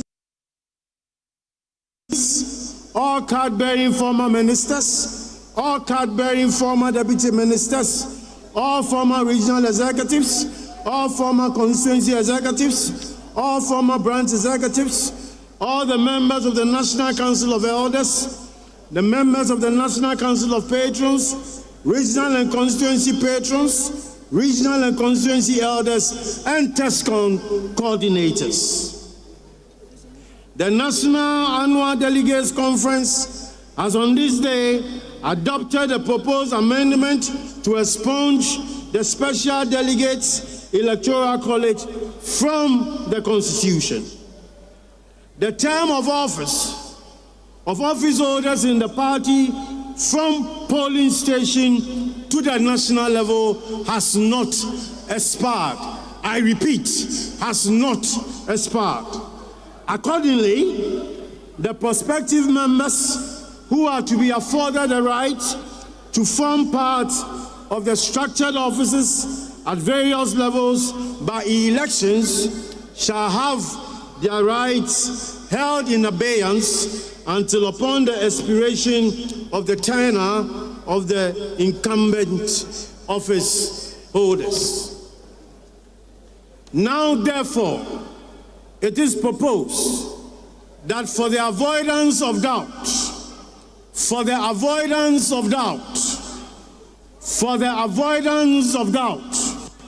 the effective dates for the new amendments relating to the additions to the polling station executives, electoral area executive committee, constituency executive committee, regional executive committee, and executive committee shall the January 31, 2026 presidential primaries. However, as adopted by the National Delegates Conference on this fateful day, and given the fact that the dates of the conduct of the presidential primaries have been set by the Constitution in accordance with the dictates of the Constitution, the provisions pursuant to the new amendments on presidential primaries, that is Article 13, particularly the expunging of the Special Electoral College and the expansion of the Electoral College for the presidential primaries to include former executives, former regional executives, former external branch executives, former members of parliament, former parliamentary candidates, former MMDECs, former card-bearing ministers and deputies, TESCON coordinators, party patrons and elders, shall take effect immediately. Shall take effect immediately in order to give effect to the decision of the National Council and the National Delegates Conference in respect of the presidential primaries. This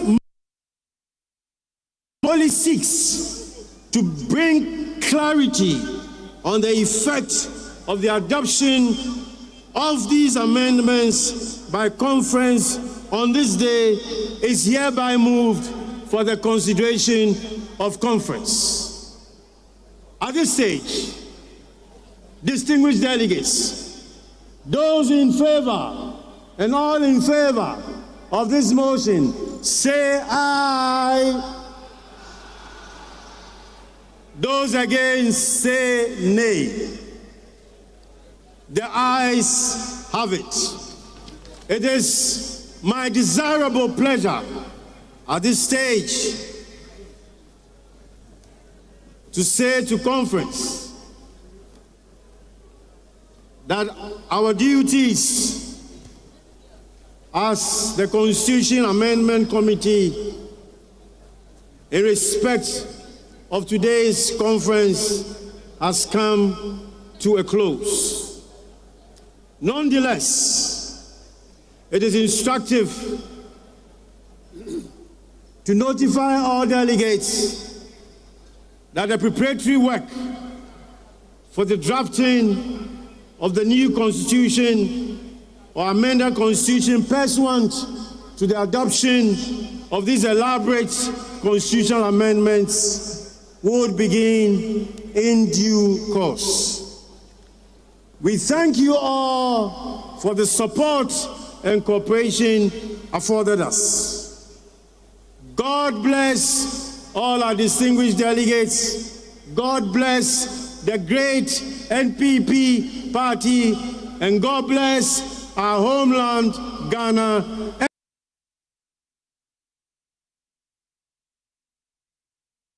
Shall always be bold to defend and resist the oppressor's rule. Thank you all very much.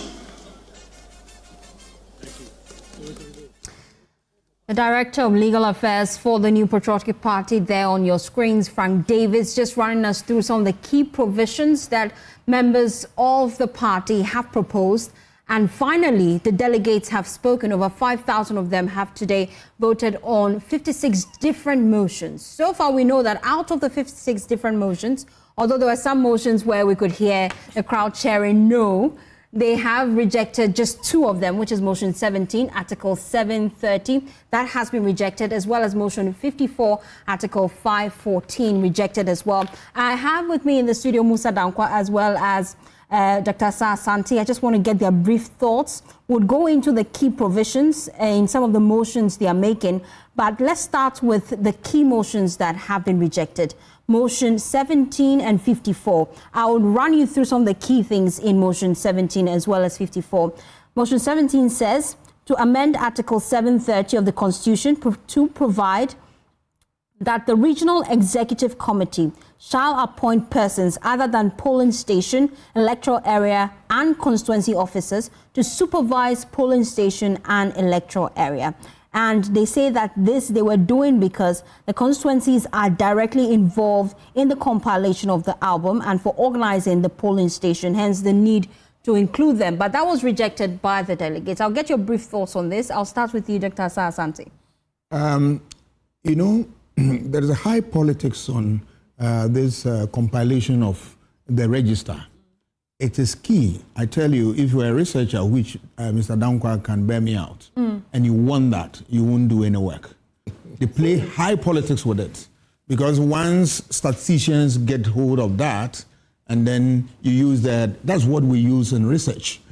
So if people get that, but I tell you, you can apply, you can ask for it, you won't find that. You will not. I will not mention a name. Somebody wanted to engage me to do some research for him, and I said that, can you get me the album? I don't know whether the album will come tomorrow.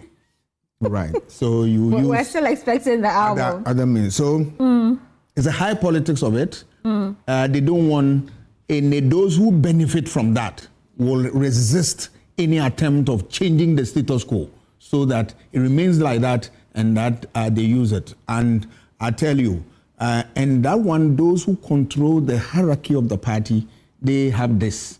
So that's why it's problematic, and the people refuse that. I'll come to Musa Dankwa, but I just want to get your thoughts on that motion 54 that was rejected as well, where they plan to amend the Constitution by defining the youth.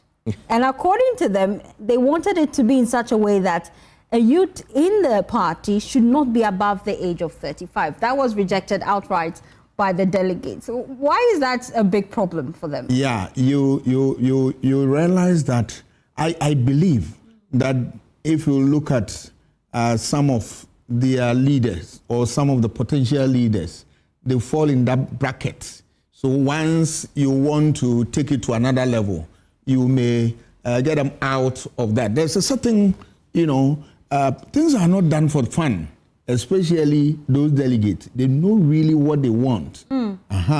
So the youth, that definition, it gets you up to what, 40, 35, they were 35. Proposing. And they were proposing what, 40? No, they were proposing that the limit should be 35, and this should be in line with the UN age bracket. But the old one... The old one was above 45. Yes. They wanted to limit it to, a section of the people. Because 40, you are getting into... let me put it, that almost adult bracket. Oh, you're still young at 40. Yeah, but, they all these things, they have data. Okay. And they check who are those in this bracket. what are the potentials of these people. They do all manner of calculations. So that's my understanding. I'll come to you for some of the key proposals they made and the ones the delegates have assented to. But let me come to Musa Dankwa. The 2 motions that have been rejected, your thoughts on that? I share the same view as Doctor on the album and how it is compiled.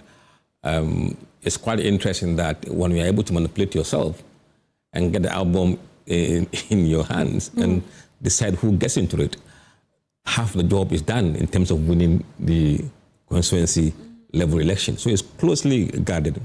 It is very difficult to get hold of it. Very, very difficult. Even though it is there, we were lucky some time ago. We were able to get the NPP one, but the NDC one, never. We never set an eye on it. We've been looking for it, asking for it, never gotten it. So it's something that they really close guarded. They will not relinquish their control over that. It tells you what really happens at that level in terms of who gets onto the album. There's still a lot of work to be done in terms of transparency and how those things get done, but the mafia work really starts from there. In terms of the youth, look, the data shows that nearly 40% of voters are between 35 and 44 years of age. You are bringing this to 35, means you are cutting off a big chunk of the delegates from being classified as youth. In fact, the NPP delegates are much older than what they are setting up. So it means they're going to bring that age much lower, and there'll be a lot of cut-off people from the album. But what they are trying to do was to reflect the reality. In fact, if you look at Ghanaian voters, about 43% are between 18 and 34. So they are trying to draw the youth to realign itself with the register of voters, and they have refused. And that is something that, in fact, I mentioned this morning. They should try as much as possible to realign the delegates to reflect the national structure. These guys have refused on the youth one. And that's shocking. But there are other ones that they assented to. And let's look at motion 9, which is quite interesting to me, where they're proposing the amendments of Article 5792, 1073 of the Constitution. And that has already been assented to by the delegates. Now, this is to make communication officers at all levels of the party elected from the polling station, with the exception of the Deputy Director of Communication. That, they say, shall remain at post and shall be appointed. How would that change the dynamics of the party's communication strategy? For me, that is a joke. Why joke? You are not going to elect somebody to be a communication officer. You need people with the quality, the skill, the wherewithal, and all that. Does it require election? Remember, election always come out with somebody in popularity. But the fact that I'm popular doesn't mean I'm competent or that I can communicate. For this one, you look for them, and then they do the work. There's no point of who elected. You can elect me, but I'm not a good communication officer. What about that? Is that what you want? I believe that one is a pure joke. Musa, from where you sit, is it a joke, really? I won't go really, that far. Politics is all about communication. Yes. How you're able to get into the minds of the voters. Yes. And so the people want to have a say as to who speaks for them. Isn't that logical? You see, if you are a party, it's a serious one in other places, everybody in the party needs to be kind of trained in communication. That's the first thing you have to do.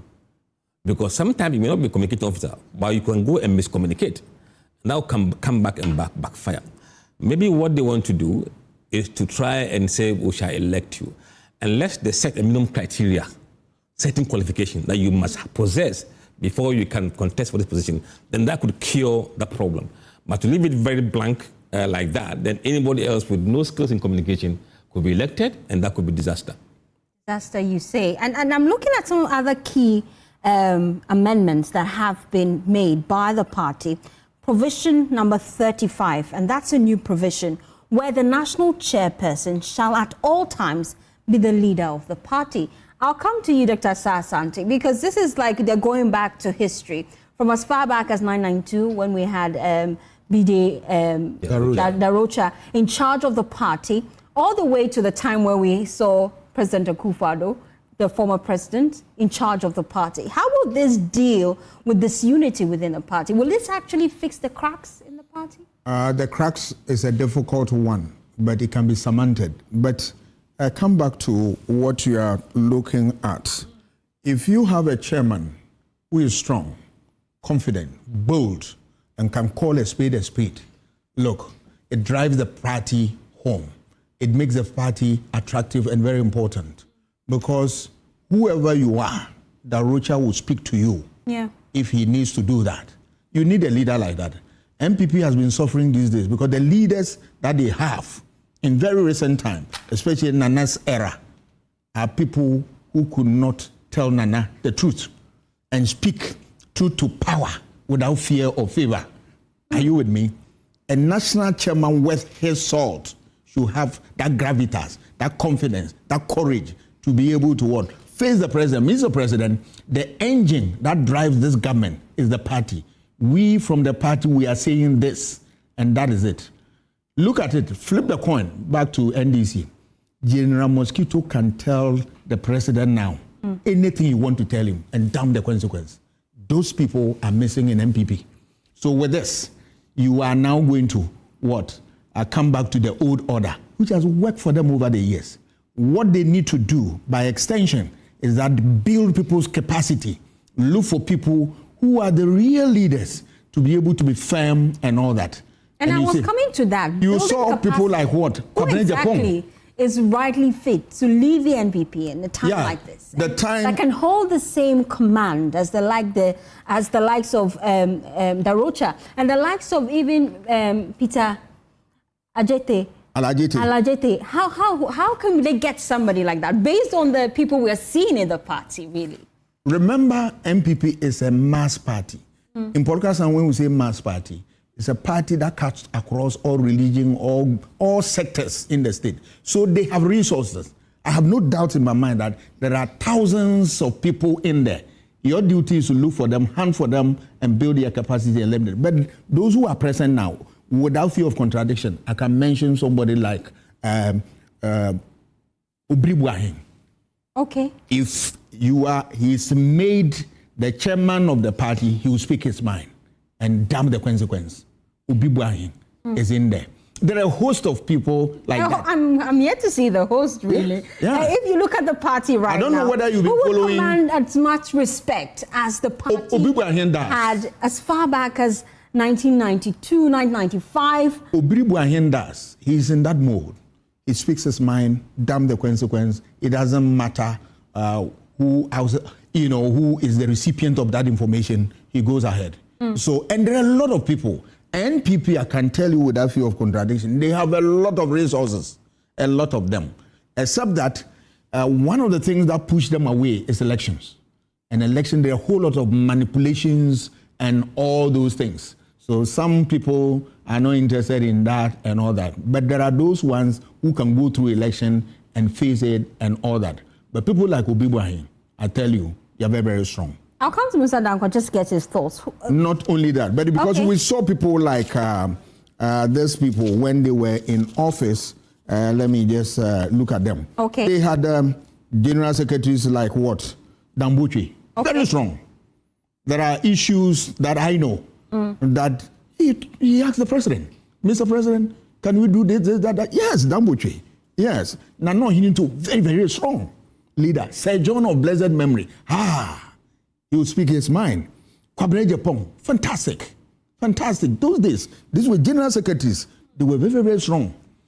You see, but when you lose them, then the focus and direction of governance is going to be affected.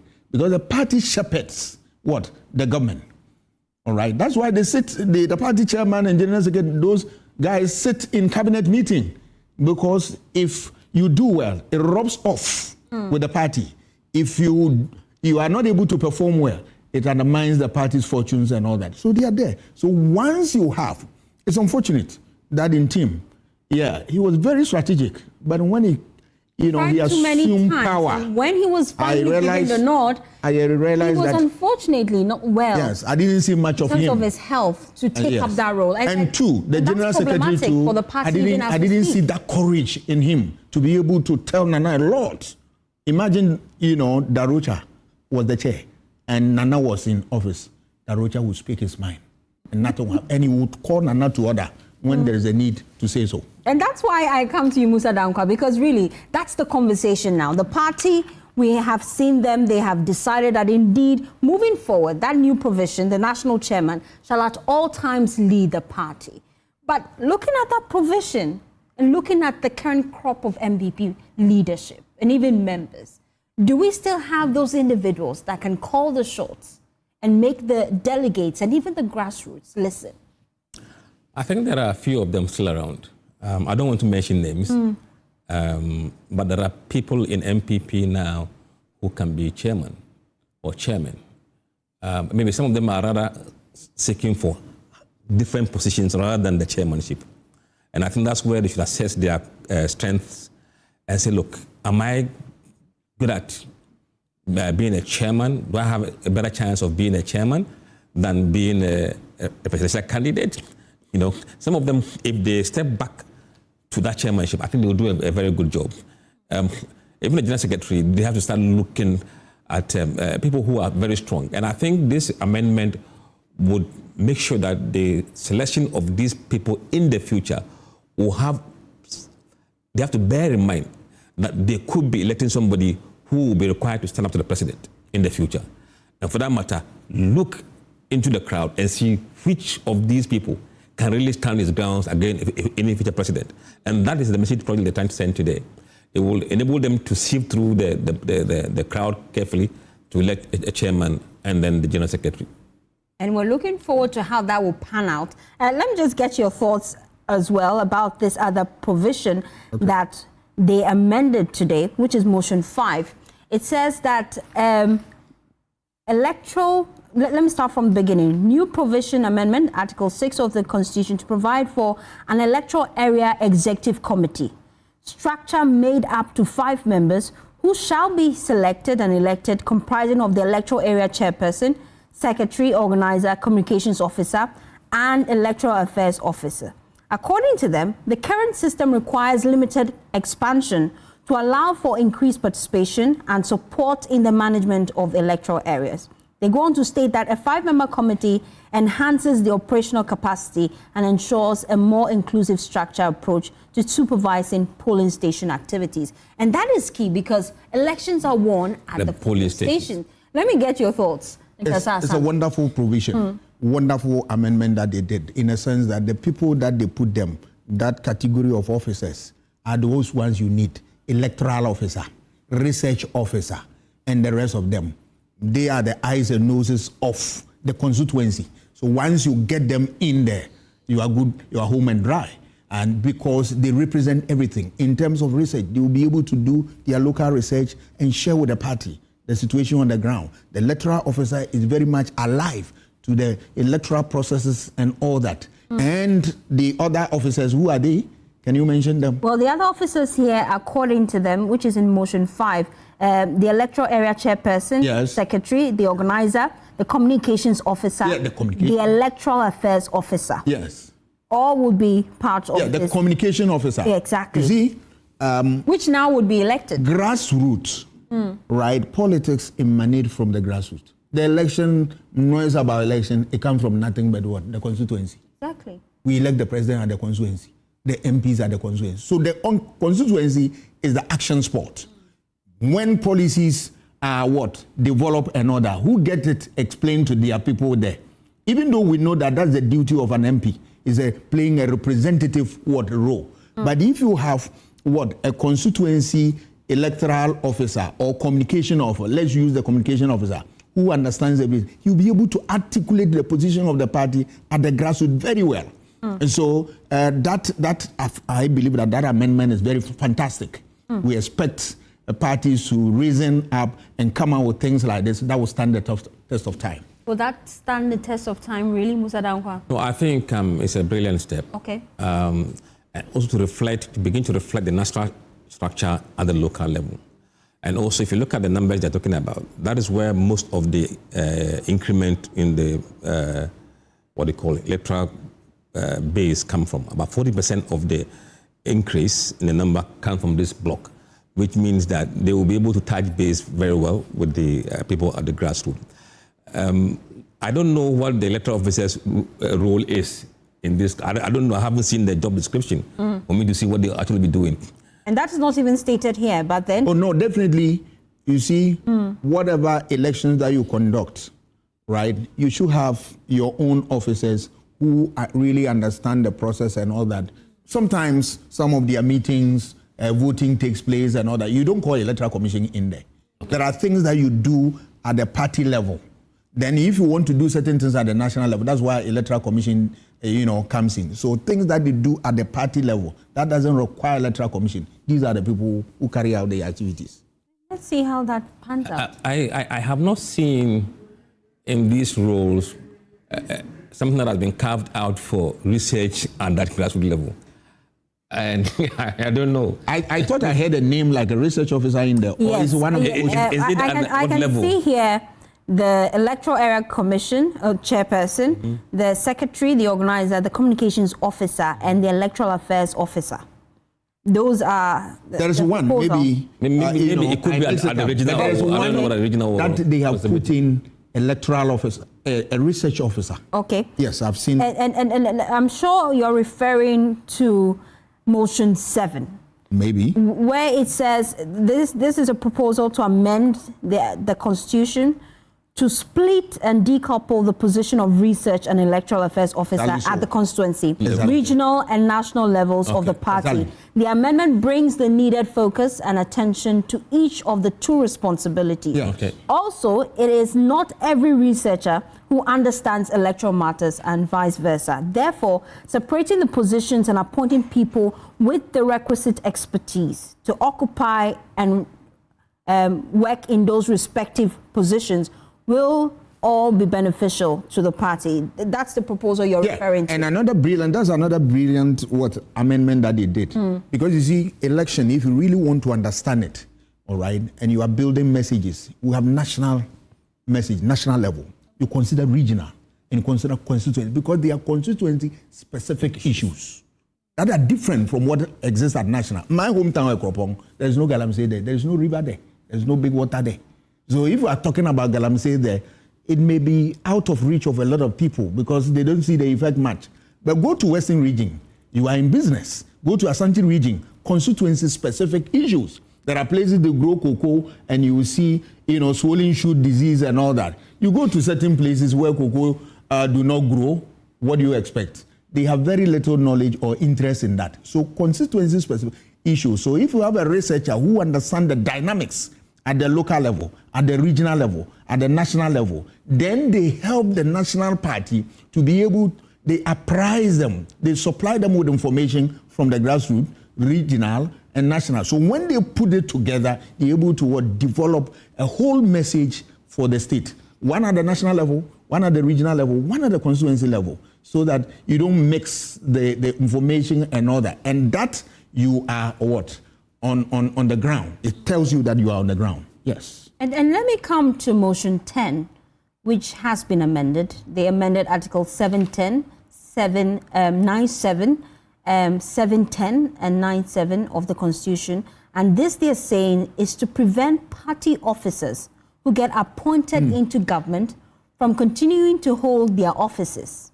And the reason they're given is that party officers who are appointed into government should not be allowed to hold dual positions. So long as they have accepted the appointment to serve in government, they should focus on their mandate in government and give opportunity for others to compete and also be part of the process and occupy their positions in the party.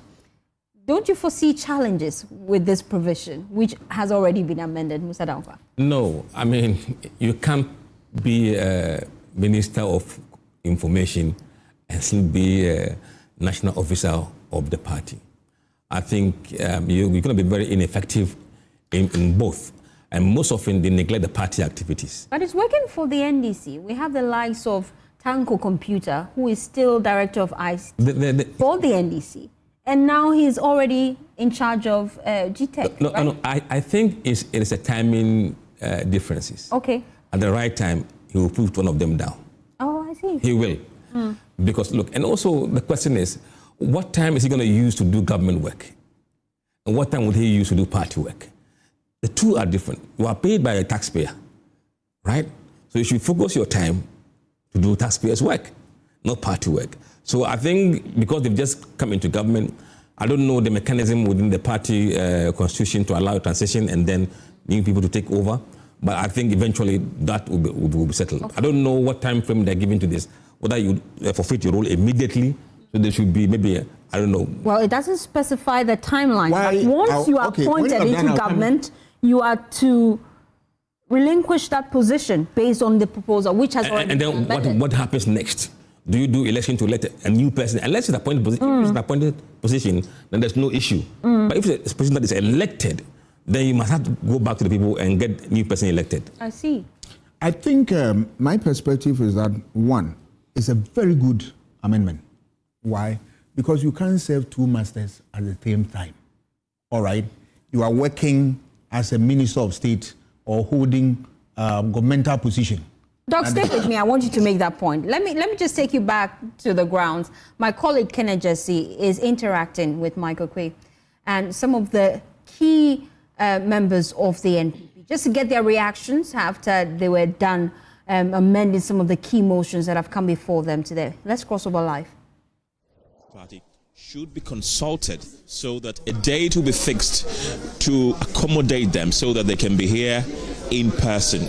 We're getting more reactions from the members of the New Patriotic Party here about what just took place. Please have a seat. Let's talk to you as well. Are you happy with the outcome of whatever happened here? Motions, 56 of them, 54 have been passed, 2 rejected. Are you satisfied? Are you happy? Yes, I'm Honorable J.J. Kofichima, former DC for Senate. I'm actually happy because whatever being the case, you cannot have everything the way you want it. And the delegates are decided. That is why it is brought for our decision. So once we have decided that this is what we want, that is the decision of the party, and we appreciate it. Yes. So none of them surprised you? No. None of them surprised me. We actually wanted these ones to remain so that it will broaden the base of the party, so that the party becomes strong. So we didn't want a decision where people say, it is the elders who decided for the party. No, we actually decided. So this is what we want, and this is what we have agreed upon. Not even the one they voted to exclude the president from the steering committee of the party. That one you're not surprised, because I've spoken to Michael Quay Jr. I've also spoken to Hackman, Owusu-Agyeman. They are both in unison that shouldn't have happened. You don't agree with them? No, I don't agree with them, because when you look at the situation, the steering committee, every aspect of time, any time, you're supposed to be with them. And when you become a president, you are now for the country. You will not have time enough to be attending those meetings. And when you are a member like president, and then you are not at the meeting, others members will feel that, the president hasn't come. Tomorrow he will not be able to come. They will setting deals upon deals, and the president will not be available. But when it is left with the party people, they can have the decision and then get the president involved. This is the decision we have taken. As it is, or as it's made, anytime that decision is taken, it will be communicated to the president, and then you have his input. Or anytime that they will have a meeting, they will get him informed that this is the decision that they've taken, and then he will actually support it. So it's not a matter of bringing him there every day, every time. Yes. You mentioned that the president becomes a president for the country, but he also, per your constitution, becomes the leader of the party. So you still don't think, even as a leader of the party, when he's president, he doesn't need to be in the know? Yes, I'm not saying that it should be in the know. Should it be part of the steering committee? The steering committee is day-to-day affair. And then he will also have... My colleague Kenneth Jesse just getting reactions of some of the delegates who have exercised their franchise today. And you were just making that point before we had to cross over. Two masters at the same time. You are working at a party office and at the same time in government. No. Which one are you going to serve and serve better? And remember, government is what? The president or the leader is looking for results. So divided attention. That is why when you separate and you concentrate on what you are doing. Two, if you look at the party things, not necessarily always the case that things that are of interest to party are what the nationals we are interested in. So we want you to what? Focus on national issues and leave party issues for people to handle. And it's also a way of grooming others to step into the shoes of others. Once you've gone up, the seat become vacant, others also grow into that and then build. Who knows? Those behind, you have a lot of fantastic guys who also get the energy and drive and step into your shoes and also build a party. Now, wouldn't that be letting go of experienced hands, especially? Nobody was born with experience. We learn from time. Okay. Yeah, and no party office. Sometimes when I hear those arguments, they say Parliament, a lot of experienced people are good. Nobody was born in Parliament. Nobody was born in anywhere.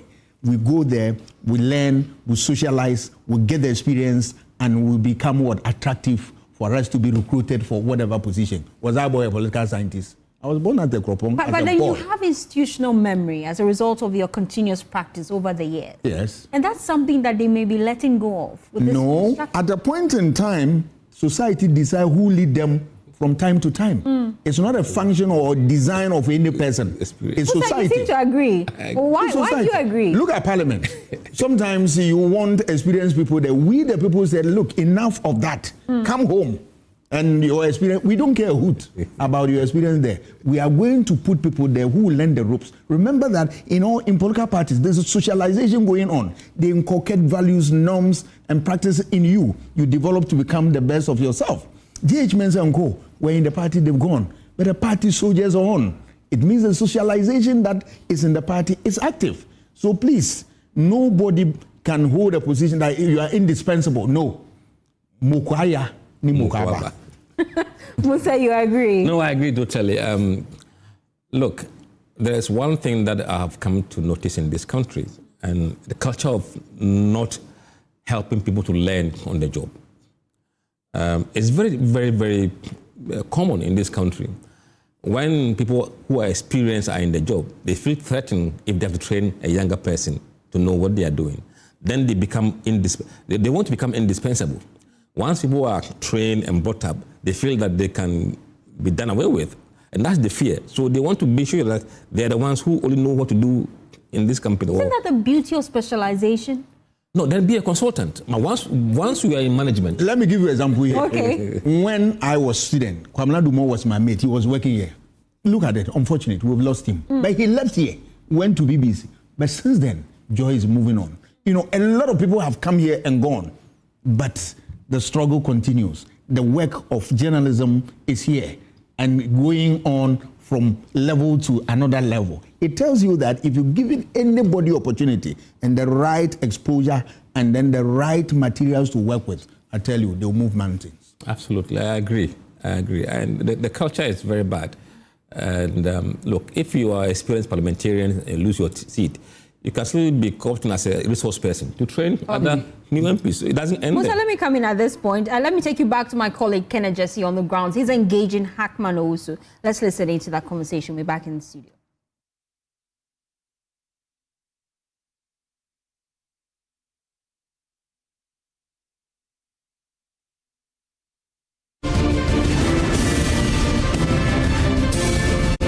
And let's speak to the chairman of the Council of Elders of the New Patriotic Party, Mr. Hackman, Owusu-Agyeman. Always good to see you.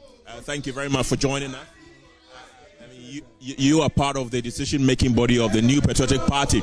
About two things were rejected, two motions were rejected. Did it surprise you? Well, both of them surprised me, yeah. Actually, we didn't get the full report until very late this morning. Otherwise, some of us would have objected already to those things. One about the presidents not being members of the steering committee. It's absolutely out of order. Because when you have a steering committee, the steering committee is charged with day-to-day running of the party. And for that matter, they should be there when issues are coming up. If major, important, urgent issues come up, how can you say that the president, who is de facto the leader of the party, will not be there? That was a complete mistake, quite. The other one about the age of, when youth organizer, no, not youth organizer, our definition of youth goes to 40. There's nowhere in the world where youth is counted up to 40. I think about 35, thereabouts. But anyway, for now, they say it's 40, so we'll see how it goes. These two things, and they're quite a surprise to me. And with such a huge crowd, your voice cannot even be heard. So quite obviously, some of us had issues to raise and we couldn't raise that. But c'est la vie, that's life. And that's it, we go along with it. But I believe that the most important one to change urgently is the presidential participation in the Council of Elders. Yeah. I mean, this whole conference, I mean, you're on a soul-searching healing process. The NPP, after that devastating defeat in 2024, are you living here a happy man, thinking that perhaps the party is healing? Yes, that's the first step, really, because most of for example, when we put in the Constitution that if there are more than 5 candidates, we shall go for a special Congress or that might have been a knee-jerk reaction. Right. And now we found that that was a disadvantage, that we sort of hit ourselves and hurt ourselves, and at the end of the day, what we said about the others, why we're trying to sort of canvass for the elections of our candidate was used against us. So I think we should have thought through that. We didn't. But we are humble enough to say that we made a mistake, so we take it out. Yeah, that's what it is. Yeah. We didn't see the physical presence of the two former vice presidents, two former presidents the NPP has produced, former presidents Kufuor and Akufo-Addo. Do you think that took anything away from this conference? Well, they'd still have massive following. It would have been very exciting, but they left the jurisdiction before we decided that the National Council decided that we should have this Congress. So in a way, this Congress really is an emergency Congress, but we couldn't do it, and that's why it is. And it was quite unfortunate. We had them by Zoom, but I think when they were there, it would have been more exciting. The two of them, the two presidents we have had, and I'm sure it would have been okay. Okay. Thank you very much. That is the chairman of the Council of Elders of the New Patriotic Party and the former minister.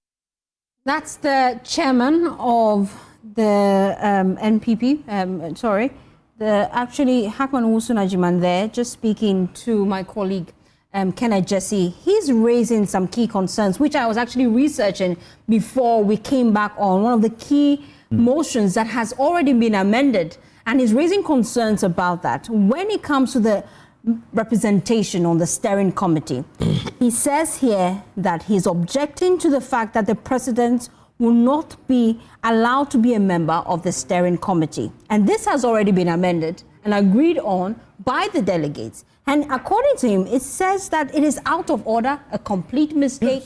And he says that he just received the document this morning, else as a key member of the NPP would have rejected that. That has already been amended. How do we reconcile this, really? The issue is that when you look at the Council of the Elders, you read from their constitution, they are responsible for the smooth running of the affairs of the party on daily basis. So if you have the president leading there, then you have only one direction. They want to have that body separate from what government, so that the president, because if you have a president who is a constitutional dictator, in there will not listen to anybody, he controls the state at the governmental level, and comes to also control the party. Yeah. But when we have this one running parallel, all right, somebody can call him to order. If the president, right, imagine you have a leader who is very strong, he will not listen to anybody, and he's the president. And he at the same time is the chair of this body we are talking about. You are not going to get criticisms, which are nothing but the oils that grease the wheels of governance, without which it grinds to a halt. You cannot govern without criticism. Who will offer the criticism? You can say something, and the president had taken political notice of you. you will never get appointment. You will never get anything that will improve your political fortune. And that's one of the critics of the previous administration, where people felt that Nana Addo Dankwa Akufo-Addo was sort of a military leader when it comes to how he ran the affairs of the party and even the presidency. But this has already been amended. How do we even fix this? That's a concern he's raising. But he agrees with the rejected amendment that we discussed, which has to do with the age. Musa, just get your reaction to that. Look, some of these amendments are informed by the experience of NPP in the last 8 years.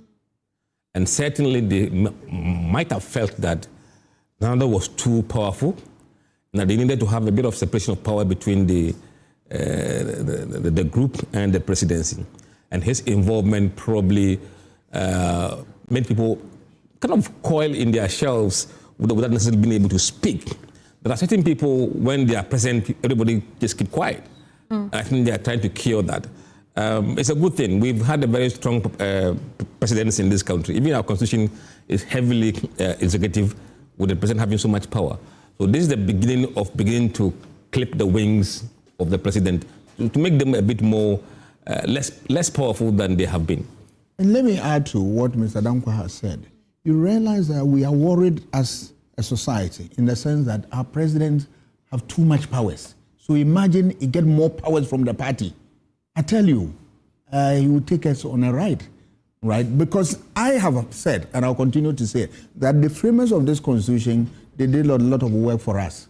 But virtually, on the other side, they handed us over to what? A biblical sea monster. I mean, if you read political science, we call somebody the Leviathan, you know, a biblical sea monster, somebody with too much powers that is very difficult to handle. The Leviathan in the person of what? Our president, all right? So you realize that he has so much power. But remember, one characteristic of power is what? The fact of what? Corruption. A power which is not checked is likely to be what? Abused and get corrupted. And let's look at another key provision here that has been amended. Motion 13, which proposed amendment to Article 7, 22, 925, and 10.2 of the Constitution to provide the party some of the... We'll come back to that. Just hold our thoughts. Let me take you back to my colleague, Kenneth Jesse. He's engaging more members of the NPP. Joe, why is on your screen today? Let's cross over live. Yes, I'm very satisfied with the outcome, but I'm even more satisfied with the enthusiasm of my party people, the enthusiasm with which they have participated in this conference, the enthusiasm with which young people volunteered to work for this program to come on. People call you from everywhere and said, I want to help you, I want to come, I want to work for the party. I'm so encouraged, and I wish to take advantage of your station to say thank you. Very big thank you to all the volunteers and all the other party workers. The team I work with are fantastic. We gave them various subcommittees, and each one of them, last night I spoke to each one of them before I left here. They said, we are on course. Structures have been put in place to ensure that we have a successful conference. I'm happy to report that finally we came out successful in all we planned. Right after this conference, the feedback we're getting is that people say that they have an issue with the fact that the one which excludes the president from being a part of the steering committee was voted no, and then also the one which caps the age of a national youth organizer to 35 was also voted no. Do you share in their sentiments? I offer no opinion. That is the decision of Congress, and I'm bound by it. Each one of us is bound by it. If there's a need to review it later, the womb of time has answers. So I'm satisfied with what has happened. I'm bound by every decision taken by Congress, and I'll work with it. Do you think the one especially that borders on a future NPP president, there should have been more lobbying, like some of your people tell us? Well, different people have different opinions, and on any situation you expect that we'll have different opinions. That particular clause is one of the clauses which had the highest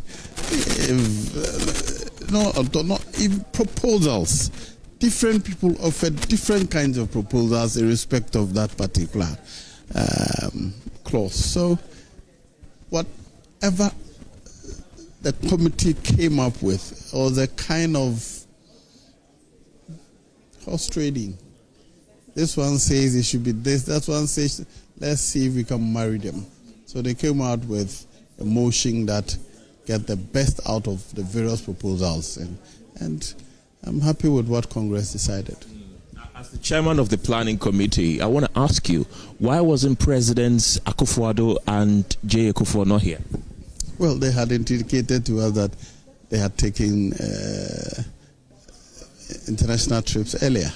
And so they indicated that if it was possible, they would join us by Zoom. If not, they'll send their goodwill messages. I'm sure they send their messages, that's all. And looking at age, even me, I'm only 63, but health challenges don't give warning, so we should accept their position as they are. Do you share in the sentiments of those that are saying that perhaps the date should have been pushed forward to favor their presence in this country, to at least grace this occasion? Well, I was invited to the National Council meeting at which that matter was considered. The vast majority of the members didn't think that it was appropriate to reschedule. So the decision was, let's send a delegation to him to explain to him why we cannot reschedule the meeting. And I think that he has accepted that in good faith. Critics have said that this particular conference subtly and unduly projected Dr. Mahmoud Bawumia. We know that he led your party into the 2024 elections, but people are saying that this also was a subtle projection of him to lead the party into the 2028 general elections. Is that the case? I don't know. You have been here. Have you seen any such evidence? There's no such evidence. As for people's conjecture and their imaginations, you can't help it. People will continue to create imaginations, but we organizing the conference made sure that there's nothing here which shows that this conference gives a projection of one as against technically he being the immediate part vice president. In the absence of the two former presidents, is he not the foremost person here? But we decided that we would not project his photos. That was to his disadvantage, wasn't it? But in order that nobody will get the opportunity to create the impression you're creating, we rather decided that let no such image of him be displayed here, so that everybody will feel confident that when it comes to the election, this conference does not play any role in it. I'm not creating that impression. That is, we spoke to people, and those are sentiments that they shared with us. But when people share sentiments which have no basis, I think it should be fair to draw their attention that, unfortunately, I am on the Congress. You are here. There's no such evidence here. So how people came to that conclusion can only come out of an imagination that is very fertile. With over 5,000 people gathering from the New Patriotic Party here this afternoon, did you see some sort of healing process? Do you think the party is finally healing? I think the enthusiasm which young men and women, adults and elders have participated in this conference, it's very, very encouraging. For me, that is the highest thing I take out of this conference. The spirit with which people are willing to commit and sacrifice for the party is amazing, and I'm very happy with what I've seen. And very clearly, the shock of the election, or the magnitude of the last election, we're getting over it, and I'm sure we will rebound very strongly. Now, instead of every year, this conference will be done every 2 years. Per what was adopted. In the next 2 years, when this conference is held, are there some motions that were accepted here that you wish would come up again and voted on again? Me in person, I have no such wish or anything. I believe strongly that human beings are dynamic and circumstances change frequently. So if circumstances change and it requires that we may need to review any part of our constitution, why not? So there's no yes and no situation here. The circumstances and the situations will determine whether we may need to review any part of constitution in 2 years. You mentioned that you saw young men and women very enthusiastic here. Is that to say that you are ready for power in 2028, looking at what happened? We're ready for power even today. But you lost it. The people gave it to NDC for the next 4 years. So what we need to do is to mobilize, to demonstrate to people that we accept where we erred.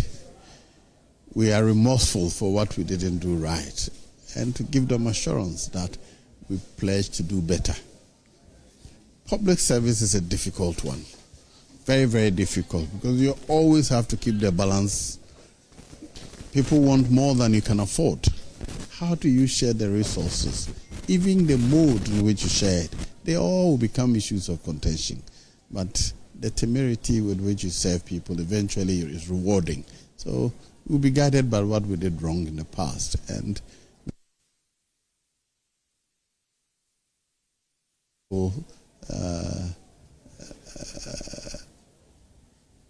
the sense of enthusiasm or the sense of gratitude they expect from people who they have voted for. You also indicated that the one that excludes the president from the steering committee, a lot of consultations were done on that particular one. Were a lot of consultations done on the other ones as well? You see, we invited proposals, and a lot of people, large number of people brought proposals, a large number of them. So the report, which set out the different proposals, or 303. There are proposals from every corner of the country and abroad. Every chapter of the party, they reviewed and brought their proposals. So, and they covered every aspect of our constitution. What was eventually consolidated into these proposed amendments is the result of those proposals that were delivered by party members. And then recently, there's been a trend where we hear, especially people who want to be flag bearers of this party, donate to the party, and it comes out in the public domain that this candidate has donated this amount of money, this candidate has donated this amount of money. Is that something that you are worried about? I think the emphasis on money is not sufficiently good news for me. When it comes to serving the public, when it becomes obvious that the people seeking to serve have so much money to give, it may distort the values of the party. So I'm disappointed that we talk about who has contributed how much, because this party did not start yesterday. From 91 or thereabout, when the party was formed, people have contributed in various forms without naming, and there are still people contributing who do not mention how much they have contributed. So I truly wish that we will move away from announcing who has contributed what in future. Okay. Thank you very much. That's the former Deputy Speaker of Parliament and also former MP for Bekwai constituency, Joseph Osei there. He was also the chairman of the planning committee of this particular conference, Delegates Conference of the New Patriotic Party. Now, right now, I've been joined also by former Education Minister and MP for Bosomtwe, Dr. Osei Educhum. Doctor, thank you very much for joining us this afternoon. What's your overall assessment of what transpired about an hour ago? This is a very positive. There were no chaotic moments. Our party has come together. We've done what is right. The majority carried the vote. Right. Wherever majority has decided, we go with it. And we'll do whatever we have to do to rebrand ourselves in alignment with our values and to make sure we can create a more robust party. There were two rejections. We know that you are a democratic party, but personally, do you side with those rejections that were rejected by the members of your party? I will not disagree with the majority on these issues. Many things were approved by them. If they found wisdom in rejection of some of the motions, that is it. Right, and then we saw your opponent, future opponent, if I should say, Dr. Mahmoud Bawumia, gracing the occasion. We spoke to one of your spokespersons.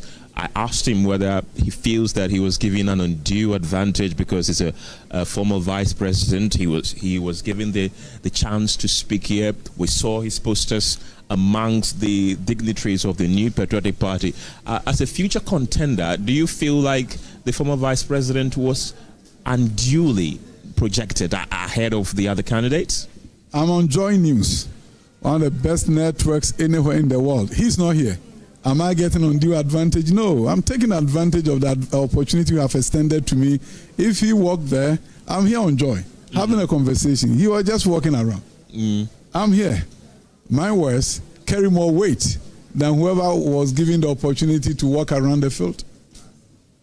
I see. And then the recent trend of donations being in the public domain. We heard that you donated about 200,000 Ghana cedis to Nana Akua-Afrie. We've also been hearing donations to by other candidates. Is this something that is a worrying trend that you think should be addressed? It's like people are fighting that, okay, I want to be the flag bearer of the party, so I'm donating this. It's like you are now in a competition, not you. The aspiring flag bearers are now in a competition as to who is the highest bidder. Is this something that you should put a stop to, as some have said? I'll tell you this. You donate, I donate. We all contest for the flag bearership. I'm not going to complain about it. Whatever people donate, I also donate. And then we'll move on. It's the sign of the times. We're just about 6 months away to elect flag bearers, which you are a hopeful. What do you make about the date in January next year? Are you satisfied with it? Let me tell you this. As a former Minister for Education who was literally in the public eye, I'm a bit well known around the country. At the airport, somebody would walk up to me and say, "Thank you for your service to Ghana." There was this man, I will never forget, he was traveling. He was leaning on his luggage and he said, "Dr. Educhum, God bless you. Dr. Educhum, God bless you," 3 times. And I said, "What's going on?" He said, "God richly bless you," the 4th time. I get on the plane and somebody want to take a picture with me to go and show it to his mother.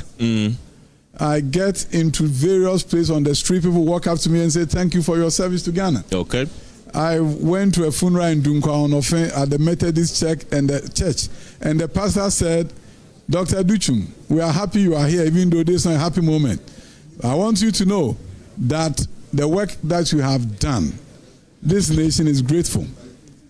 I went to a funeral in Hueni Valley. The pastor said the same thing. Interestingly, the old ladies who come to me and say, "Yeah, Doctor, I'm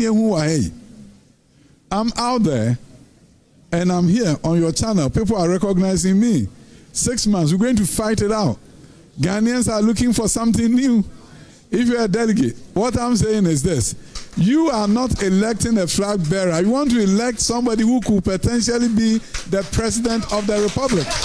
So you have no issue with the top-bottom approach where you are electing a flag bearer first? You don't have any issue with that? I have no time to complain. Whether it's from bottom up, top down. You're ready? I'm ready, and I'll win this nomination by the grace of God. Let's talk about the expansion of the Electoral College. What's your view on that? I believe that we need to be able to give every member a chance to vote in our primaries. But we need to have the right architecture. In the United States of America, when you are registering to vote, you indicate your party affiliation.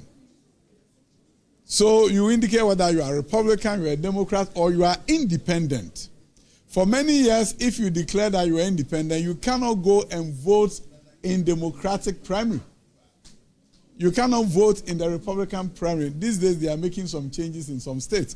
But essentially, if the Electoral Commission, there will be a law that says you need to allow every voter to designate their party.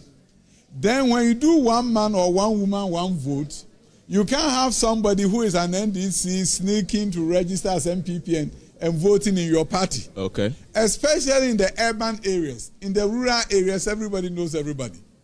But when you come to Medina and somebody comes out to register as an MPP, you don't even know he has also registered as NDC. He will vote in MPP primary and select the candidate that he thinks can lose to NDC. So when you don't have the ecosystem in place, one man, one vote is difficult. Therefore, you may want to look at other ways of expanding the college without impairing the opportunity for your members to vote for a candidate that they want. So there's wisdom in expanding, but you have to do that carefully so that you don't create a situation where people are crossing over. Okay. And then voting for somebody that they want to select for you because they think that person will be easy to beat. So I can understand the frustration of those who says that let us wait and create the architecture first, a thorough voter, a party register, which is uncontestable. And under those circumstances, one woman, one vote, one man, one vote can become a reality for our party. I believe in expanding the base for more people to come to vote. But I also understand that if you are not careful, you hurt yourself. Your former boss, President Akufo-Addo, under who you served as Deputy Education Minister and Substantive Education Minister subsequently, and former President John Kufuor, former Speaker of Parliament, Professor Michael Quaid, they were all not here. Do you think that takes anything away from this conference? Oh, I know that there were circumstances that prevented their coming. And I heard a video clip that was played. I also have the Chief of Staff who came to speak on behalf of the President. I think the party did everything possible under the circumstances. Their absence is not good. We miss them. But they have to do this under some limited situation that prevented their presence here. And they were with us in spirit. And they were here with their speeches. And I think we've heard them loud and clear. And wherever they want the party to be, we'll make sure it becomes. You say that you're confident of victory in January. By how many % are you winning this flag bearership race? I will not give you a percent. I have not calculated the percent. I will not make any estimate here, projection here. I know I'm on JoyNews. You are the ones who do fact check. So if I give you a percentage and after I win, I don't mean that. They will say, he said he was going to get 70%. I know JoyNews. When I was a deputy minister, you were there. Your studios were the place where I literally lived. so I won't project, but I will win. Okay. All right. Dr. Osei Educhum is the former education minister.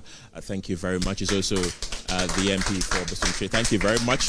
And also an aspiring flag bearer. Kindly leave the microphone in the table for us. So he's been sharing what he thinks was the outcome of this particular delegates conference. He's happy with what has been decided here. He's confident of victory as well. So that's what he's been sharing with us. Earlier we spoke to the former first deputy speaker of Parliament, Joseph Osei Owusu there, who happens to be the chairman of the planning committee of the delegates conference that ended about an hour and a half ago. He says he also has no issue with whatever came up there as a neutralist and as the chairman of this particular Congress or conference. We also spoke to Michael Quaid Jr., who is the NPP's 2024 Dome Kwabienya parliamentary candidate, also sharing a few words with us. He says that he has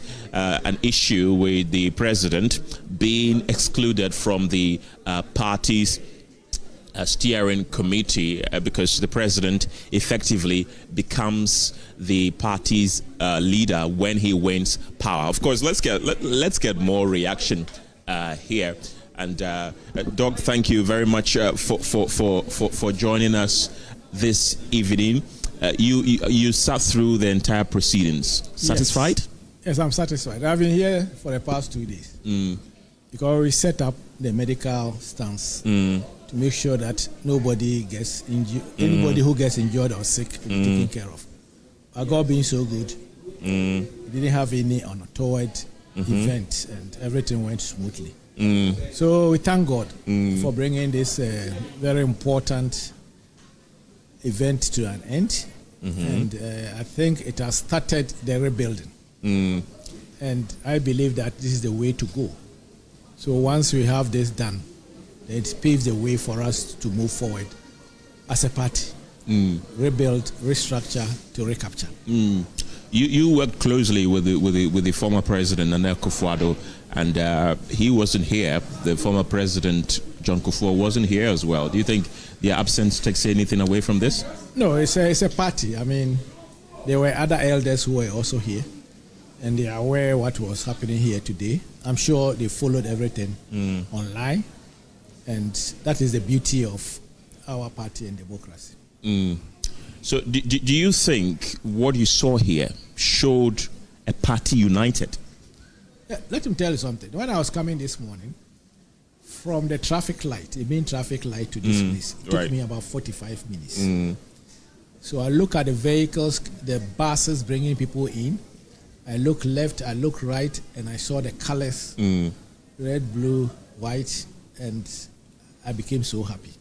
You know the reason why I'm saying this is that, you see, after December 7th election, we went through what is known as grieving phases. Okay. There's something that is called the Kubler-Ross grieving cycle. See, when we lost, it's like losing your dear one. First, you deny it. That can't be me. It's not possible. Then later on, you start thinking why it happened.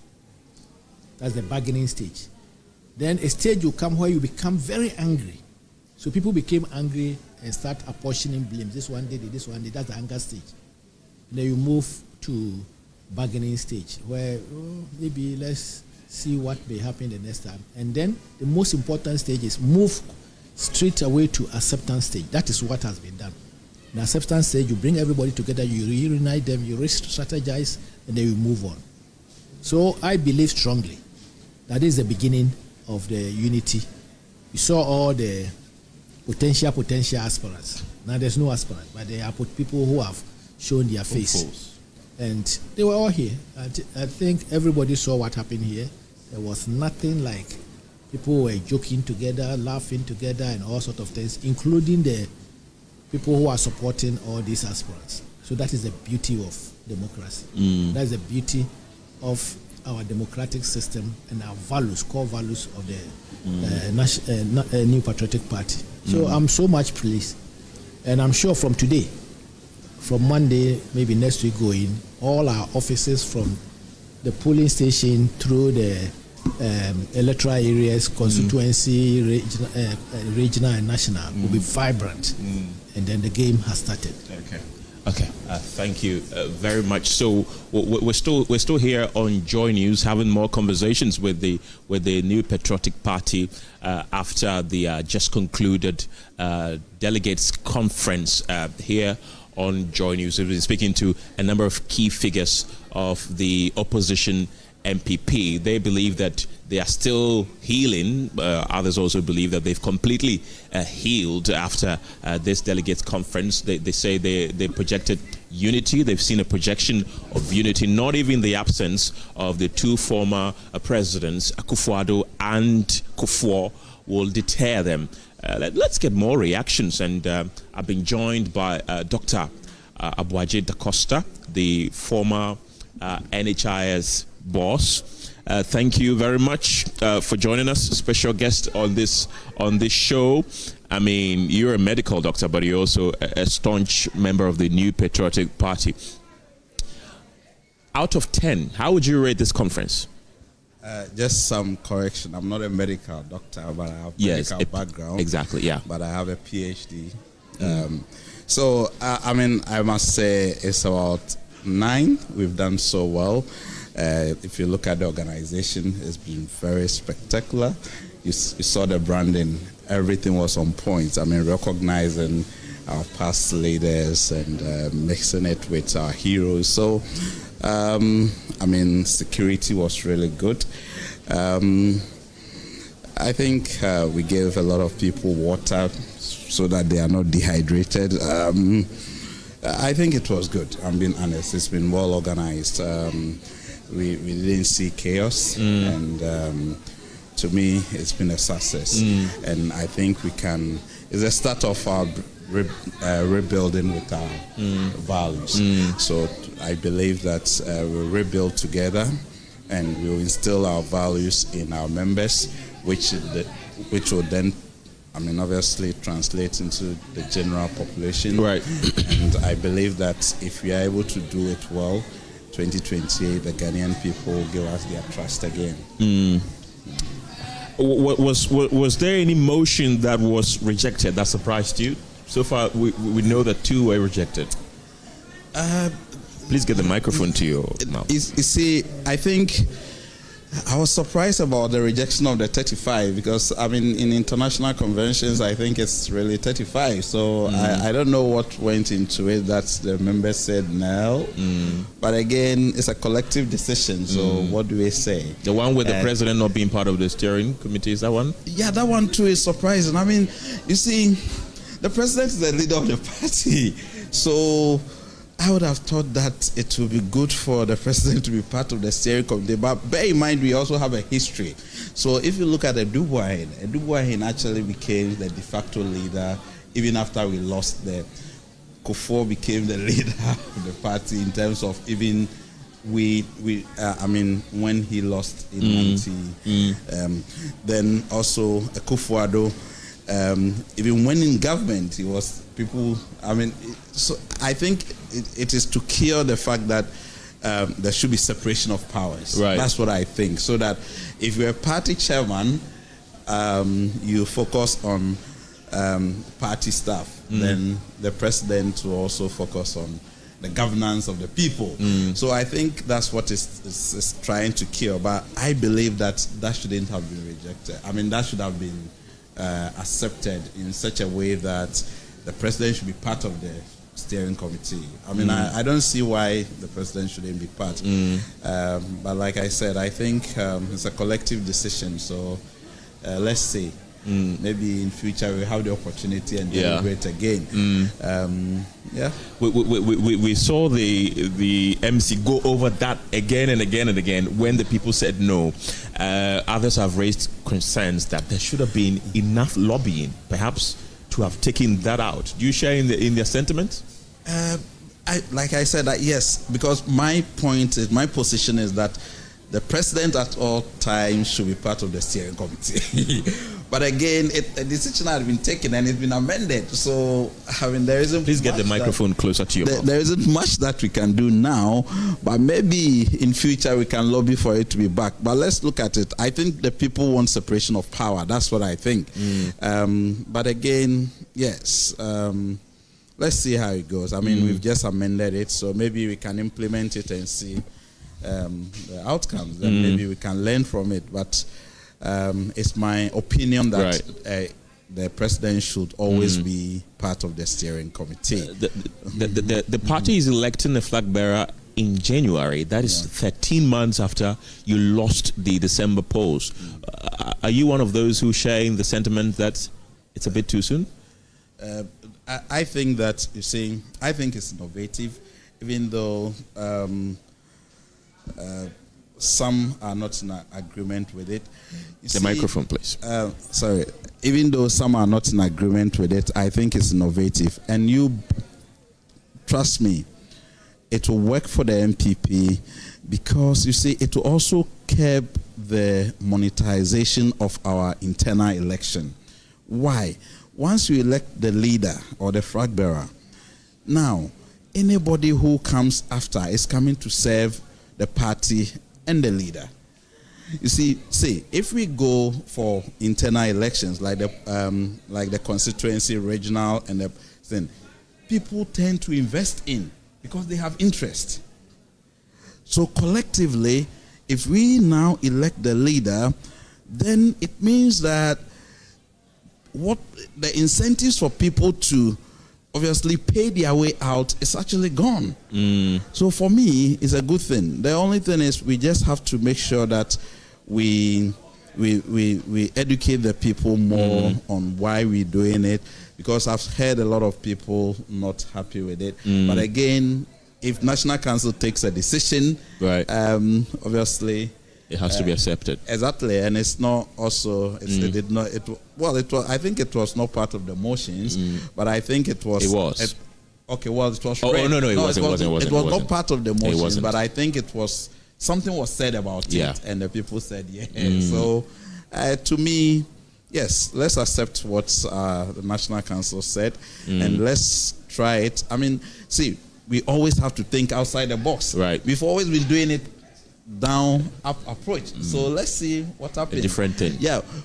To me, I believe that if we do it well, it will help us. Okay, yeah. Dr. Abu-Agyeman da Costa there. Thank you very much. He's the former boss of the National Health Insurance Authority. So that's it. Those are the interviews we've been bringing you live from the Legon Sports Stadium, where the NPP just held its delegates conference there. We've been speaking to a number of people there, a number of bigwigs of the party who've been sharing what they think about this particular delegates. My colleague Kenneth Jesse there, just engaging some key members of the NPP to get their reaction after the party today decided on what exactly they plan to do. Now, when we say we're your election headquarters, it's not just empty sloganeering. We mean business. We walk the talk. And that's why you heard Dr. Osei, Educhum, the former education minister, describe this as one of the biggest platforms in Ghana. I dare say not one of the biggest platforms, the biggest platforms. So I will be handing over the baton to my colleague Evan Spencer shortly as we wrap up the conversation in the studio. Let me just pick the brief reaction of Musa Dankwa and Dr. Sa Asante, 2 minutes each. Just want to get your thoughts now that the party has amended that provision that allows indeed for the voters registered to be expanded. Your final thoughts on how this would actually deal with the issue of vote buying? Will it cure that problem indeed? To some extent, it's going to do something, but I would have wished that you give every card-bearing member the opportunity to be a member of the Electoral College. Okay. Then you are serious about curing that mischief where people bribe people, where people, induce people and the rest of them. Yes, once you do that, it will save the party. But those who want positions within the party are very much interested in maintaining the status quo because they induce people and all that. So fighting it is going to take some time, but who knows? They may be there one day. But Musa, you do a lot of data collection. This would then mean you have to spend more if you're vying for any position. Isn't that the case? Unless you expand it to the extent that it becomes absolutely impossible to bribe a lot of them, then you succeed. What we have seen is a good step, but it means your cost may have gone up by 40%. Interesting. Well, thank you so much for your time here on the JoyNews channel. I'm handing over to Evan Spencer. Dr. Sa Asante would be going with me, but I'll leave Musa Dankwa here with Evan Spencer. Thank you so much for your time. Evans, over to you. Fosi, thank you very much. And Musa Dankwa will stay with us, and we'll be joined by Professor H.S. Kanku. My colleague Winston will also join me. There are some big decisions that the NPP had taken tonight, and we'll talk about the expansion, but it's also the scrapping of the special delegates that will always assemble to shortlist 5. We call the super delegates. They scrapped it. But also we know tonight that the national chairman will now be the leader of the party at all times, whether it is in opposition or in power. That's something we'll look at. They've also tonight also adopted a resolution, and it's now going to be written into the constitution, that if you are a minister or holding any position in government and you plan to run for the president, you have to resign at least 24 months before the elections. That's another big one. They also have decided tonight at the National Delegates Conference that individuals cannot hold two positions in party and in government, and that if you hold a party position and you get appointed into government, you must resign your position in the party. And again, that has been adopted today.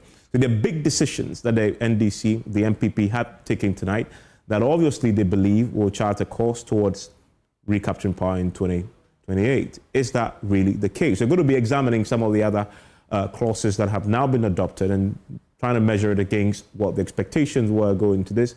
Are these drastic enough to fix the cracks in the party, to lay the foundations to recapture power?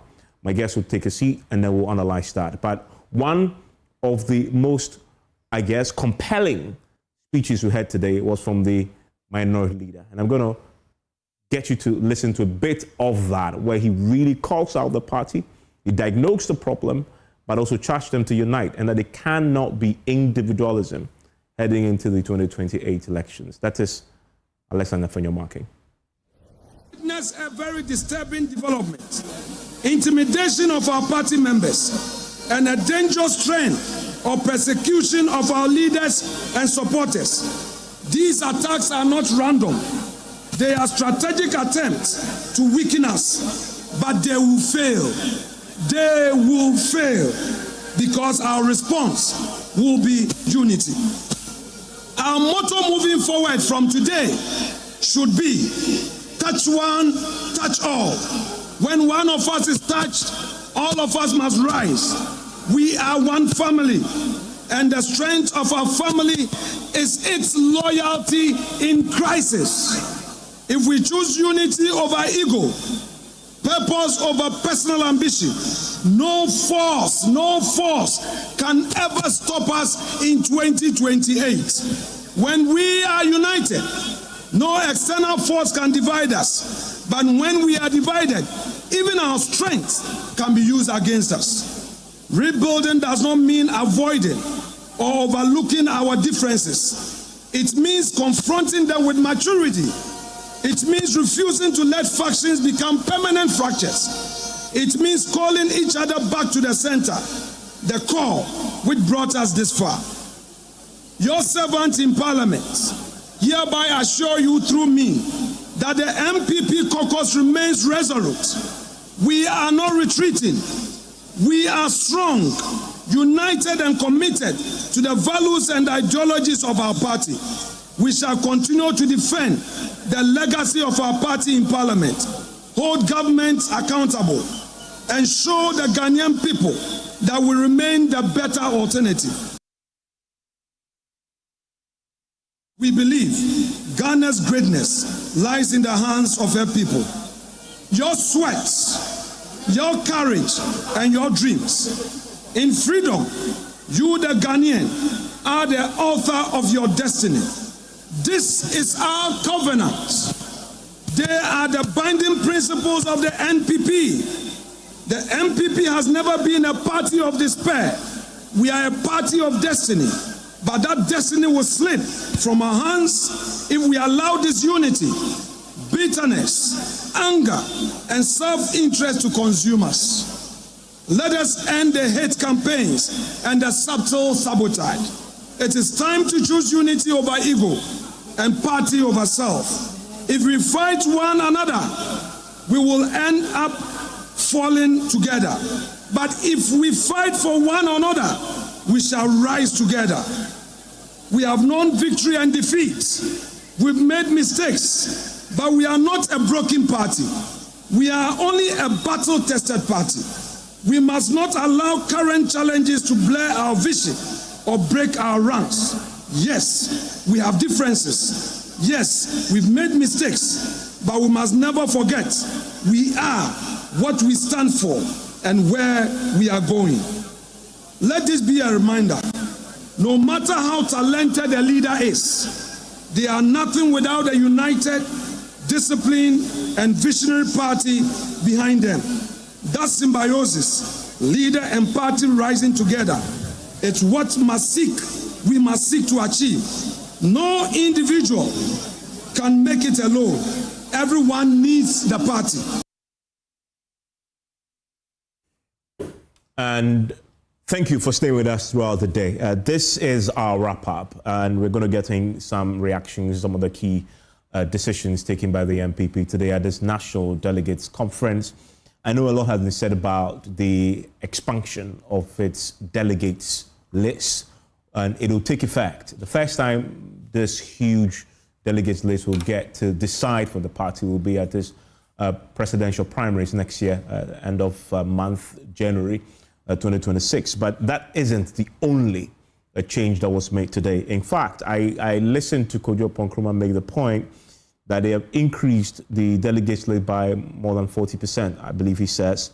And what they've done is that at various structures, at various levels of the party, they expanded all of it, from polling stations to national executives to even former members of parliament and parliamentary candidates can all now vote in their primaries. And also, I believe, when it comes to the election of national executives. So that is the big headline from the National Delegates Conference tonight. Another big headline tonight is that they have scrapped the Super Delegates Congress. That is a special electoral college that they constitute to shortlist the presidential hopefuls in cases where they have more than 5 of them running for that particular slot. And that was based on the 2007 incident at the University of Ghana, where a huge number of aspirants led to very acrimonious Congress, and they decided then at the time, post that,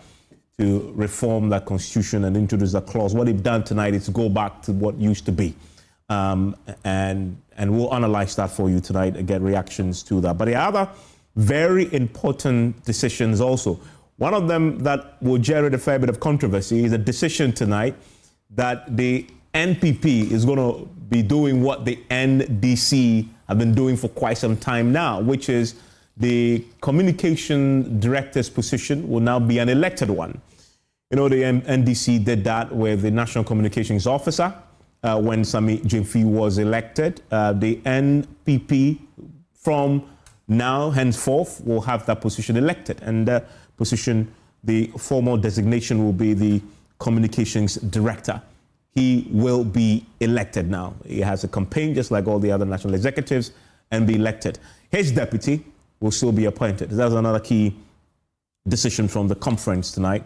And also we know that they also now have passed a resolution which will be written into their constitution to prevent party officers from holding dual positions, dual as in the party position and the government position. So immediately you are appointed into government. If you're holding any of the party positions, you must resign the party position and go and serve and focus on your government position. We've seen that become very controversial in both parties indeed. But the NPP has taken the first bold step of writing it into their constitution tonight. So that decision has been taken by the delegates at this meeting. And another one that is interesting, we talked about it when we started in the morning, myself and Winston, who leads the party and when. It has always been an issue. They resolved it now. Without a shadow of doubt, they written it into their constitution to say that the national chairperson is the leader of the party at all times, whether they are in opposition or they are in government. He is the leader of the party. And I'll get my panel to weigh in on that too. So that is resolved tonight. And then, again, drawing from the history of the NPP, when they're in government and people want to run for the president as on the ticket of the party, we've seen what tends to happen. There is a lot of acrimony. The party has now written it into their constitution that if you are holding on to any appointed position in government, when a party is in government, you must resign that position. Either you're a minister, DC, whatever it is, you must resign that position at least 24 clear months before the next elections. You must resign.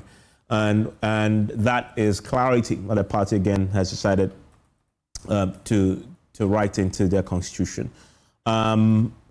So basically, those are the major highlights from today's National Delegates Conference. And my guests are joining me in the next hour. We'll unpack a fair bit of this. And I want to start with you, Winston.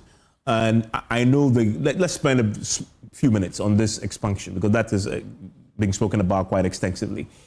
They've decided now to do exactly what we thought will happen, but does this guarantee better outcomes for the NPP going into the 2028 elections? Well, I mean, when we showed up in the morning, I told you that the challenge with going all card-bearing members is that the NPP would have learned lessons from, the NDC, beg your pardon, even though there are those who made the point that, look, if you want to say all card-bearing members should vote, you should actually indicate by what time you can, you end registration. So if you're not a card-bearing member, say by now, you cannot vote in the presidential elections. And that was the plan, to make sure that you don't experience what the NDC experienced, where some few people showed up and gathered in their rooms and registered a lot of people to go and vote. But of course, the challenge also is that, the monetization of our politics, some believe, would never leave us. And so the fear is that if you say all should vote, all may still demand money. And that becomes a problem. So why don't you go with it? Now, this is where I come from. First of all, the people within the NPP who felt that, and you've heard members of parliament who lost their elections indicating that when they went into the polls, people told them that, the people that you shared TVs and cash to, go and look for them to come and campaign for you, because we didn't get anything from you. The belief is that now, if you expand and you have more people, at least you have more people showing up to campaign for you. Evans, I think that we have reached a position as a country where card-bearing members of political parties should be given the chance to vote. Okay? However, in order to be considered to vote, there should always be a cutoff point where it says, if you don't have a party card, if you have not been paying your dues for, say, 3, 4, 5 years, you don't qualify. That would make sure that everybody will go out. So then you would have the true person. But you see, again, and we'll get to the scrapping of the electoral college. Most of the time, we wrongly diagnose problems. And so the initial conversation was, the NDC did it didn't work. Nobody actually went into it to say, why didn't the NDC system work? Because even close to the elections, the NDC was still registering people. And people were complaining that they couldn't be registered, but they were still continuing. So I would have felt that the NPP would have taken that route. Because look, long before the NDC went that route, Jacob Echebilamte had indicated that the NPP had expanded its electoral college and would be the first to actually think of having every card-bearing member of the party vote. That unfortunately didn't happen. The NDC tried it in 2015 and they scrapped it in 2017. And so the NPP has done that. That notwithstanding, you have more people who vote. They call it the limited expansion. But I tell you what, Evans, that does not actually deal with the monetization problem. It will be with the... Kujo Ponkrumah, who is a member of the committee that put this together, I aggregated the proposals, made the point that their ultimate objective is to get to a point where they'll have one party member, one person, one vote across the party if you are in good standing, right? So he's clearly set the ultimate goal, but he says that they are not in a position yet logistically to make that happen for now. They may get there. Musa Dankwa, you obviously have been doing a lot of work in talking to NPP supporters as part of your polling for various reasons. Do you get a sense that it's something that those who are sympathetic to the party, not necessarily delegates or holding polling positions, etc., would want to have a say in deciding who leads the party? I don't want to speculate because we have not done specific poll on that issue. But any person who is a true lover of a party would like to have a say in who the party elects. I don't think that they will say they won't take part.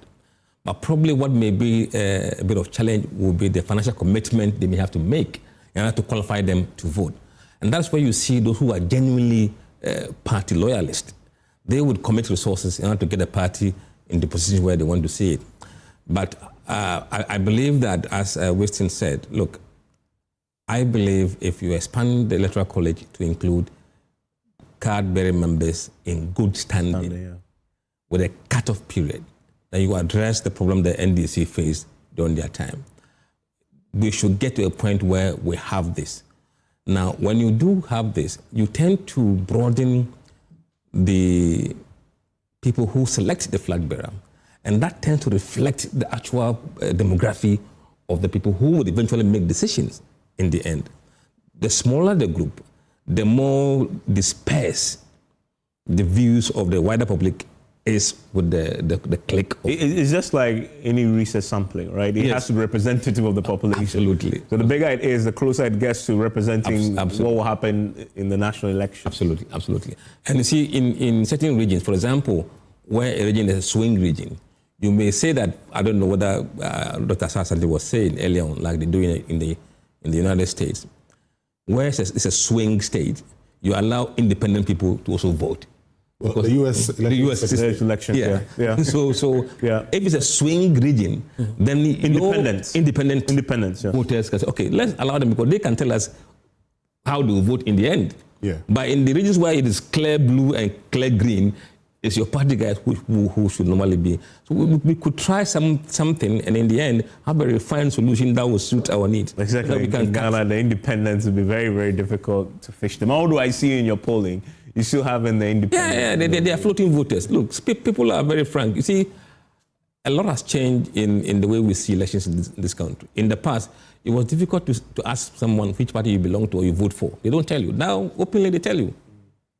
It's much easier. And those who say, I won't tell you, that number is shrinking.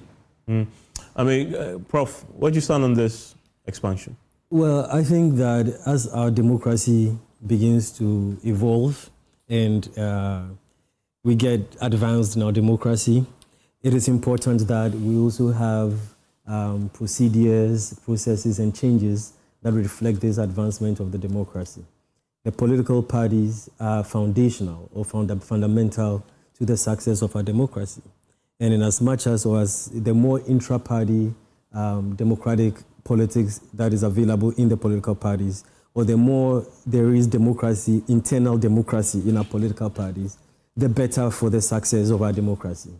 And so, I mean, the most purest form of a democracy that you would expect is the one that reflects the original ideals of democracy, which is a government of the people, by the people, and for the people, or the Athenian version of democracy where everybody meets in the city center. When democracy started in the Greco-Roman system, where everybody within the polity was involved in the making of decisions, or his views were heard in the making of decisions or in the selection of leaders.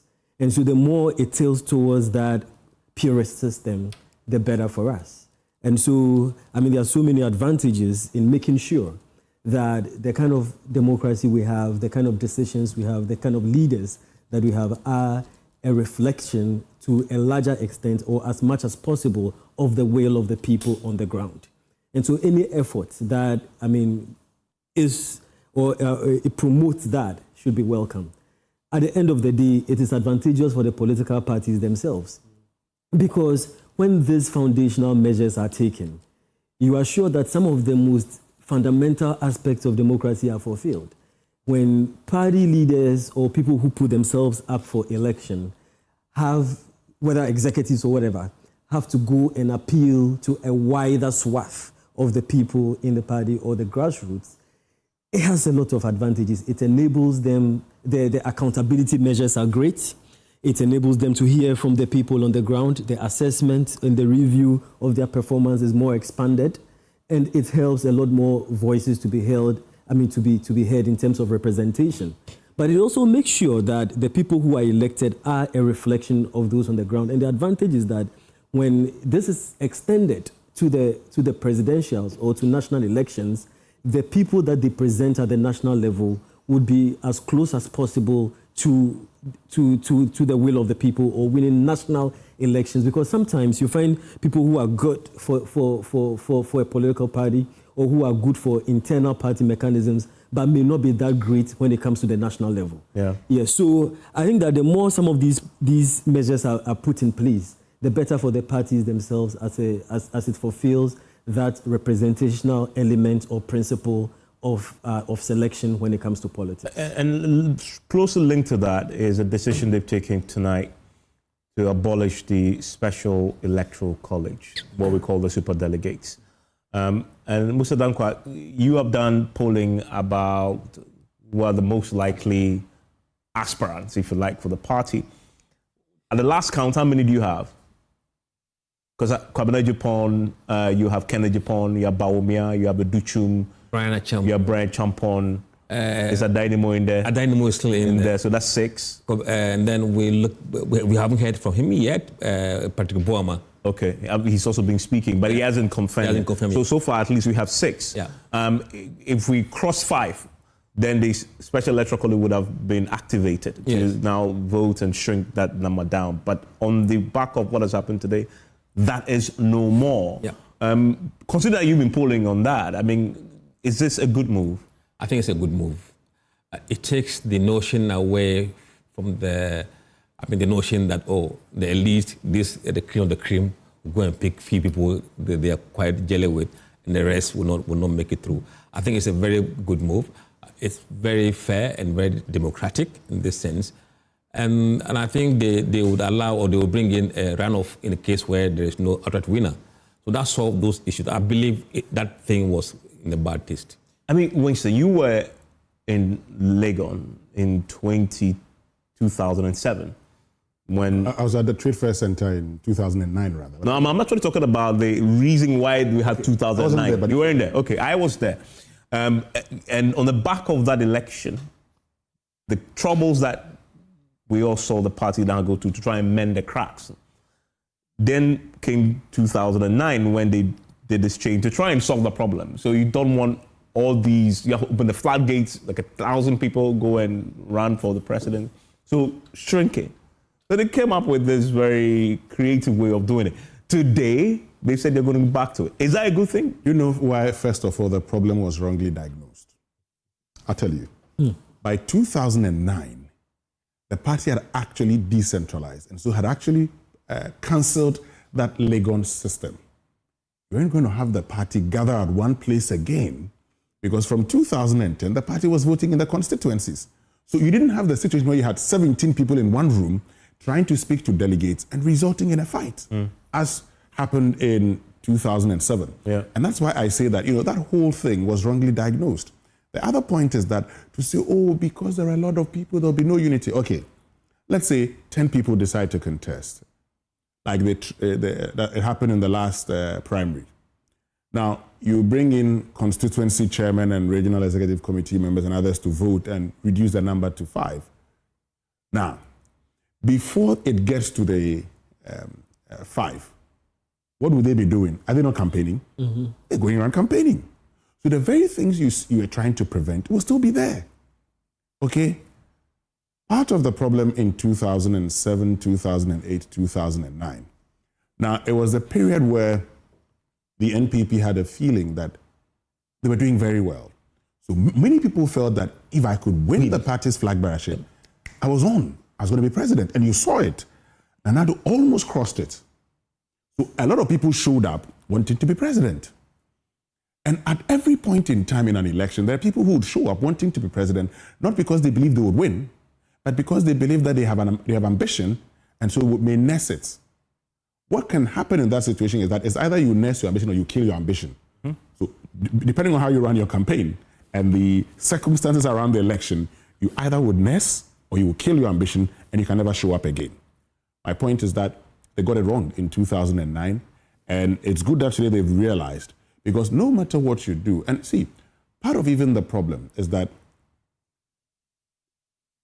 the Special Delegates Conference, okay, where there are a lot of machinations in place to actually send a signal, has created problems in the past even for the party. So all the party can do is go ahead, go and contest. And then if you win, fine. If you don't, you come back. I mean, in other jurisdictions, you've seen 17 people contesting. It doesn't mean that there's a problem. I mean, but the flip side, Prof, is that if you, the last time this was, the use this was the last in 2023, when they had 10 people, right? Then they shortlisted to 5. A lot of them come to waste everybody's time. And then you put them all, the campaign, you go to this, national primary elections, and the party spends quite a bit of money. The party believes is less fractured.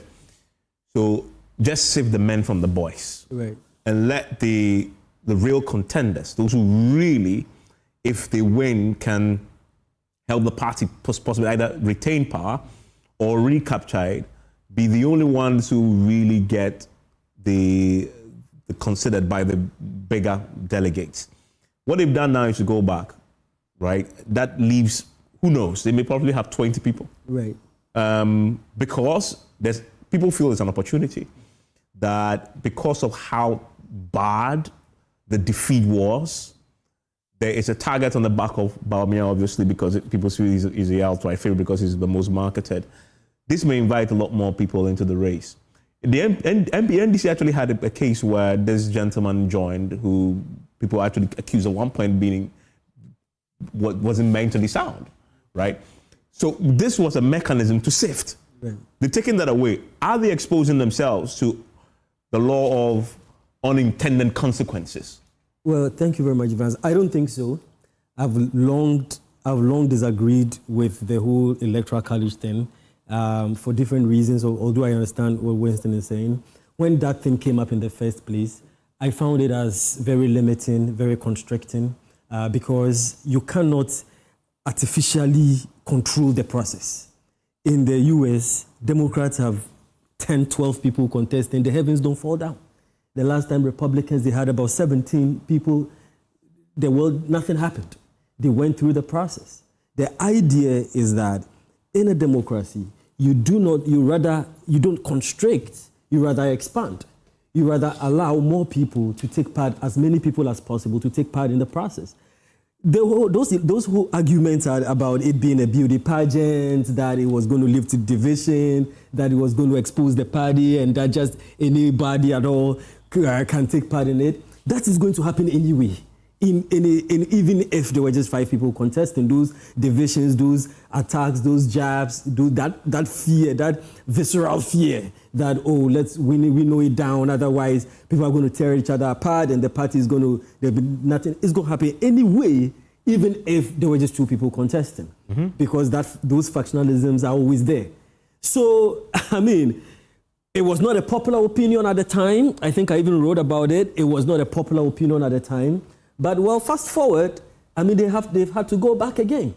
And I think it's good, because you do not want in a democracy to give a certain idea that there are certain elite, selected, special people in a certain back room, smoke-filled room, cutting deals. They're special. Even the name is implied. Exactly. Special delegates, special than the rest of the party. Can you imagine? Even the name signifies that. And that is not a single signal you want to show in a democracy as much as possible. So it's good that they've expanded it. Let whoever wants to do that come and prove themselves.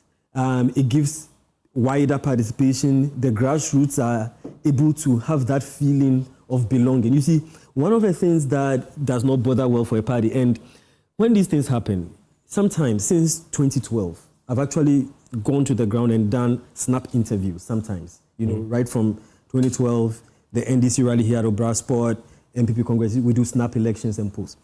One of the major problems that we found in our research today was that one of the biggest problems that the NPP is facing is that disconnection between the elite at the top and then the people at the ground, right? And I know he's laughing because the polls have shown that. So if to merge, like there's a certain palpable disconnect.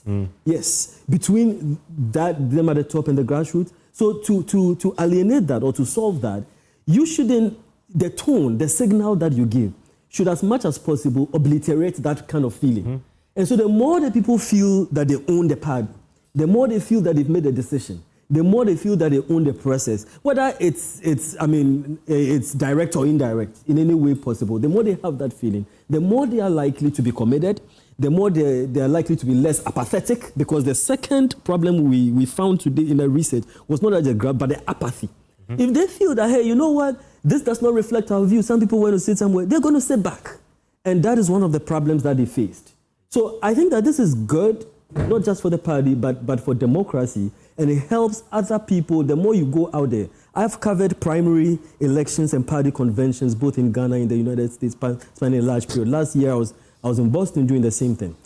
The more you advertise your party, the more you advertise your candidates, the more you advertise the issues, the more you give the opportunity for debate, the more you give the opportunity for contribution, contestations, and all of that, the more people feel a part of the process, and they feel a part of the democracy, and the more they are invested in it. And the more it pushes us as closer to the idea of representative democracy in its most purest form.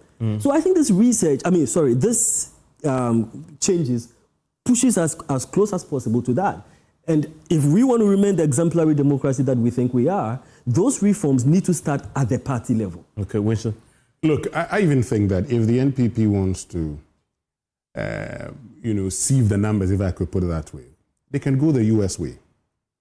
Start regional elections, as in, go. Look, if you go and you get X percentage, well, you get out. Nobody will force you. So sometimes, and I think that political parties should start that. Okay, let's run the presidential campaign this way. We'll start it between, say, in the next 2 months, for instance, maybe 2 months. In 2 months, we'll do it. Masa, if you go to a region and somebody is getting 50% and you're getting 1%, nobody would advise you to step down. The people who will start stepping down, and it will get to a point where the party could be left to just 2. And that actually saves you, all that you seek to do. So instead of saying, oh, there's a problem, let's say, I think it's about time the political parties considered this. I like the US system, you start and realize that I'm fat. Then you step down. You step down because you realize you're not going to win. That's the way to go about it. If you want to reduce the numbers, go about it that way. What that actually does is that it gives your party a chance to connect to its base, because the whole party machinery is going to be in the region. They'll be campaigning in the region. And once they campaign, all the bigwigs are there for the period. The debates will be held in the region. People can ask them questions. The television stations will broadcast it. It actually, puts the spotlight on the political party. In other words, you're going to have 16 elections. Yes. But democracy is cheap. But I know, but that is going to sort of widen a problem that we're trying to shrink, which is extended campaign period, more money spent as a result of that, because eventually you will have your convention. No, listen. Which is equivalent to your central location for election. That is where you say that in order to be a decision maker, you should be a party member in good standing. The party members in good standing would have been paying there's a cutoff point. If you're not registered by that time. But that is not addressing the concern, which will be you're going to have a longer campaign period. You're going to have more money spent at the time when we're trying to reduce the influence of money in our politics. People are going to spend a lot of money. Listen. On the regional basis. No, you wouldn't spend a lot of money. In fact, what you would do is that once it is clear you're winning, you'd have more donors. You even have more donors. Why? Our political party laws are very simple. People can donate to you. Make that very clear that I got money from here and here. You go and declare. The point is that if we do that as a country, what you would see is that, so the NPP wants to elect the flag bearer on the 31st of January. What the party could do is to say, if they had adopted that, is to say, we go for the first regional election in November. You go for the first one in November. Or maybe you decide you want to do 2 at a time, 2 regions at a time. My brother, I tell you one thing. The moment after the first regional election, a lot of people will drop up. Because then the field becomes clear. Yeah, this is Ghana, though. People will still stay in the race even when they're getting... they become irrelevant. There are people who we know will pick up forms to run in the primaries, who have been running for the last 3 primaries and are getting less than 1%, and they're still going to run. This is Ghana. I know you support that point. You support his suggestion. It's a novelty that we shouldn't close the door on any option we can experiment with. But I think, you see, some of the contestants have no idea what they will get in the election. Exactly. Someone like Adynimo knows. Those are notorious serial contestants. Exactly. Now, someone like that will not drop out because he got 1% in the regional election. Others who may have a different perception of what they think they might perform, and that they would spend hugely thinking that they would do well, only to flop. And that would be a huge investment lost. Once you adopt this approach, they can begin to assess their investment, whether it's worth putting more money or cut their losses. And this opportunity it's not given to you when everybody is gathered in one place, in one big bang event, and then realize that, hey, I'm fat. Then you have lost money. And they will finish you quarter in terms of financing. By the time you realize you will never be able to recover as a politician. So look, we should not discount any option. I mean, we should be able to refine and see what can best work for us in terms of even the duration. You're saying that we'll be in perpetual campaign season. You could just shrink it to maybe four months. And in 4 months, we do 4 regions here, 4 regions, we are done. Yeah. And we could even turn that into, let's say, electoral college system. If you win the northern region, it has so many electoral votes based on people who vote there. You can do that system, and then you've won here. Okay, this is the number that you have. And by the time we get to the third, you realize that you are out of the race because the numbers you have gotten will not be sufficient for you to go anywhere. And then people begin to kind of coalesce around the eventual winner much earlier through the process. Yeah, you agree with this? Because you understand the US system very well. You've written books about it. Would it work in the Ghanaian context? Well, I mean, in as much as I understand the importance or the advantages, pushing us as closely as possible to a very pure democracy, there are certain challenges with it. Because the thing is, the start is there, and we saw the NDC do that. Eventually they reverted back. They did to our delegate system. Where, correct me if I'm wrong. Yeah, they reverted back. So, I mean, in as much as we want to push ourselves... But they didn't try, it as in, starting from region... Oh, no, I just mean the general one. The general one. Because, but you see, Prof, the point I was making earlier about the general one, and that's why I bring in good standing. Right. Because in the NDC's case, we all saw how it happened. And, I mean, we were all reporting at the time, and consistently we heard NDC members saying, we can't even get the party forms. So somebody brings the party forms and goes to stay in his room and is sharing it. Now, what that does is that it actually gets the base angry because they can't get the party form. And I have made the point here, Evans, I made the point in the morning. I met somebody who's an NPP delegate. I asked her, how did you become a delegate? Oh, Nami Papa, chairman in George meeting. Watch this. There are people who are delegates, and Musa Danko, you know this. We know. There are people who are delegates of the NPP who were not voted for at the polling station.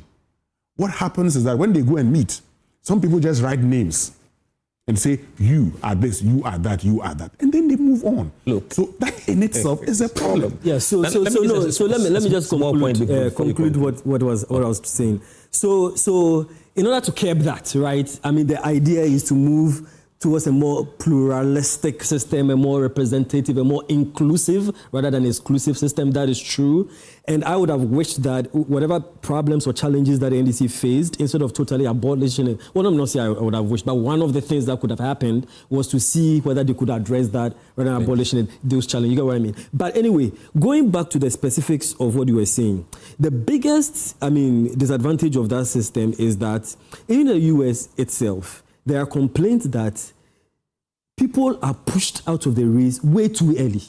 And it does not allow other members in other regions, in our case, or in other states, to be able to air their views. Can you imagine that in a country made up of over 300 million people, over 50 states, which is like an amalgamation, some of them qualifying to be a country on its own, by the third primary or fourth primary, it's almost like people are falling out. We already know who's going to go. The thing has been winnowed out. What about the rest of the country? And there's diversity. There's ethnic diversity. There is racial diversity. There's religious diversity. Even more so in a context like ours. Even more so in our context, which is even more the fissures, the ethnic divisions or diversity is even bigger. And so because, for example, if you start in a place like Ashanti region, you have a trouble. You're in trouble because it's a huge base of the party. If they say vote first, even deciding which region votes first, another problem will be a big problem. Thank you. Right? Exactly. So all politics is local.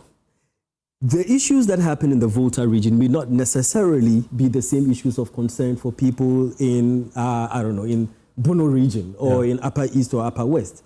And so to winnow the process down too early and prevent the outcome of the election from being a representation of the entirety of the country also has its disadvantages. And so that's what I would say with that. But if we move towards getting as many people to participate in it as much as possible, in making sure, because it's very beautiful that you go on the ground. I remember the last primary that I covered. You know, what it does is that it makes people more involved in our democracy. You see people going out there, parents, fathers, the city council, they go there to air their views. Because now, the way politics is, it's almost like there is a certain disconnect. It's like, oh, it's their stuff. These are the politicians doing their things. The ordinary voter does not really get involved until probably it's getting to election time. They think that elections or politics does not reap certain dividends for the ordinary people, and that it is a place for some people to go out there and to go make money. So the attachment to the electoral process does not happen until much later during elections. And even that, some people say we want to stay behind. And so that's why when you look at the voter turnout, sometimes it is low.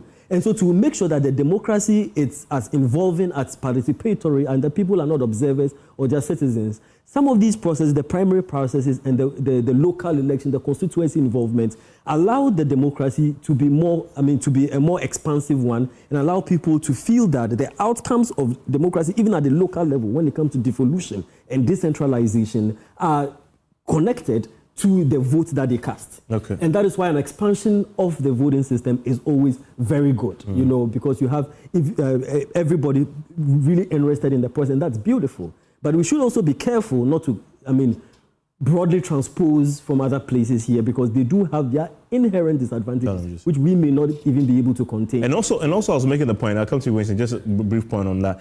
I was making the point about campaign financing. You have the US that has very well settled, strongly enforced regime for campaign financing and disclosures. And you dare not violate that. We don't have that here.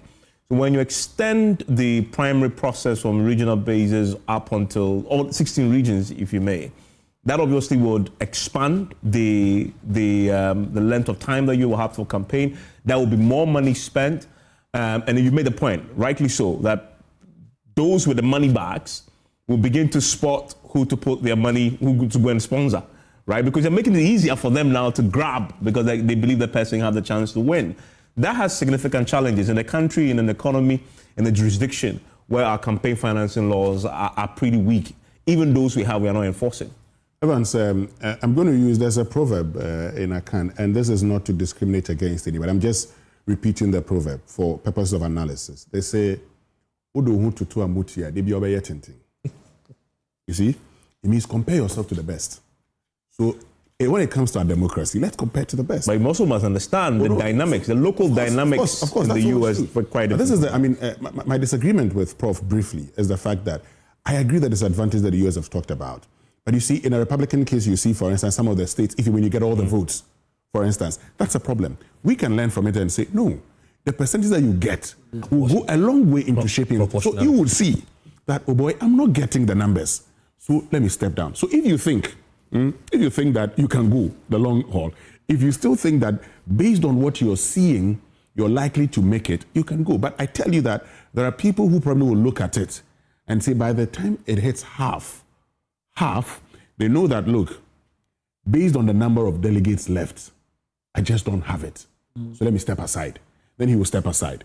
There are those who will be stubborn because we've seen Adanimo consistently showing up. We've seen, others would have also shown up all the time. I think that, I just say this, I spoke to Dr. Edward Mahama one day and I asked him, why do you always show up when your votes have been reducing? He says, he thinks that he shapes the discourse whenever he gets involved. And so he's happy that he talked about school feeding long ago. It found itself someday in the NPP's listing. So he will just believe that he shows up to shape the discourse. Maybe others are doing the same. But if we do it that way, where in this case, all the percentage that you get would go a long way in deciding if by, say, the time it gets to half, you are 2%, and you're like, oh boy, I won't get there. You drop. Okay. And I know you have something to say, yes? Yes. What I want to say too is that, look, it is hard time we begin to work with data. I believe that in the past we have not had a polling organization that does regular polling to let people who have aspirations to assess their potential performance. Now, once the polling numbers are coming, in fact, in the US, to even take part in the debate, they say that you must have an average of, let's say, X percentage of national support to qualify to be on the platform. So they aggregate the polling that has come through over the past 6 months and say, hey, you are 5%. You're not qualified to be on the platform to debate. So we need to encourage more established polling organizations to come and help and expand the polling sector and let people see that this is science. It's no longer a voodoo thing. and let them use data to decide whether it's worth putting money in or should I find an alliance with somebody and go with that person. I think we should be moving towards data and science rather than just going in with expectations, no guidance, and only to realize that you spend 20 million Ghana cedis. Final question on this, and I will go to the other key decisions. This primarily, the first time, and they give it, the first time this will be implemented will be in the 31st January primary, 2026. Which of the aspirants now, and then to you first, which of the aspirants now will benefit the most from this change? I think it's the change. Yeah, I mean the change, two changes. No, one is the expansion, and then two is the scrapping of the special delegates. Okay, let me ask, will the expansion happen before the election of the presidential candidate? Yeah, so the expanded delegates will vote. Oh, next year. Goodness. Some of them would vote. Okay. Some of them would vote. Yeah. Others would not vote. Who are those who are not going to vote? So when it comes to the polling station executive, because their tenure ends in March, so they're still in office. But when it comes to the former ones that have been added to it, they're already former. Okay. So they can vote. But the party is not going to organize another polling station elections. Because but whatever it is, a larger delegates number will vote in the primary. Yeah. So back to the question. Okay. With that in mind, which of the aspirants stands to benefit the most? About 90% to 95% of the decisions are made at the poll by the polling station executives. They are the ones who decide who become the flag bearer. There are about 210 or 215,000 people currently, of which about 95,000 are the polling station. So if the effect is not going to happen at that polling station level, it means the current system would favor Dr. Bawumia. No, the current as in before the changes to the... Yeah, before the changes. No, but I'm asking the question about now they have changed it. So but are you saying that they've changed it? No. But the actual increase in the number... they'll increase. Okay. Okay. Because now they've added former constituency executives and all that. So former MPs have been added to it. See, those people really will not change the core sentiment of the grassroots. Remember, the very basic grassroots, they are the ones who are mostly disgruntled. Now, if you expand that particular one to allow them to vote, then Bawumia will be in trouble. Say that again. If you expand the polling station executives and allow them to vote in that January, Bawumia will be in trouble.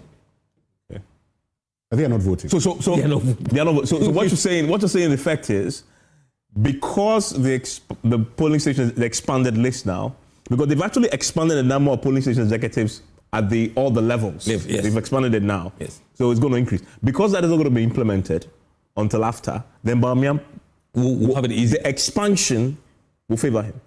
Yes. The expansion will favor him. Because there'll be more former members of parliament who are now going to vote. Which are function of government. Candidates, former, will also be voting now. You see this structure now as a that group normally favors the what do you call them? The establishment. Yes. The establishment candidates. Yes. The rebels are the ones at the very grassroots level. Winston.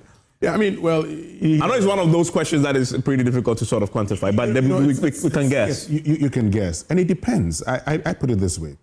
It depends.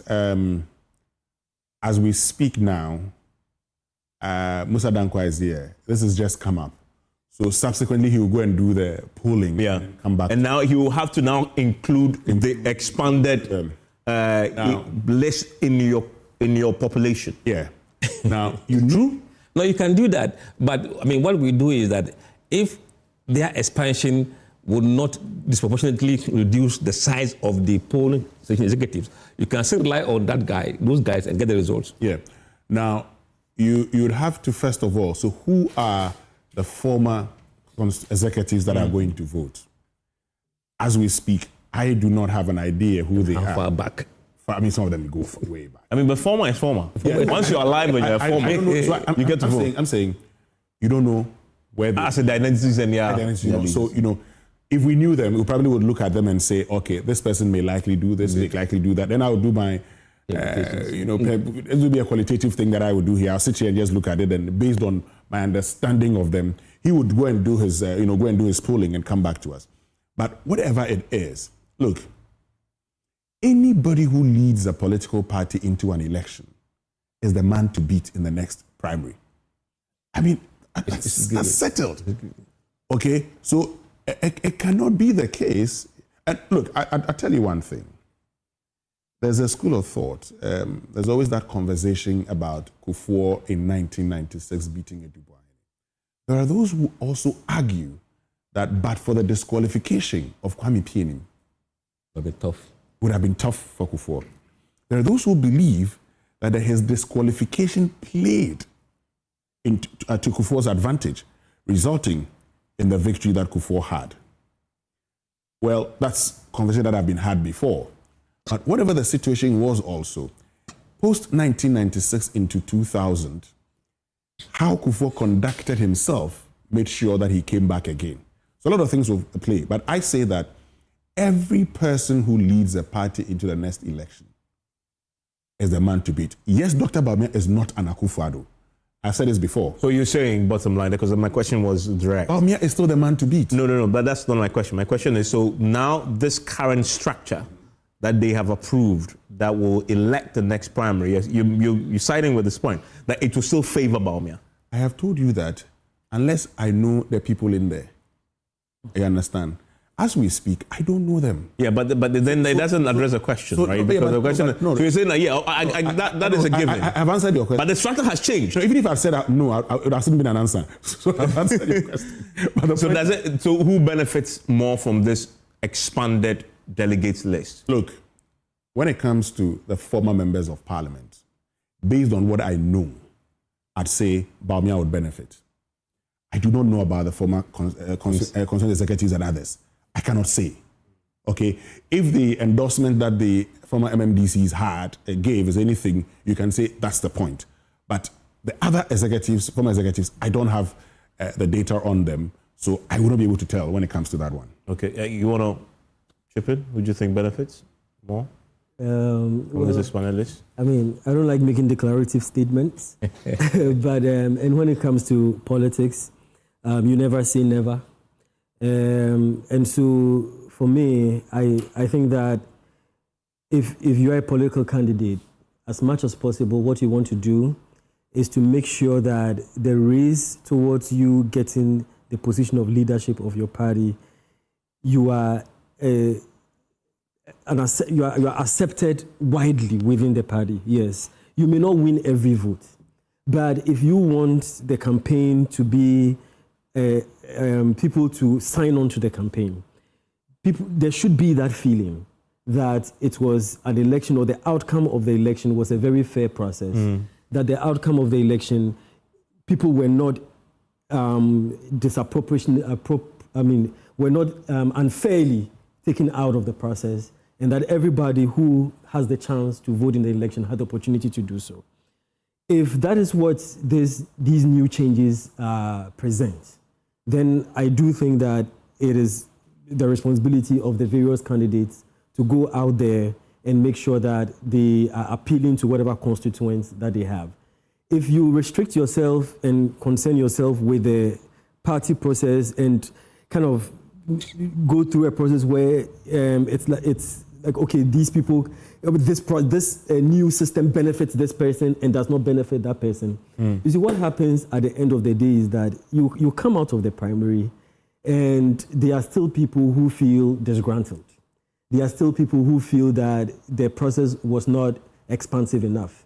And one of the things that, again, we go out there on the ground and do research, one of the narratives that I'm beginning to hear is that the party, or actually in the immediate aftermath of the 2024 elections, one of the things that we found when we did the post-election analysis was that there was a certain feeling that people felt that the process of selection was very limited. So all that I would say is that if the party wants to make sure that everybody signs on to this after the convention, after each election, then nobody should feel, the wide swath of the party shouldn't feel alienated. Yeah, I mean, so far the reactions we got, do you get it? Supposes that almost all the aspirants believe that this helps them. If you look at the polling station executives, they have now adopted a resolution and they write in their constitution to increase the number from 5 to 7. And all of them will be elected from the chairperson, secretary, organizer, women's organizer, youth organizer, communications officer, electoral affairs officer, all of them will be elected. So from 5 to 7. So that increases the number.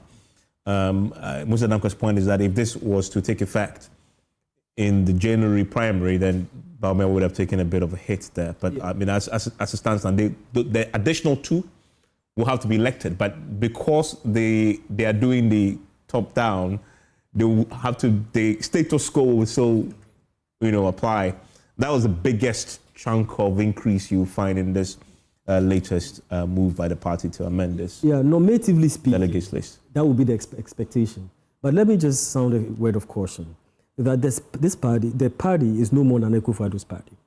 It is no more Kufuor's party. The party is in the process of finding a new identity. New factions, new cleavages are being formed. And so it is not a given that people who were former appointees or former officials would necessarily cling towards that. In fact, we are beginning to see some who are actually quote-unquote rebelling or changing alliances and all of that. And so whilst the normative expectation is that, yes, the establishment vote will go there, it is not a complete given. And so I would say that each candidate should go out there and work very hard and make sure that they don't get any surprises. Because once a few elites or a few opinion leaders begin to shift, it makes people feel free to also, feel that, well, I don't know any allegiance here or there, and then figures are changed. So don't be surprised. Don't be surprised. And I think some of the polling has shown it, that there's, to some extent, there is a certain freeing of certain former officials as well. So I think that the candidates should be cognizant of that. But what I would, commend the party for doing is that I do think that the early election of the candidate, although it was not an outcome of today, is a very big conversation. I do think that would allow the party to coalesce back together. It will allow them the bickering, the antagonism, the divisions that are likely to perpetuate if this goes on for a long time.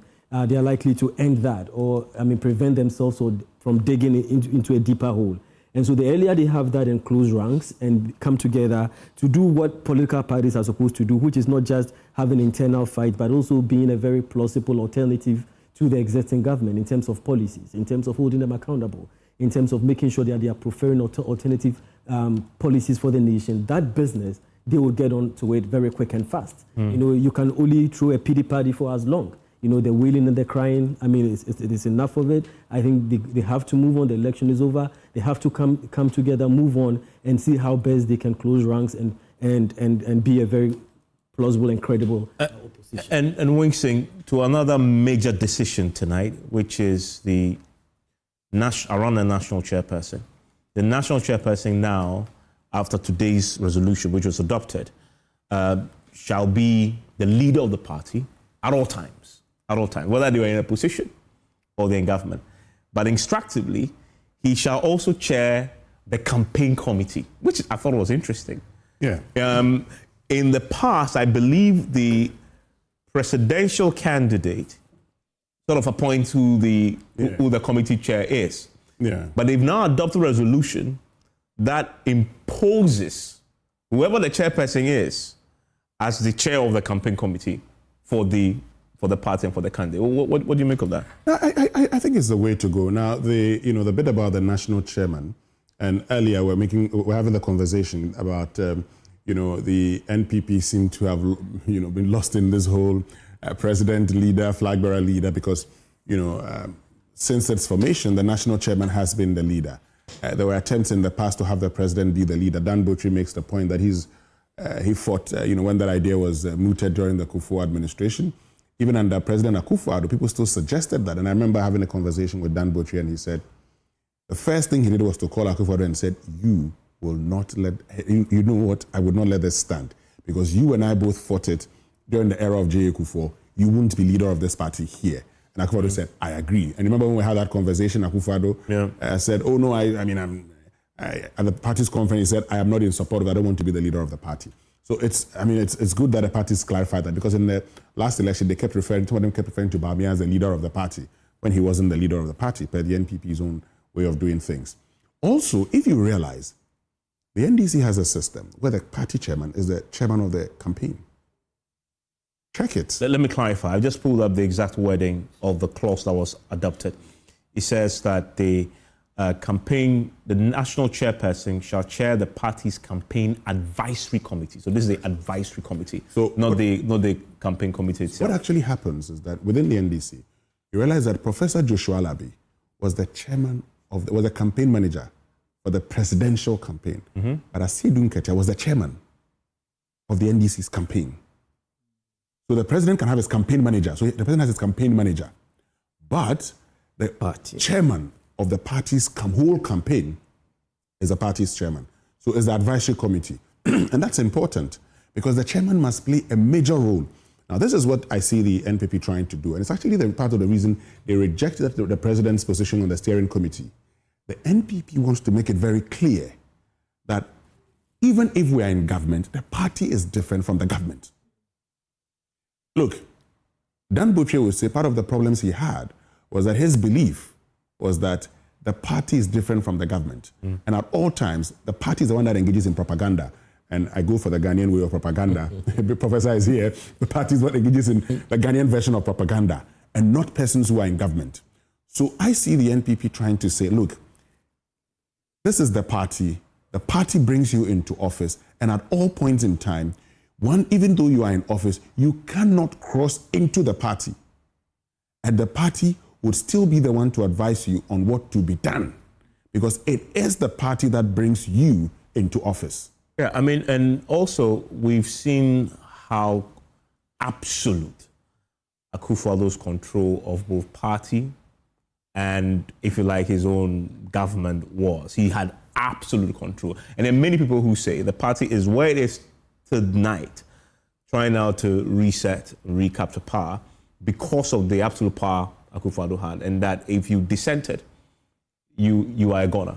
And it starts with 2015 all the way to 2016, where the chairman and the secretary were let go, and then we saw the subsequent manifestations of the various leadership that came into being. Do you think this addresses a problem where you have, Dankwa to you now, when you have the national chairman, the leader at all times, if you have a very strong leader, again, emerge, like Akufo-Addo, who wants absolute power, Akufo-Addo is one of those leaders who want absolute power, don't you see the potential conflict there, where he is the president, and yet he's not a leader of the party, and that the chairperson is? I think this is to address the problem where you have one leader taking absolute power and control over both the country and the party.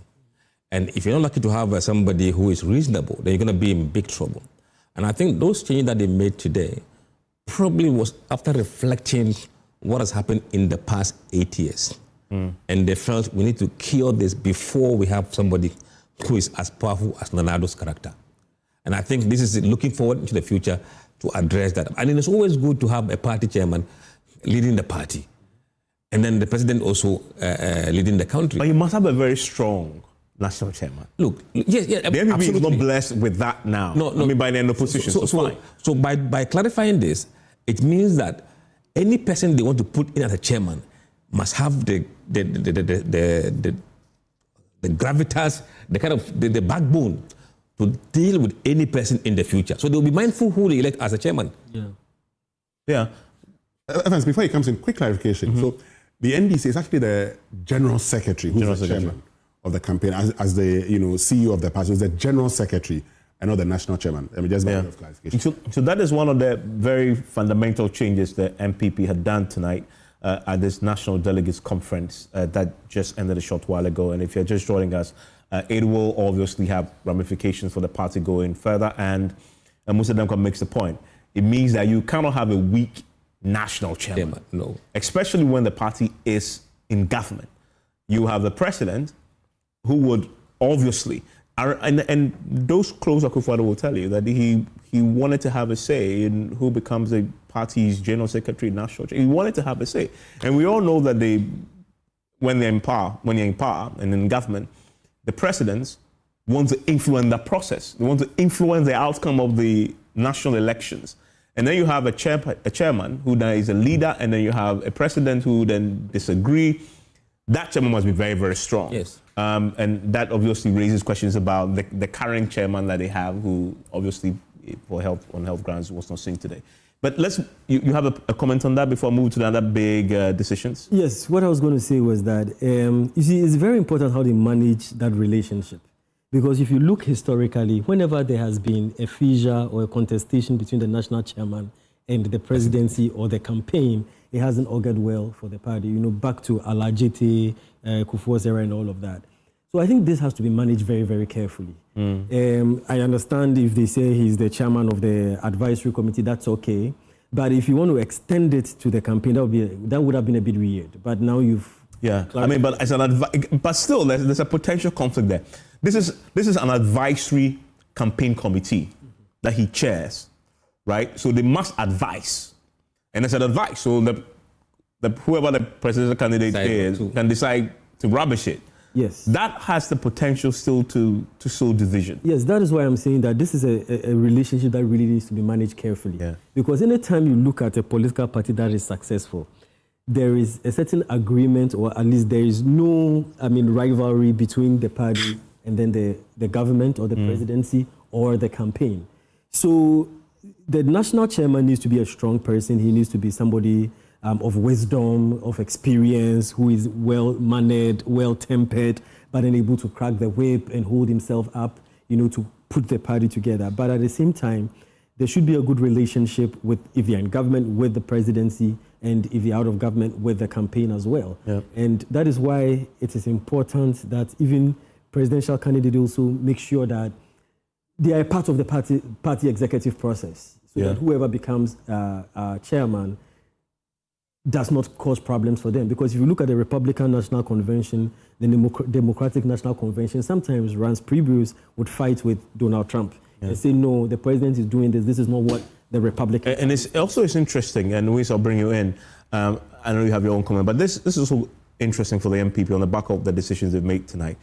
In January, when they elect their flag bearer, that flag bearer will now somehow superintend over the process of the election of the national executives, including general secretary and national chairman. And because for the first time, they've reversed the process, he will obviously have his favorites in whoever emerges as the likely contenders by the general secretary and chairman. And knowing this clause, he would want somebody there that he can work with.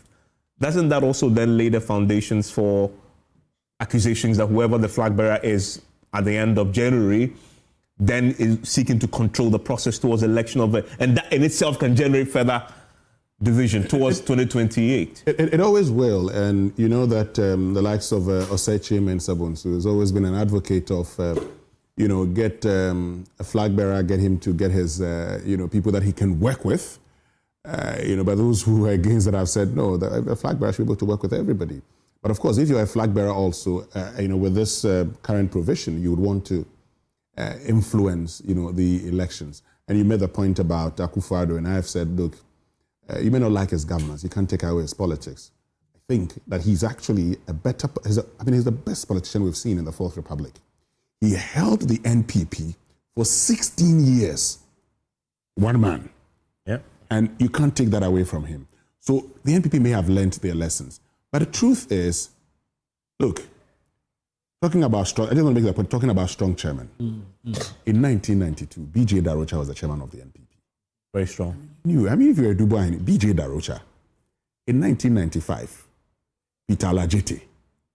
1998, Samuel Odoi Sykes. In 2001, Haruna Eseku, who was minister under Buzia when Kufuor was deputy minister. So the 4 names that I've mentioned, these were people that, even if you were president and you would know that, Charlie, these are people with control. And these are people who understood what they were about. So they knew that, okay, I am the leader of the party and I take this decision. I think that the NPP needs a strong chairman. We've made that point, so I'm not going to go into it again. But whatever the situation is, if you are whoever wins the NPP's primary in January, you want to influence who wins the general secretary, the national chairman. It's as simple as that. Another key decision that was made today, and for many, we say, man, this is no-brainer. They should have done it earlier. They've now written into a constitution, Musa Dankwa, that if you are a minister or hold any position in government and you want to run for president, you must now resign. It's mandatory, at least 24 hours before, 24 months before the elections. Smart move. I think so. It will enable the government to stay focused. People will not be distracted by running their own campaign and also trying to run their ministries. But it will come with some disadvantage because once you are in government, you are a minister, there are certain things that you are able to access and that helps you in running your campaign. But I mean, we can't let them do private jobs alongside the ministerial position. So you must make a decision. And that decision, you probably have to think about it. If you don't have a chance, you probably will not sacrifice your ministerial position for that. So, and this is where data will help you. I mean, you don't go anywhere you know that it's not going to work. You don't lose your job and then go and get 3%. Yeah. I mean, they've taken the decision from their hands now. If you're an individual, you are aspiring. And this is not just for ministers. Across the board, if you're holding any government position, you 24 months, at least you must resign. If you cross into 24 months, then you're locked in. Forget about your ambition because then you're going to serve to the end. That is definitely a smart move, isn't it? I mean, why hasn't anybody done it before now?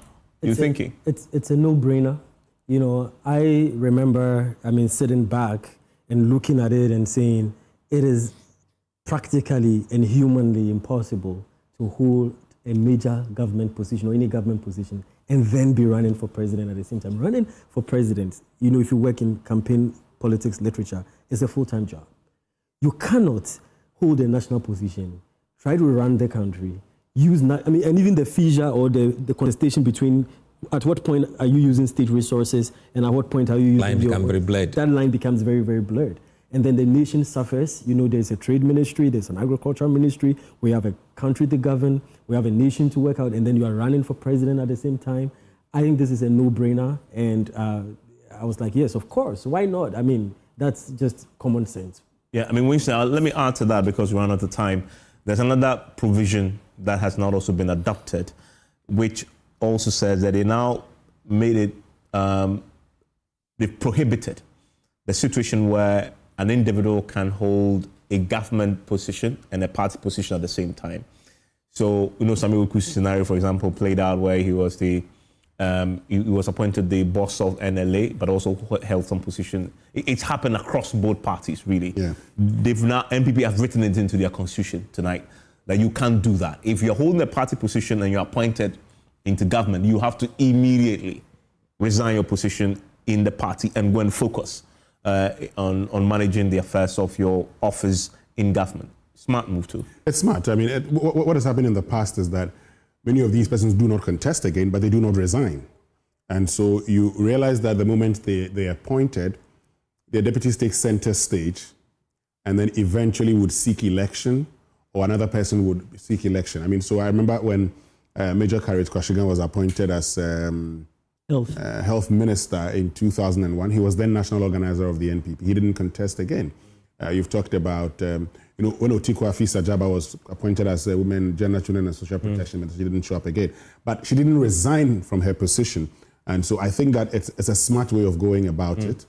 The bit about the ministers, I just make this point, it's also very smart, okay? Because part of the problem that political parties have faced is ministers wanting to be presidential candidates. And what they do is that a lot of the corruption stems from that. because they're looking for money. And once they're looking for money, they start by, some may start by forcing the agencies under them to actually finance their campaign. Yeah. And that's a problem. Yeah. So if you think you want to be president, and you know, the NPP has actually signed on, actually adopted an amendment that says that when they're in government, they have at least 18 months. So no matter how you look at it, so if that, that they must elect their the flag bearer 18 months before yes. the main election. So let's do the calculation. So 18 months means that by now, if you were a minister, you should have resigned. Yep. Why accept it? You dare not accept it. So if, say, the NPP was in power, what you would expect is that by June of the 3 years before the elections, in June, you should be resigning. It's better you don't even accept the position. So what the party is saying is that if you know you have presidential ambitions, okay, the moment you plan that you want to contest, you don't even accept ministerial appointments. You don't accept any appointment within government. Go and concentrate on your elections. And I think it's a very smart move. Okay, and just before we wrap up, the final one, their decision now to make the communications director position an elected one. The NPP, the NDC sort of taking the lead in that already with the election of Sami Jamefi, at the time National Communications Officer. Again, what do you make of that? Let me ask the communications professor. Yes, let me ask the communications professor. So now it's going to be like a position. They've always appointed that slot. Remember they used to have this conflict. The time when you had the former deputy National Petroleum Authority boss, who was a communications director for the NPP, there was some friction. There was some friction between himself and all that, but they've now made that position. The deputy position will still be appointed, but the communications director's job is going to be elected. Yes, this is one of those that I potentially may disagree with, because I think that communication is a very specialized area. I think it's a very professional area where you need a certain level of expertise to communicate, especially when it comes to political communication. The fact that you can shout, the fact that you can insult, the fact that you can raise your voice and do whatever, be boisterous, is not equivalent to good communication. And so I've always tilted towards looking for people of expertise, people who are grounded in political communication, people who have that wherewithal to do that, because this is a very scientific field. And the way that you communicate has, it is inextricably connected to the fortunes of your party.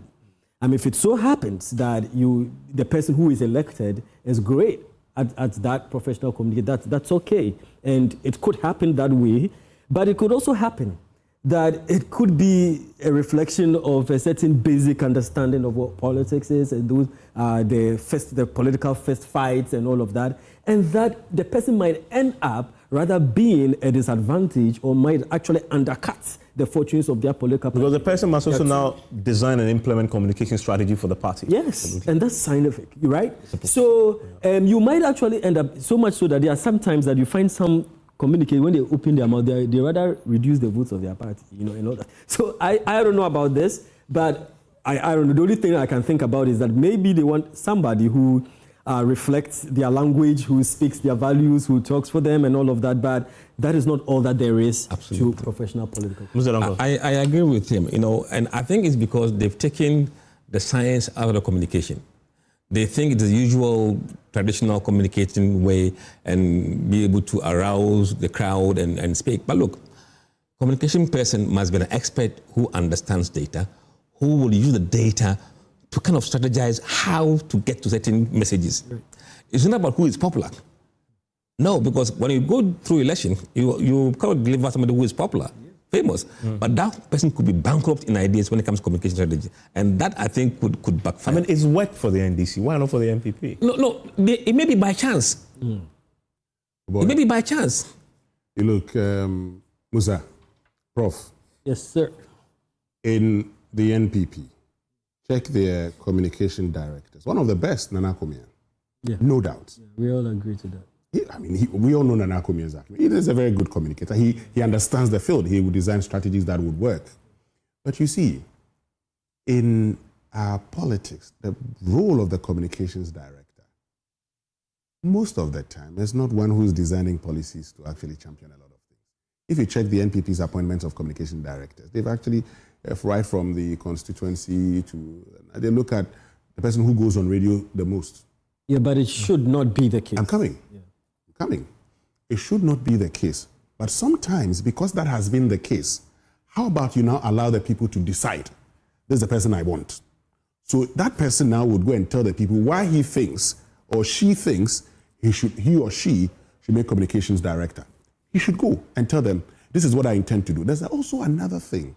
You see, people have actually, and I'll say this, people have actually acted in a certain way because there's some level of accountability. In the past, the director of communications actually thinks you're appointed. So he reports to whoever appointed him and he thinks that's the end of it.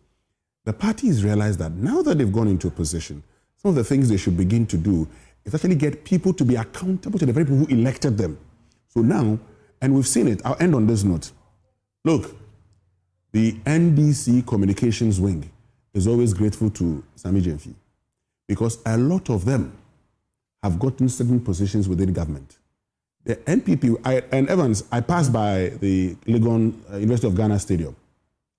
Everywhere you pass, you hear, sadly, you hear, oh, when they were in government, that's what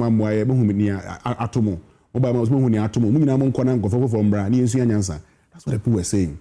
The lessons they have learned is that allow the people to make the choices.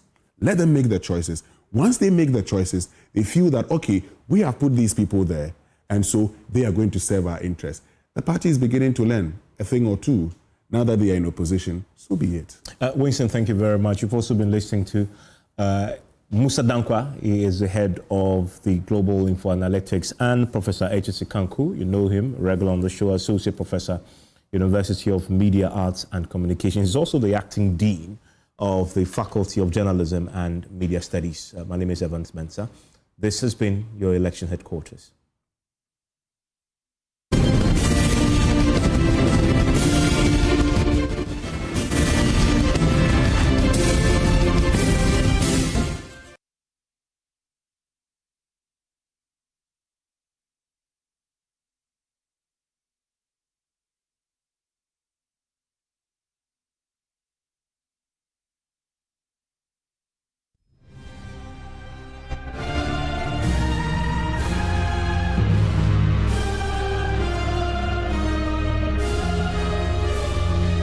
When it comes to your kitchen, don't settle. At Safety and Home Solutions, we combine European-made aesthetics with premium materials built to last. Every cabinet, drawer, and finish is crafted for both beauty and durability, made to handle real life every day. What makes us different? We custom design your kitchen to fit the exact space. No guesswork, no one size fits it all, just clean lines, smart storage, and the layout just fits how you live. And once you approve the design, installation is smooth and fast. No delays, no stress. Our in-house team handles everything with precision and care. Visit us at Safety and Home Solutions Kitchens on Spintex Road opposite the DBLA Ultra Center and start designing the kitchen you deserve. I run because it keeps me fit and gorgeous. Register now for the ABSA Black Star Marathon because your story matters. If I can complete a marathon, then I can overcome any situation that comes my way. Register now for the ABSA Black Star Marathon because your story matters. While sports take a break, there's no better time to jump into the thrill of virtual gaming. Roll, tap, spin, and be a part of exciting journey. 1x Games, the luck never takes a break. I run because it keeps me fit and gorgeous. Register now for the ABSA Black Star Marathon because your story matters. I run for socialization and for good health. My will is my power. Register now for the ABSA Black Star Marathon because your story matters. Build strong relationships. Invest time and effort into developing meaningful connections with family, friends, and colleagues. These relationships can provide support, inspiration, and collaboration. Regularly schedule social activities with your loved ones.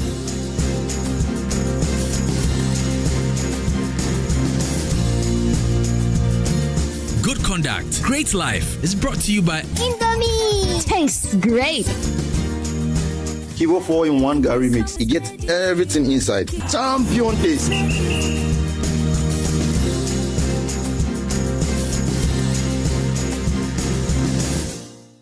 If I can complete a marathon, then I can overcome any situation that comes my way.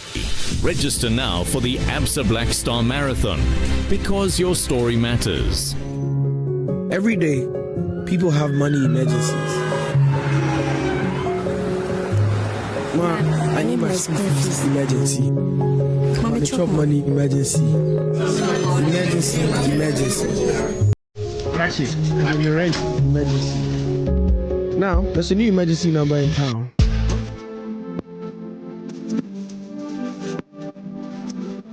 Dial *770# for all your money emergencies and chop life. Dial *770# for money emergencies and get easy and quick access to your money, loans, and other banking needs. EcoBank, the Pan-African Bank.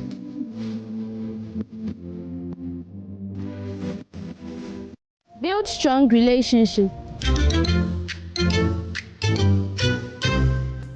Invest time and effort into developing meaningful connections with family, friends, and colleagues. These relationships can provide support, inspiration, and collaboration.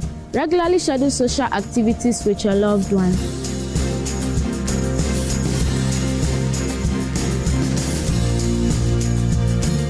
Good conduct, great life is brought to you by Indomie. Tastes great. Kivo 4-in-1 Gary Mix. It gets everything inside. Champion taste.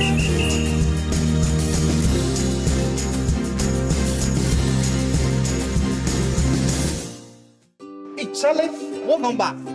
The malaria really knocked you down, eh? Charlie, no joke.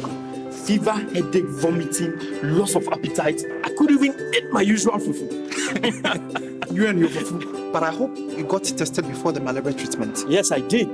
And thanks to Malatu, I kicked out malaria one time.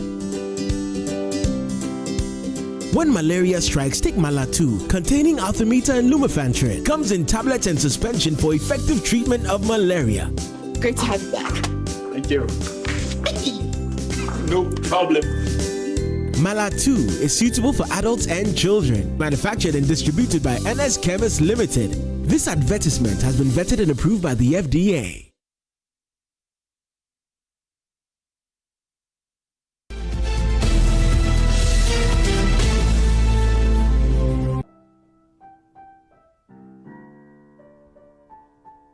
Ghana Club goes back to my childhood.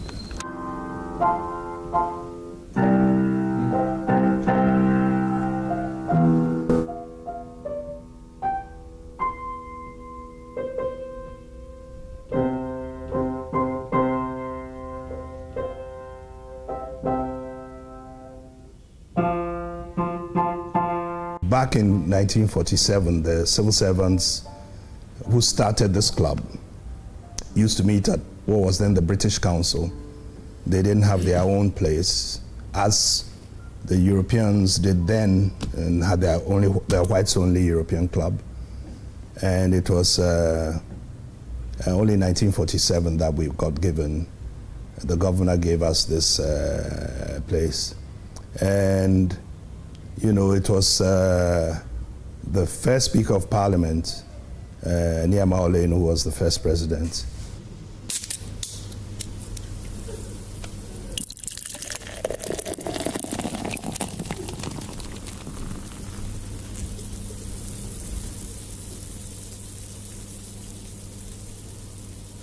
April 1980. That's when I came here. There was a lot of members as at that time. Dr. Joseph was a member. Professor Educhum was a member. The late Akosa, that is Professor Akosa's brother, was a member.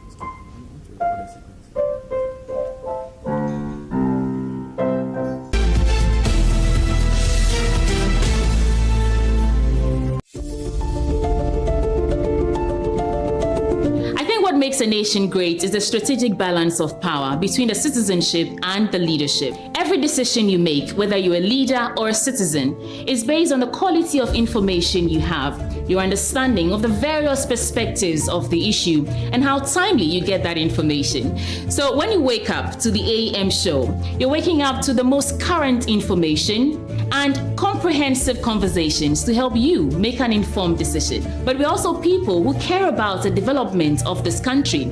And so we care about you, asking the questions that you care about. And that's why you should wake up to the AM show.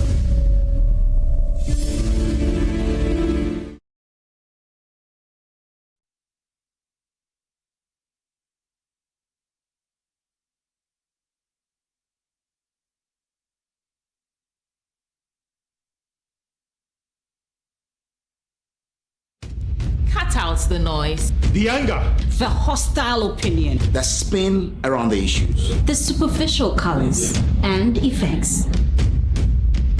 But above all, you can take away the misinformation and fake news, the slander, that misrepresentation that seeks to draw us back and divide us. That's when you will know what's really happening. That's when you will know. That's when you will know. This is JoyNews. Fearless, independent, and credible.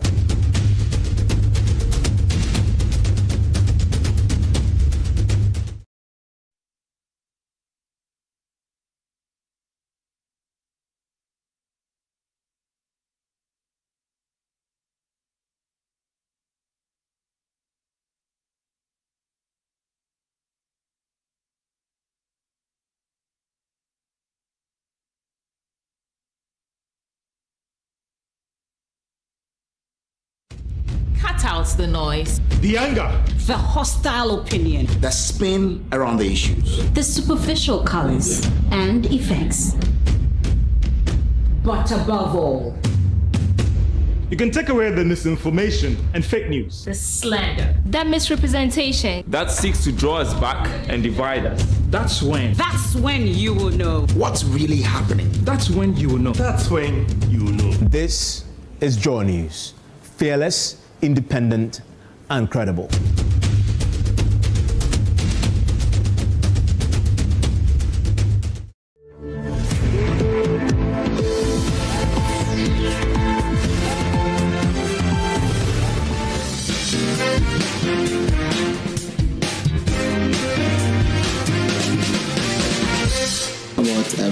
Branding with regards to what Tony was talking about. It looks as if most of the bands have not branded themselves enough. And how you really present your music, the packaging. If it looks attractive, then you get these opportunities. I'm not saying what we are doing or what other bands are doing are not attractive, but probably there's a criteria for them to use in selecting artists or bands that will be playing for these festivals.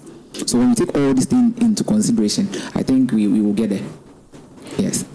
When you mentioned that, or you're appealing to Ghanaians to listen to you, and that in that light, some other people also will argue that maybe because you realize, the music, the indigenous music that we're creating here, appeals more to the people outside. You create music for them. And we're here and we're yearning for something else. So we're yearning for the Afro beats, which we don't know where it's coming from. So it's coming from Ghana, it's coming from Nigeria. And we're yearning for, the dance hall and all of that. Do you think that that's the problem? Because Stonebwoy, he does a little bit of high life as well. There's something in there. If you're R&B, but she all of them. Sarkodie, the guy raps in Tree.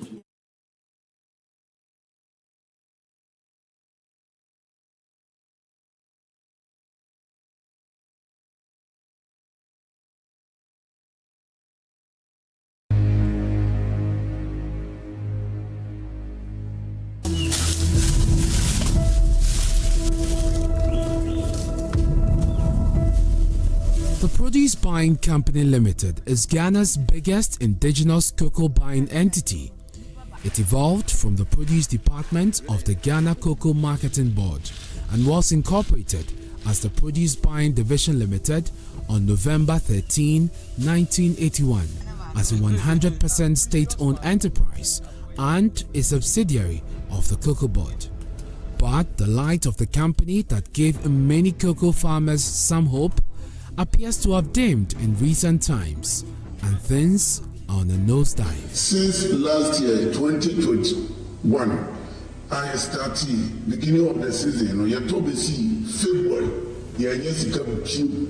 District managers are unable to cut tons of cocoa from its societies to depots because of lack of fuel to run its trucks. Wo district manager, se wo di sika na ba no webo, nti se wo pese ukoko no ba depo ho, se de krachi no ton koko no ma da farms na wo wa ko pebusia. Now they are ato diesel.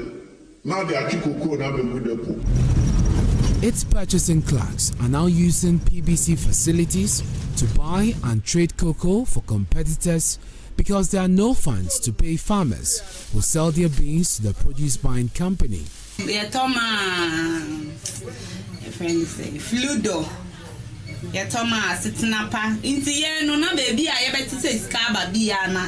Because of your young customers on back.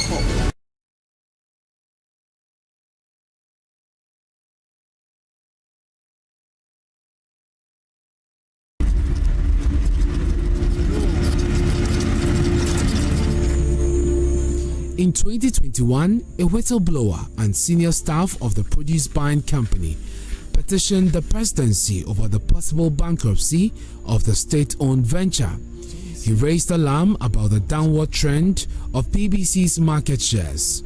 In his petition to the president, he made a prediction about the market share of the company. He stated that if PBC market share should hit a single digit, it will spell doom for the state-owned company. Exception of our new management, I realized our fortunes per market share were falling, and as I indicated earlier, it affected our remunerations. You know something? For the past 6 years, we have never had even 1% salary increment, and you can imagine the hardships we are all finding ourselves through in Ghana now. Even 1%, we have, because yes, it's true. The financial difficulties and challenges we are facing, and it's all because we are not able to buy in volumes. That is why I wanted to inform the presidency. I wanted to inform the appropriate bodies to have a second look how best they can help PBC to stand on its feet to buy in volumes. As it stands now, with the way PBC's market share is dropping, we are in the 2022-2023 cocoa season. With the way the trend is going, what do you think PBC's market share is likely to be in this season? I'm not a prophet of doom, but we all have to be honest and be truthful to ourselves. As I predicted 2 years ago, that if things are not changed as we have been doing things, we will be buying a single delegate. And if we buy a single delegate, it means we are not going to be able to pay ourselves and sustain the business. Everybody will be going home.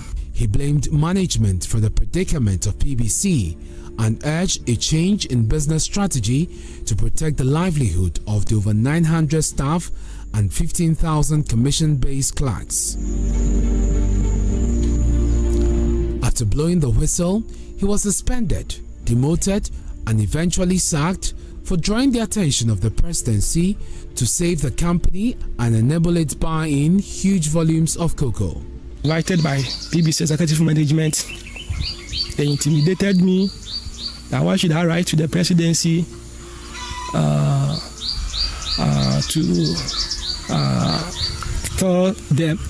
should I write to the presidency? Then I explained myself to them. Then I I explained myself to them and I left. Then I was interdicted. But after I met executive management and I explained myself to them. You know one thing that surprised me? There was not a single question from the executive management as to solutions I have for the PBC, because I wrote a letter to the presidency explaining our down-pending fortunes of PBC. JoyNews visited 3 regions to engage with staff and the purchasing clerks of PBC. A depot manager who pleaded anonymity over fears of victimization expressed concern over the dip in PBC market shares. He said this had impacted the operations in the regions, citing their inability to purchase cocoa for the main crop season in 2021. According to him, the late release of funds last year to buy cocoa in week 5 of the cocoa season meant competitors had already made significant purchases.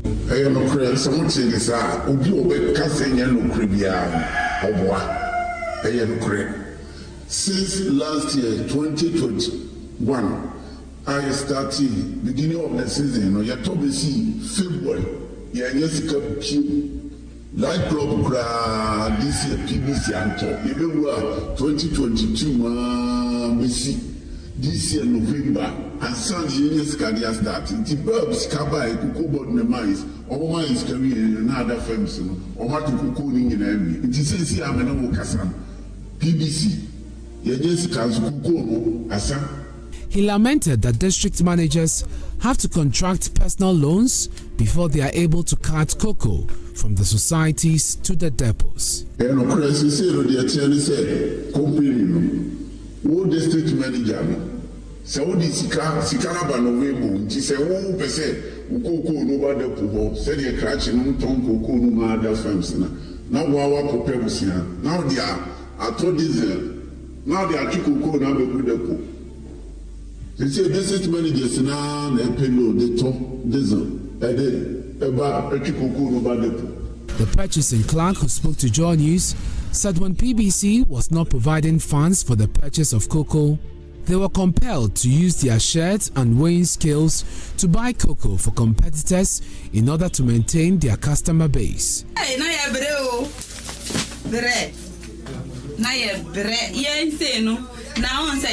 Different business cocoa Educhum and no neighbor kakra. So can be different business at important now. Oh, no answer. Okay. So by area yeah no answer until say and no sa na ho chire ni shada nya bebre sa. Okay. Na I think so na motoma we say other different companies and they are maintaining more customers. Okay, not different companies when I'm moton Emma. Oh, yeah, Toma. Your friend say Fludo. Yeah, Toma sitting up. Into yeah, no, baby. I ever to say Scaba Biana, yeah, because of your better young customers no on Beko. The state-owned company's market share stood at 30.8%, an indication that PBC was able to purchase 240,297 tons of cocoa during the 2015-2016 main crop season. But as at the close of the 2021-2022 main crop season, the company's market share had dropped to 8% because PBC was able to purchase only 52,364 for the season. The state-owned audited report of the Finance Ministry for the year 2020 indicated that PBC was among the government's joint venture companies that had recorded significant decline in its revenue from 1.9 billion Ghana cedis in 2016 to 1 billion cedis in 2020. It represents a 50% revenue decline of PBC's revenue over the 4-year period. PBC is among government-owned ventures that have been posting losses since 2016. As of 2020, PBC's long-term loans stood at 504 million Ghana cedis. It's now a tale of uncertainty for the over 900 staff of PBC who have been battling irregular payment of salaries. In August 2022, a circular copied all staff indicated that payment of salaries would delay due to the current financial challenges facing the company. When we spoke to the staff who pleaded anonymity in November 2022, he told JoyNews their salaries delayed for 3 months last year. It was not only difficult for many to fend for themselves, but their families as well. The staff salary, they were owing us 3 months, but currently they've paid the 3 months. But as we speak, we don't know when our next salary payment is coming, and we have no idea. He said it was now difficult for staff to access welfare loans from the company, which wasn't the norm in recent past. Okay, the welfare fund is a revolving fund. So they wrote to us that there are no funds available. So nobody should apply for welfare loan.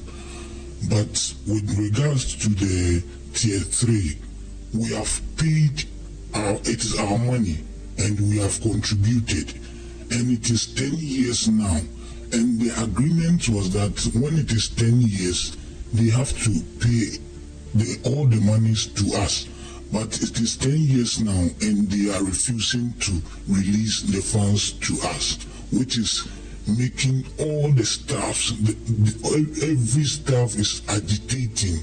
Every staff is agitating about this tier 3. So dire is the financial situation that PBC suspended the intake of national service personnel for the 2022-2023 year. In a circular cited by JoyNews, the Human Resource Manager William Owusu cited the current financial challenges of the company as the reason. In January 2022, PBC wrote to the Ministry of Employment about its intention to restructure the company, including downsizing its staff. It cited the prevailing financial and operational downturn, making it difficult to pay staff and meet its obligations to stakeholders.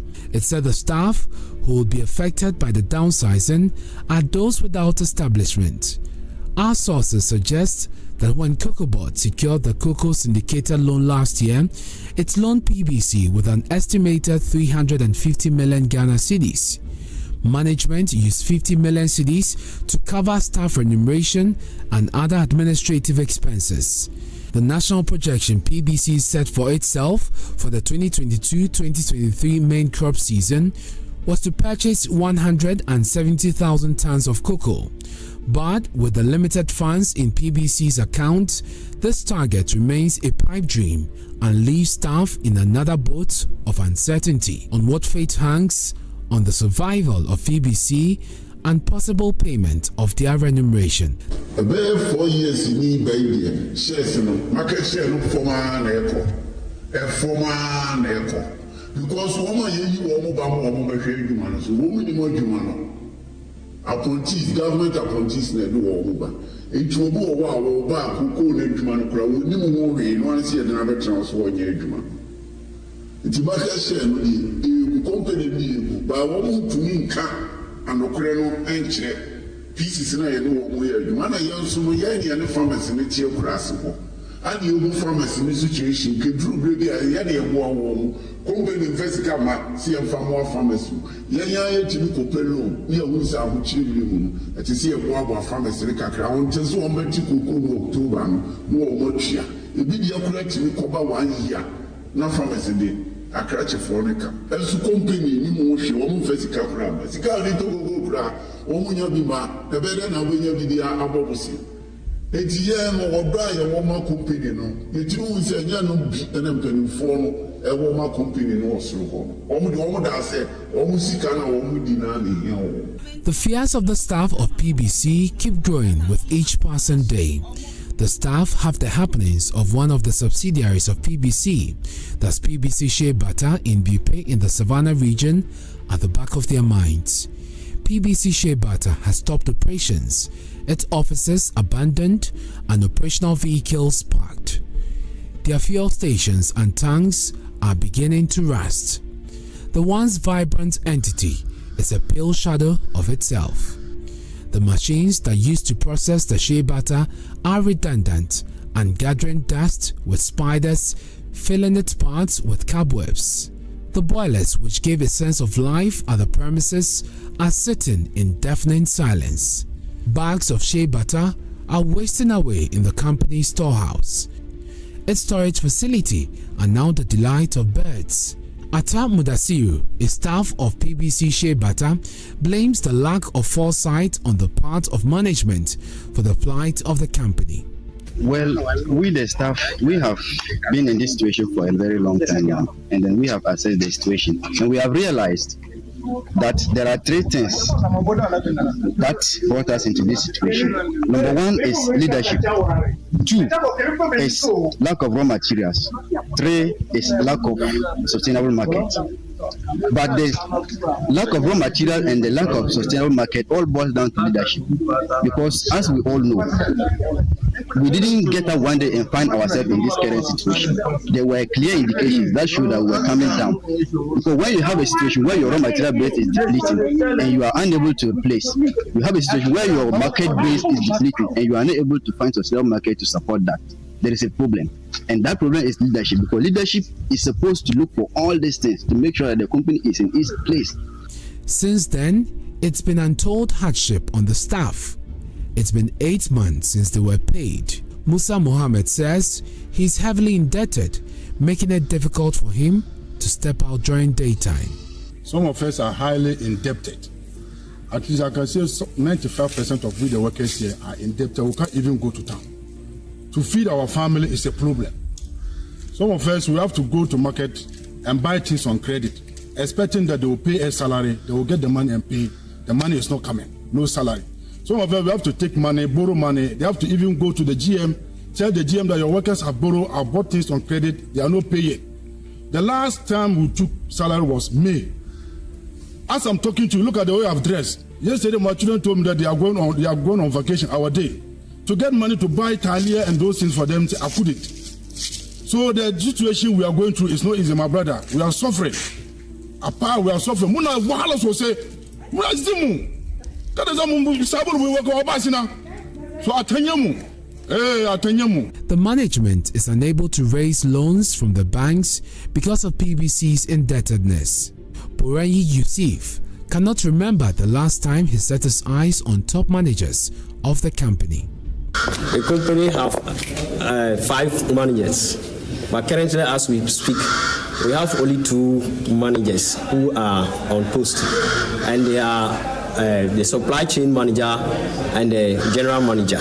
The rest, we don't know their whereabouts for some time now. Then the 2 managers, that is the supply chain and the general manager, what they are telling us, or they told us that they try all possible means to get funds to raise up the company, but because we are a subsidiary to PBC Limited, we have it. They find it difficult to raise the fund. This is a fate not far from PBC Limited, as many workers fear. It requires immediate intervention to save the only state cocoa buying company for the sake of the many mouths that depend on its survival.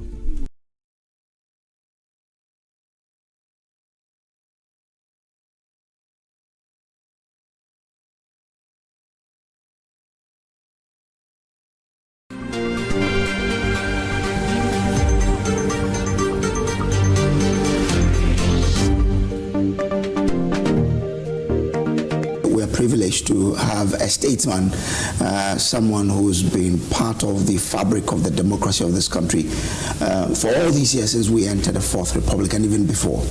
I mean, this is a man who's been a former a deputy defense minister, someone who's been a member of the consultative committee that drafted the 1992 Constitution, the document that currently still dictates to us how to go about our democracy in this country.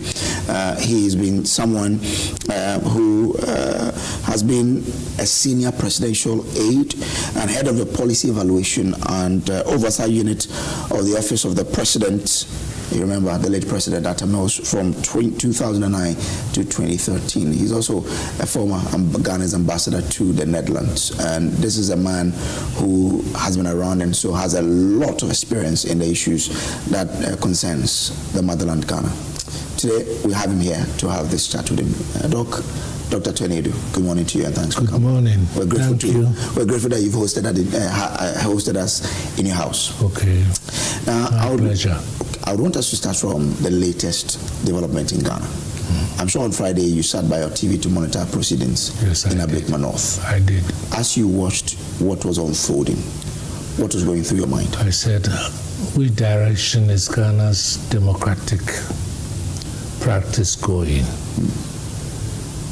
And I was quite perturbed, especially since the police standing by were not doing anything to stop the chaos. And also the victim was a woman. Of course, she's a very controversial one, but that does not justify her being assaulted. I don't know what she did to provoke the onslaught of that incident. But whatever it is, it represents a historical phase that appears to be persistent. 1992, when we started the multi-party democracy, there was an NDC chairman at Ifia Kusiminting who was killed and burned. It was rationalized as an internal dispute between him and some NDC members. Then came 1996. During the campaign, one NDC guy called Gruponi was also murdered. This time, clear evidence point to NPP people beating this man to death. Since then, it seems every election, especially by-election, seems to attract one violence or another. And I begin to wonder whether this democracy is worth it. Because the common people don't seem to be benefiting from it. And yet, they are the active participants in political violence. And such violence creates a culture of lawlessness. But you see, lawlessness seems to be the characteristic feature of Ghanaian society. There's hardly any facet of our country's endeavor and behavior that is not characterized by lawlessness. The police, the military, the civilian, the churches, and the wider society, the government personnel, and so on and so forth. We have become a nation of sycophants to the extent that as soon as one government changes and another regime replaces it, all allegiance is switched to the new government. But your loyalty is not to the regime, it's to the Constitution. If you are a public and civil servant, you don't owe the new regime anything beyond your constitutional duties. And this is what doesn't seem to permeate the behavioral disposition of Ghanaian public and civil servants. Well, you see, this lawlessness and sycophancy reared its head during the Kufuor regime. It was from 2001 when President Kufuor started planting party people at the ministries as special advisors and so on and so forth. That's when something clicked and the professionalism of the civil and public servant disappeared. It had not happened prior to him? No. I was not here during the Buzia regime, so I wouldn't know. And the PNDC regime was a military one, military cum civilian. So I cannot use that as an example. But as a kid growing up under the Nkrumah regime, we had a civil service that saw the Constitution as a prime controller, as a prime instrument demanding the loyalty and performance of your duties. Today it's not like that. And this is very bad for the future of Ghanaian democracy. So, I mean, you say that the police were standing by doing nothing. Yeah. I wonder why. Would you blame the hierarchy and the sort of command they gave the police? I don't know. The Minister for Interior, Montaka, was on air, I think, during the Meet the Press series today. Yeah. There were so many questions asked of him, but that question was never put to him. Whether the indolence or apathy of the police during that incident was the result of directives given to them or because of the cultural phenomenon which I call sycophancy, that this is political, so let's stand down and watch. It's no good. You cannot get the trust of citizens if you behave like that. You see, and like I said earlier, our society seems to be characterized by increasing lawlessness. Every facet of our activity is governed by self-interest and disobedience of the law. And how does that make you feel as someone who believed so much in the democracy? As I'm sure when we started in 1992, when we were going to be ushered into the Fourth Republic, you had a certain trust and belief that Ghana will work. But looking at what is happening, do you still hold on to those beliefs you started out in 1992? It's not belief, expectations, okay, and my desire that we will open a new light of democracy. But we seem to have defined the democracy in such limited terms that it finds expression in only successive elections. Beyond that, what else? Do the common people reap benefits from the democracy? What has happened is the creation of a privileged political class and their cohorts, and they keep changing musical chairs. Every 8 years, you go and we'll come and we will chop and you go. That is not what we conceived to be the democratic path. I recall during the Consultative Assembly when we started, every member was allowed to make a statement. My statement was that we shouldn't copy blindly, that systems which have worked somewhere else will not necessarily work under different environment.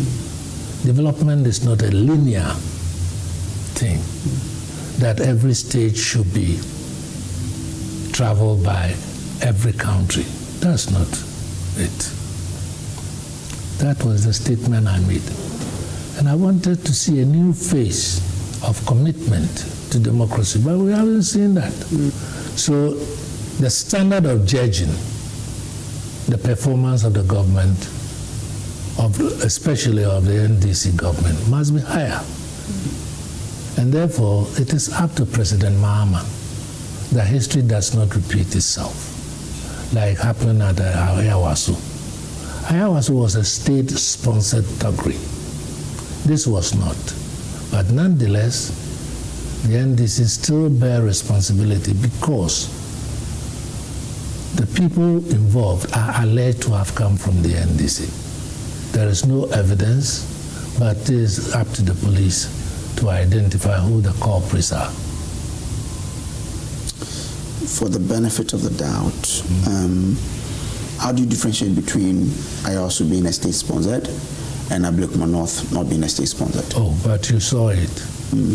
The whole 8 years of our Akufo-Addo regime was a fascist organization. Fascist. From the way they dress, brown jackets and so on and so on, just like Hitler, to the bravado with which they attack people. State-sponsored. Not only were they identifiable as state personnel from the security services, but they were armed. Where did they get the guns from? And how come the police were so immobilized? Because the police couldn't do anything, knowing that these people are coming from the national security.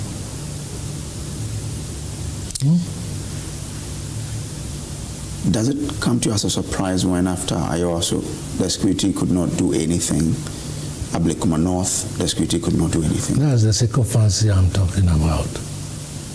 The lack of professionalism. You look to see who is in power and you act accordingly. And that shouldn't be. Our public and civil servants must come to know that their loyalty is to the Constitution, not to the regime. So professionalism must be exhibited automatically. I've seen people calling for the head of the IGP for superintending over what happened in Ablekuma, the men not being able to do anything. He was not there. But there could have been an officer in charge of operations. So the investigation must embrace this officer. How come your men behave like they were dolts, standing by and watching the chaos go on? We must be transparent and accountable. Should the president have spoken by now on it? The president is not in the country. I have this morning learned from a brief interview of Chamima Muslim that the vice president has issued a statement. I haven't seen the statement. The same with Muntaka, who said the vice president has issued a statement, but I haven't seen the statement. So I don't know what is going on. Were you looking forward to that particular statement, to a government position or what happened? I think so. I think so. The government must speak, if for no other reason than to disassociate itself from the people who misbehave like that. And the party too has a duty to identify. Why should our inter-party politics become so violent? I was personally assaulted at the traffic light of Adabraka. 8 years later, the man comes to me and says, there are rumors going on that I was the one who assaulted you.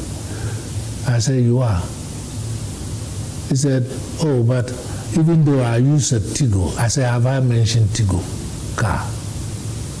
I know it's you who assaulted me. But 8 years is a long time. I bear you no rancor. He was guilty. His guilty conscience was pushing him towards me to more or less say it wasn't you or you thought I have forgotten his face and that kind of thing. But that's the nature of the politics that is going on. And it's not acceptable. Does it scare you? I was born in the midst of political conflict and violence at Ashanti Newtown. I've seen a woman killed in broad daylight, 2 o'clock in the afternoon, in the most brutal, barbaric way. I was one of the school children who used to, over the weekend, we go to in those days, you have rubbish dumps. And there was an attendant, and now and then he will burn the rubbish dump. So we go and look for empty bottles, wash it out, and every morning going to school, I'll deposit my collection at Chiame Akoto's house because it was on the way to my school, Kumasi State School. You know what the bottles were for? For his action troopers, led by one Osei, tump into a soda, shaking and throw it, boom. Why? So I'm not afraid. But what I'm worried about is the longevity. How long should this be tolerated? And to what extent will it destroy our society? Are we going to wait till it becomes open warfare? Or are we going to stop it now? That is something that we need to do. We have Akwatia by-election to go for. Akwatia has been in the news before for similar electoral violence. With what is happening in Ablekuma North, how can the state prevent something similar in Akwatia? That's up to the police. They have the responsibility. Because what did we have? We had Chirponi, was it? We had Etiwa. We had, well, there were so many, including Ayawasu, West Wugon, and so on and so forth. So should every by-election be characterized by violence? Dampari, whatever his faults, managed to secure people from violence during the Asin North elections. I think the current IGP must take a leaf from Dampari's tactics and use it. There is no harm in learning from somebody. We are all learning. And we learn by experience. So I urge the IGP to take note of the need to prevent a recurrent episode at Akwatia. You've been a former defense minister before. This happened on Friday. Some faces live on camera. Our young lady was assaulted. You could see men being brutally assaulted. Actually, I saw the young lady, but I don't think the guy hit her. He made a threatening move towards her. The young lady backed into her friends. Well, threatening can be reclassified as assault anyway. There was one that you saw the young man assaulting her. Oh, I see. Another one. So her eye, her I think it was the right eye, was reddish. That's bad. Now, so after all this, we are still being told that the police is looking at the CCTV footages. Is that enough? If we have not been able to pinpoint one or two faces as being the culprit? Well, if police investigation is going to reveal the full facts of the incident, that's okay. But that it will not be like previous incidents where the police had the responsibility of investigating and bringing our reports in. they just shelved the issue. This time, it's not because Howard Kumsin was assaulted. Every assault is an assault. Doesn't matter whether it's Kwekufuri or the president's children who are assaulted. The law must not discriminate. In fact, there was a man who was brutally assaulted live on television. I see. But a lot of people were just beating him. Seen that one. Oh, okay. I saw the Howard Kumsin one. Okay. Interesting. But must the security concerning elections be left only to the police? Because people argue that had the military been around, the youth could not have done what they did. No. Using military for internal security is not advisable. Okay. The military can be used for more important things, that is destroying our country. We feed the soldiers, we clothe them, we put them in houses. What for? Why is illegal mining going on? Where is the military? That's what they should do. Our territorial integrity is being attacked. That is what we set up the military for, not for internal security. 2 months ago, I don't know whether it was on Mansa Musa's program or on one of our local TV networks. But I said, and I'm happy that my opinion was echoed by Nyaho Tamaklo only last week. All you need is to deploy 2 battalions, 1,000 men, supported by 2 platoons of engineers regiment, 1,060 people. And you can flush all these illegal miners out of our forests. Really? Oh yes, because they move. At every spot where you clear, you leave 50 men to come there. 3 weeks, that's all you need. And that deployment would ensure that these people leave our waters and our forests alone. How long will the 50 men be stationed there? 3 weeks. They are deployed for 3 weeks. That's all you need. And after 3 weeks, the Galamseyans won't come back? No, they won't. Because they wouldn't know that you have to move out. But for the next 3 weeks, you flood them out for 3 weeks, they won't come back. But if this will work, I'm sure you're not the only one who knows. The army hierarchy may probably know this. Why haven't we done that? Well, you have your commander-in-chief. Why hasn't he thought about that?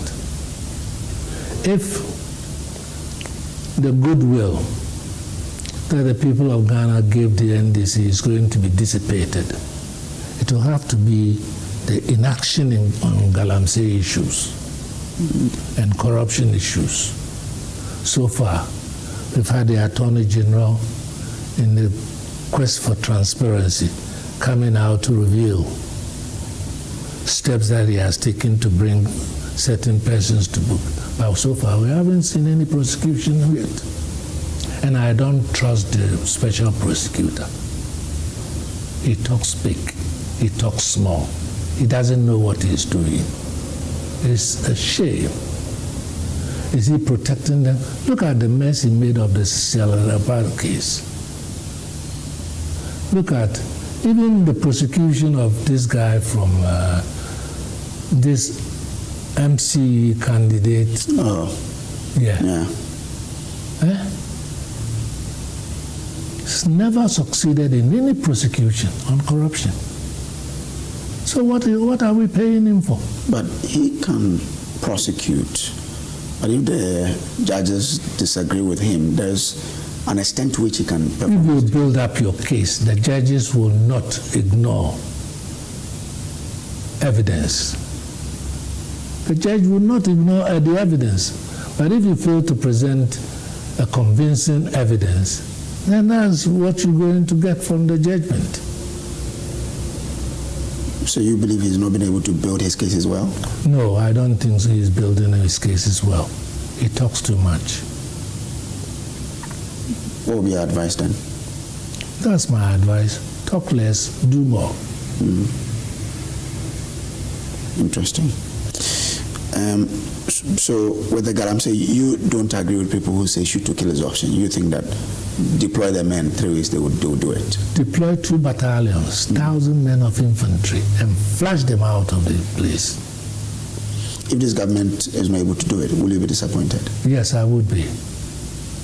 Because it was an electoral promise. And you can't take Ghanaians for a ride. Akufo-Addo didn't care. So you don't say that Ghanaians don't care about your administration, whether you fight Galamsey or not. If he doesn't solve the Galamsey problem, 208, the Ghanaian people will vote NDC out. I'm telling you. You mean 2028? Yeah, 2028. But the Akufo-Addo, you say, didn't care. Also instituted. He was a fascist. He didn't care. Also, what he was doing was for nothing. Well, what did he do? He deployed military to go. When people at the Jubilee House were directly involved in Galamsey, and just this morning I read that an MC in the Ashanti region also has taken the drip equipment to go and do Galamsey. So far, there is no response from this man. But what is the presidency doing? First of all, he's stealing, because to be a thief is to take possession of another man's property without his authority, with the intention of using it. And he's using it for illegal purposes, if it is true.